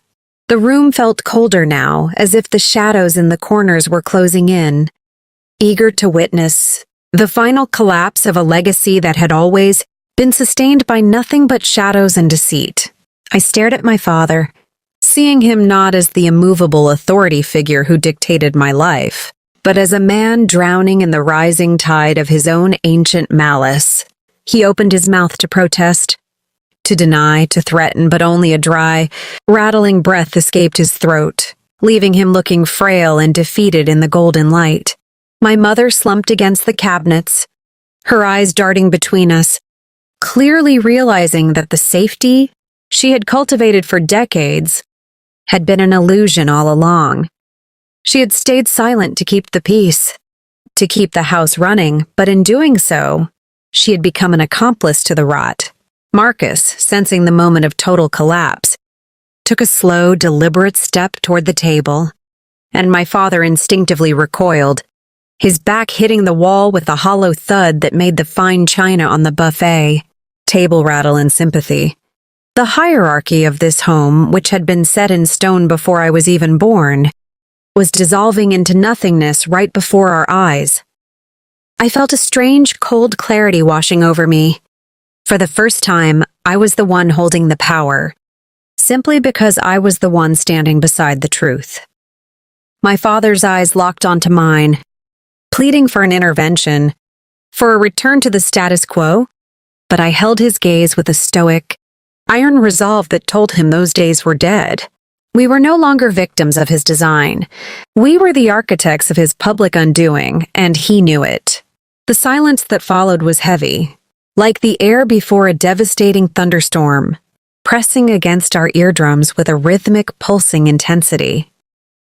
Marcus did not raise his voice. He didn't need to, for the weight of his evidence was far more destructive than any shout or physical threat. My father's breath came in ragged, uneven gasps, his chest heaving as he struggled to process the total disintegration of his carefully curated life. I looked at the table, at the 3 plates arranged in their cold, symmetrical patterns, and felt a wave of nausea at the sheer pettiness of it all. How could he care about plates when his entire existence was currently being dismantled? My mother slid down to the floor, her hands covering her face, the sound of her muffled sobbing adding a discordant melody to the heavy, suffocating atmosphere of the room. I felt a flicker of sympathy for her, but it was quickly extinguished by the cold, hard realization of how much she had sacrificed to maintain this facade. We were living in the ruins of a life that was never truly ours, and the debris of broken promises and forgotten debts was scattered everywhere. Marcus looked at me, his eyes softening, a brief, silent communication that anchored me in this chaotic, unraveling moment. He wasn't just here to expose my father. He was here to free me from the invisible chains I had worn since birth. And the realization hit me with the force of a tidal wave that crashed against the walls of my heart. The air in the dining room became so thick with tension that I could practically see the particles of dust dancing in the dim, golden light suspended in the stillness between life and death. My father finally managed to push himself away from the wall, his movements jerky and uncoordinated, as if his body were fighting against the sudden, harsh reality of his own undoing. He looked like a man waking up from a long, delirious dream, only to find himself standing at the edge of a jagged cliff, looking down into the abyss of his own making.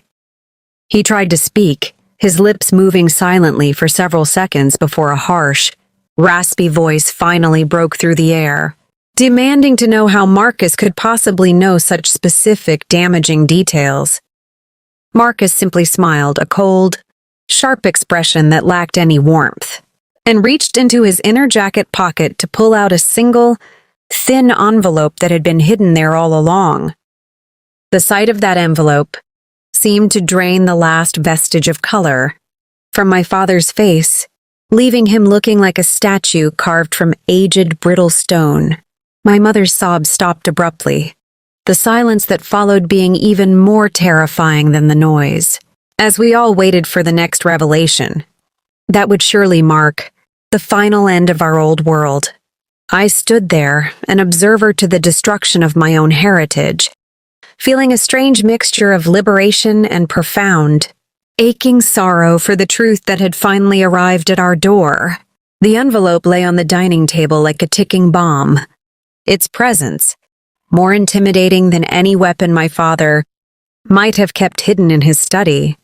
Marcus placed his hand over the paper, his finger steady, while my father stared at it with an expression of pure, unadulterated dread that I had never imagined him capable of showing. He had always been the king of this castle, the man who dictated the laws, the judge who handed down sentences to everyone around him, but now he was nothing more than a prisoner awaiting a verdict. I saw the way he shifted his weight, his eyes darting toward the door as if contemplating a desperate, foolish escape into the night. But he knew there was nowhere left to run. The truth has a way of locking every exit once it decides to reveal itself, and we were currently surrounded by the iron bars of reality. My mother remained on the floor, a broken figure draped in silk, staring at the floorboards as if expecting them to swallow her whole and spare her from the inevitable shame. I took a step forward, my own courage finally finding its footing amidst the wreckage, and I looked at my father with a gaze that mirrored the steel in Marcus's eyes. We were no longer his subordinates. We were the witnesses to his downfall, and the power dynamic had shifted so fundamentally that the very architecture of the house seemed to groan under the new, heavy truth.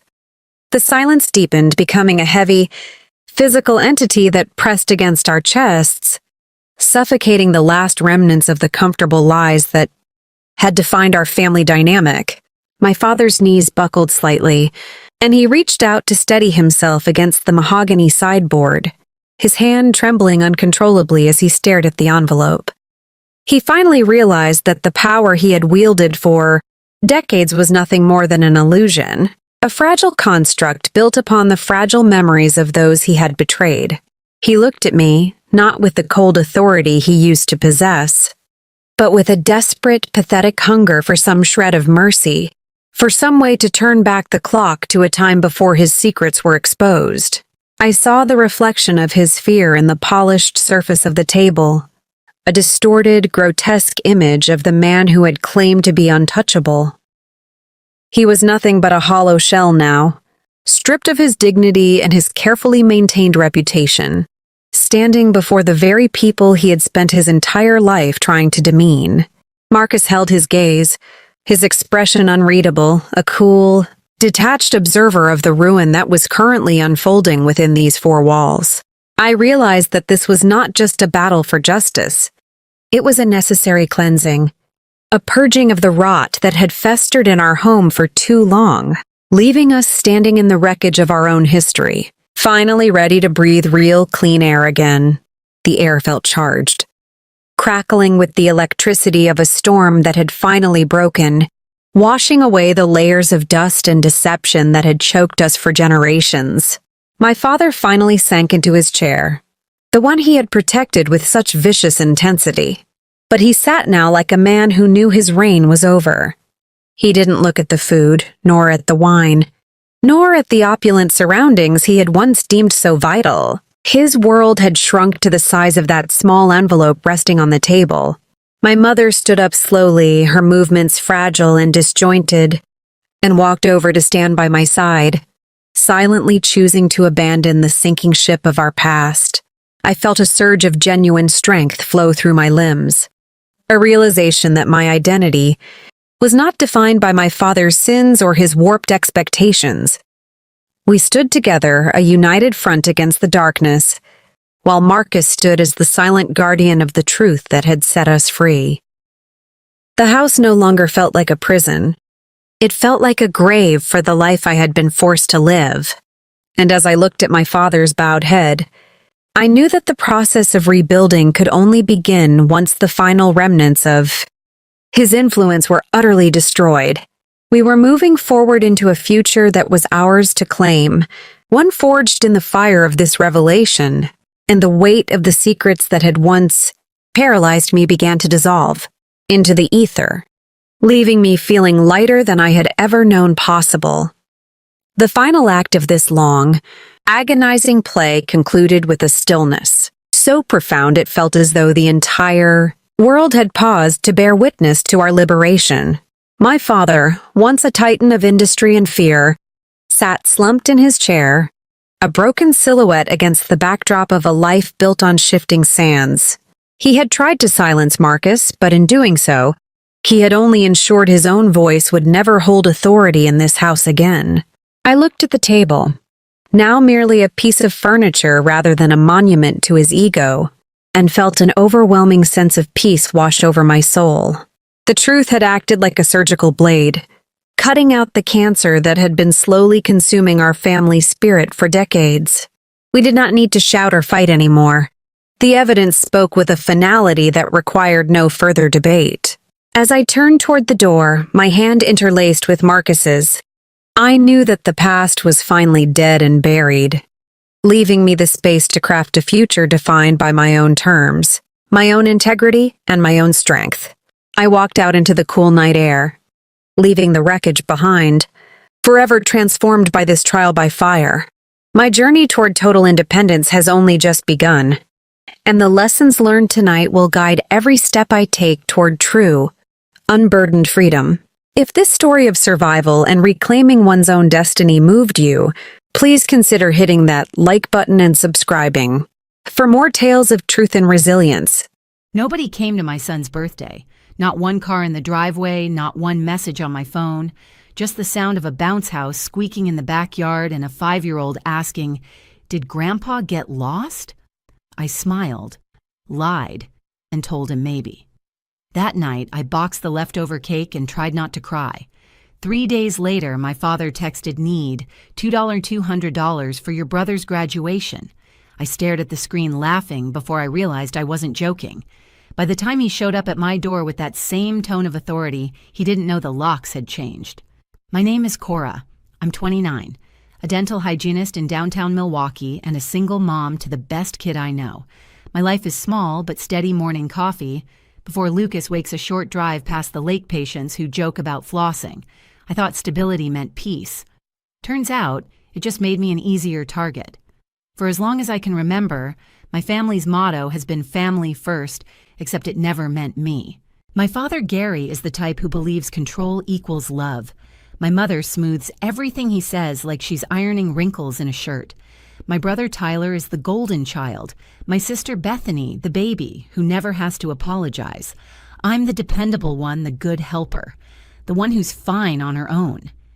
When I got pregnant with Lucas, my parents said they'd support me in spirit. Translation, they'd gossip to their church friends while I worked double shifts to buy diapers. They came to the hospital, once stayed 15 minutes and left when I started crying. From then on, I stopped expecting softness from them. I just wanted basic decency showing up when it mattered. So when I planned Lucas's 5th birthday, I went overboard. Balloons, a bounce house, a superhero cake that cost a week's groceries. I sent invitations 6 weeks ahead, texted reminders, even offered rides. Of course we'll be there, my mother said. Tyler can't wait to see him, my father added. They never came. The next morning, I checked my phone. No missed calls, no excuses. I told myself maybe something happened. Maybe I'd get an apology. Instead, 3 days later, my phone buzzed, need $200 for your brother's graduation party. Send by Friday. That was my father's entire message. No hello, no mention of the party they skipped, just numbers and a deadline like a bill collector. I stared at it for a long time.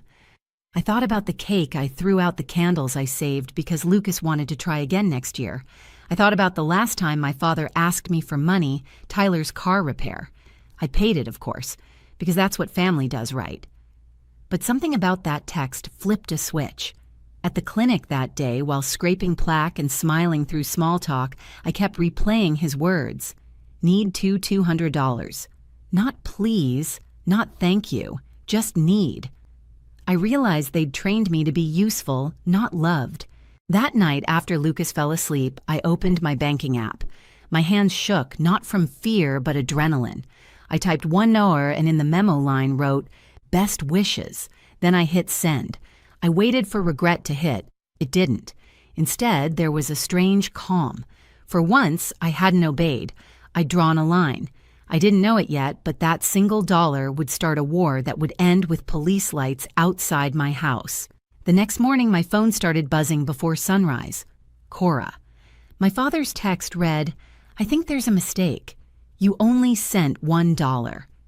I stared at the screen, sipping coffee gone cold. There's no mistake, I typed back. That's all I could afford after the birthday you skipped. Then I hit send and turned my phone face down. For the rest of the day, silence. Not a single message. I almost convinced myself maybe he understood. Maybe he felt embarrassed. Then just before closing time, my phone lit up again. You're being disrespectful. Family helps family. We'll talk tomorrow. That was never a suggestion. It was a warning. I called Destiny on the drive home. You know that refinance we talked about, I said. The house, I did it. His name's off everything. There was a pause, then her sharp inhale. You actually did it, I did. A month ago.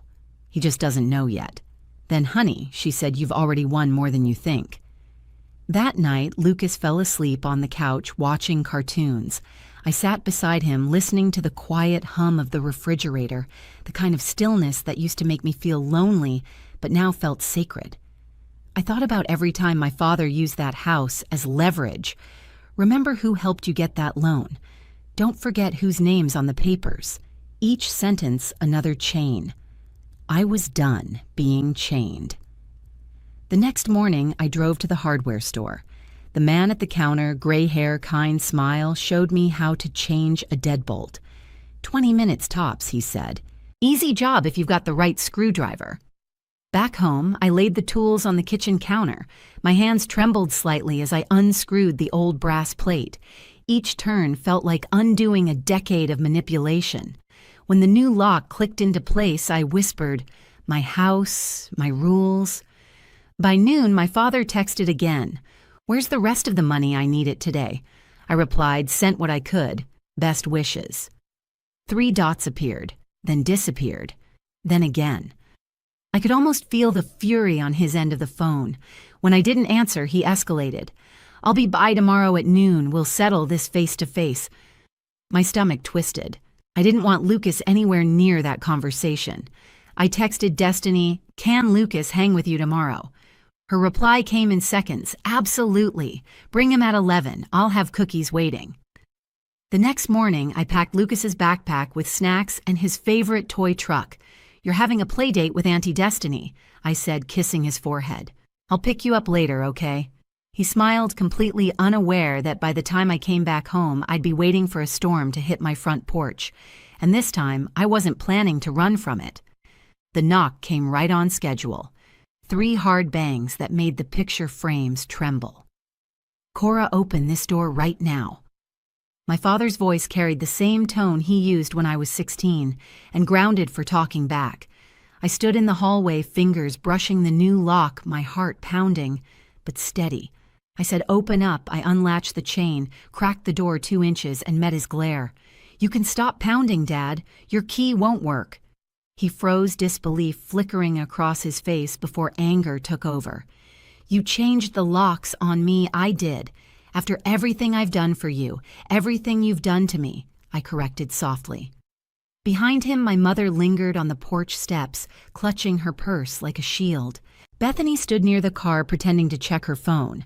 Tyler wasn't there, which somehow made it worse. It meant even he didn't want to see this. My father stepped forward, trying to wedge his foot in the door. "You don't shut family out.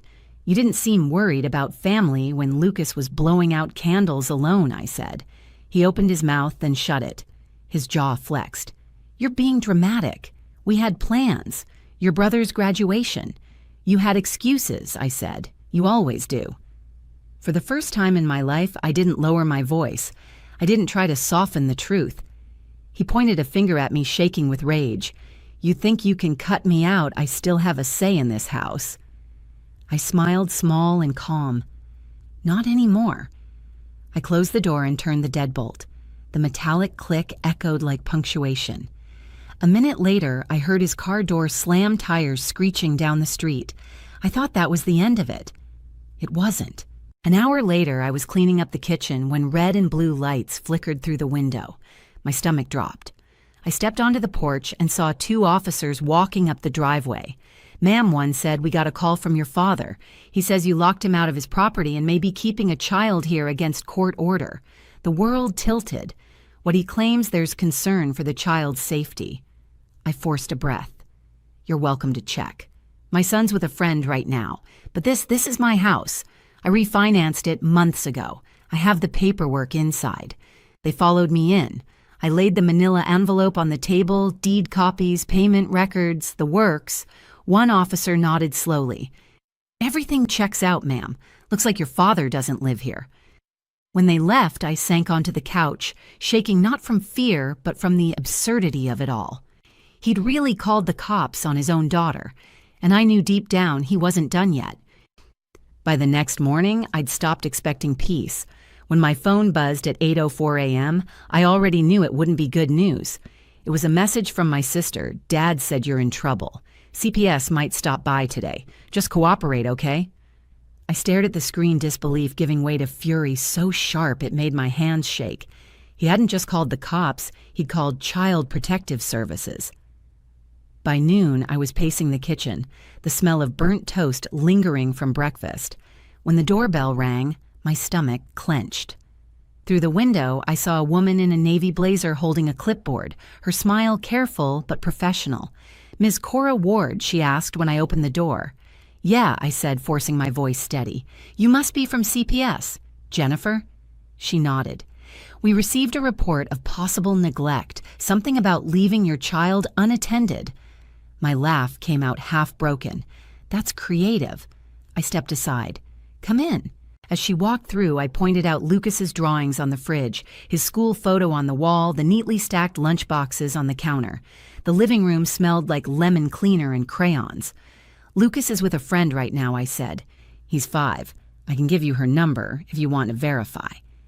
Jennifer nodded, scanning the living room like she'd seen this scene 100 times. "You seem organized," she said finally. "Do you know who might have made the report?" I almost laughed again. "My father." Her brows lifted slightly. "That happens more often than you'd think." She closed her notebook. "Everything looks fine here. I'll file this as unfounded." The moment the door closed behind her, I exhaled like I'd been underwater. Relief came, but so did something darker, a certainty. My father hadn't made a mistake. He was escalating. Destiny came by that night with takeout. I told her everything from the text to the locks to CPS. She listened, shaking her head. "Girl, this isn't family anymore. This is harassment." "I know," I said quietly, "and I'm done playing defense." The next morning, I called Gregory, the real estate lawyer who'd handled my refinance. "I need to make sure my dad can't access anything tied to the old mortgage," I said. He looked over the files, then smiled. "You're clean. Everything's in your name alone, but you might want to talk to someone in family law, just to make it official." That's how I met Vanessa. Calm voice, sharp eyes, the kind of lawyer who doesn't flinch at messy families. I told her everything. She didn't look surprised. "We'll file for a restraining order," she said. "He's already used law enforcement once. You need to protect yourself before he does it again." It took a week to gather everything: police reports, the CPS visit, record screenshots of his messages, even voicemails he left, calling me ungrateful and unstable. Vanessa organized it all into a binder, thick enough to feel like armor. When the court date came, the air outside was heavy and wet, like the sky was holding its breath. I wore the simplest outfit I owned, jeans, a black blouse, and clutched the binder so tightly my knuckles turned white. Destiny sat behind me in the gallery. My father walked in wearing his Sunday suit. My mother trailed behind him, eyes red, refusing to look my way. When the judge entered, everyone stood. The courtroom smelled faintly of old paper and disinfectant. "Ms. Ward," the judge said, glancing at our paperwork, "you're requesting a restraining order against your father, Gary Ward." "Yes, Your Honor." My voice barely wavered. Vanessa took over, laying out each piece of evidence: the text messages, the police report from the lock incident, the CPS document marked unfounded. Gary shifted in his seat, jaw tightening with every exhibit. When the judge asked if he had anything to say, he stood abruptly. "This is ridiculous," he said. "I was worried about my grandson. She's unstable emotional. She needs family support." "Family support," I whispered before I could stop myself. "You called the cops on me, Dad." The judge looked at him. "Sir, did you call the police and Child Protective Services on your daughter?" Yes, but I had reason." "Was your reason verified?" He hesitated. "No, but," the judge raised a hand. "That's enough." The silence that followed was so complete I could hear the hum of the fluorescent lights. Vanessa slid a photo across the table, Lucas alone by the birthday cake. This, she said, was the day Mr. Ward and his family were supposed to attend. Instead, he texted her for money. This isn't concern. It's coercion. My father's face went pale. For once, he didn't have words. When the gavel finally hit, the judge's voice was steady. 4-year restraining order granted. Mr. Ward, you are not to contact or visit Ms. Ward or her child directly or indirectly. Any violation will result in arrest.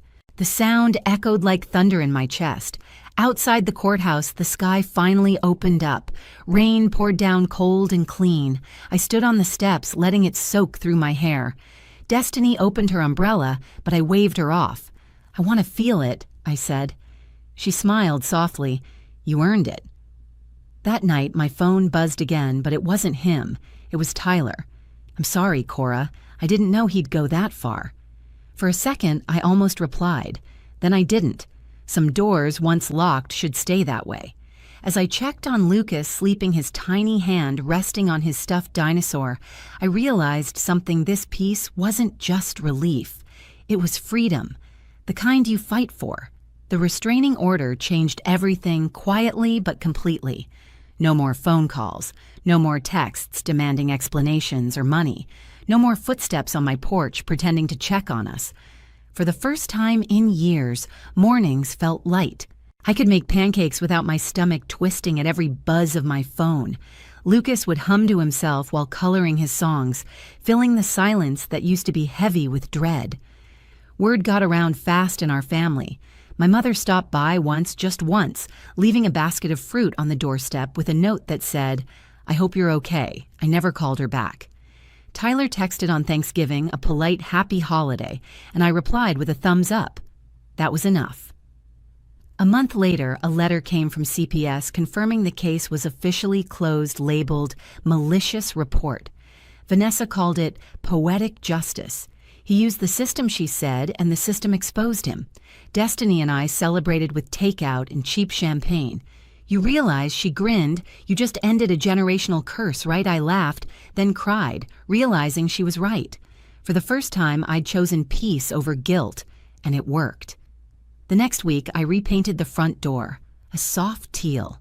New color, new chapter. Lucas helped, his little hands covered in paint, leaving small streaks along the bottom panel. "Can we invite Grandpa to see it?" he asked, innocent as ever. I knelt beside him. "Maybe one day," I said. "But right now, this is just ours." He nodded, satisfied, already distracted by his brush strokes. That night, after I tucked him in, I sat on the couch, the same spot where I'd once cried over that birthday cake, and smiled. The air smelled faintly of paint and lemon, the house quiet except for the soft hum of the heater. I thought about my father's face in court, the shock of losing control. For so long, he'd mistaken obedience for love. But love isn't control. Love is letting go. And I had finally done it. A year later, we threw another party. Same backyard, same bounce house, same cake. But this time, the table was full. Destiny brought her nieces, my co-workers came with their kids, and Lucas wore the same paper crown, a little bent from last year. When he blew out the candles, I caught myself whispering, "You're loved, baby, always." He looked up and smiled like he already knew. As the sun dipped behind the fence, I glanced at the front gate. No shadows waiting. No footsteps that didn't belong. Just laughter, warm and ordinary. For the first time, it really felt like home. Later, after everyone left, I stood in the doorway, the teal paint glowing under porch light. I thought about everything that had broken me, every silence, every text, every slammed door, and realized none of it owned me anymore. Sometimes peace doesn't come from forgiveness. It comes from boundaries. If you've ever had to choose peace over family, you know exactly what I mean. Tell me your story in the comments. I read every single one. And if you want more stories like this about finding your voice when they try to take it, subscribe. You're not alone.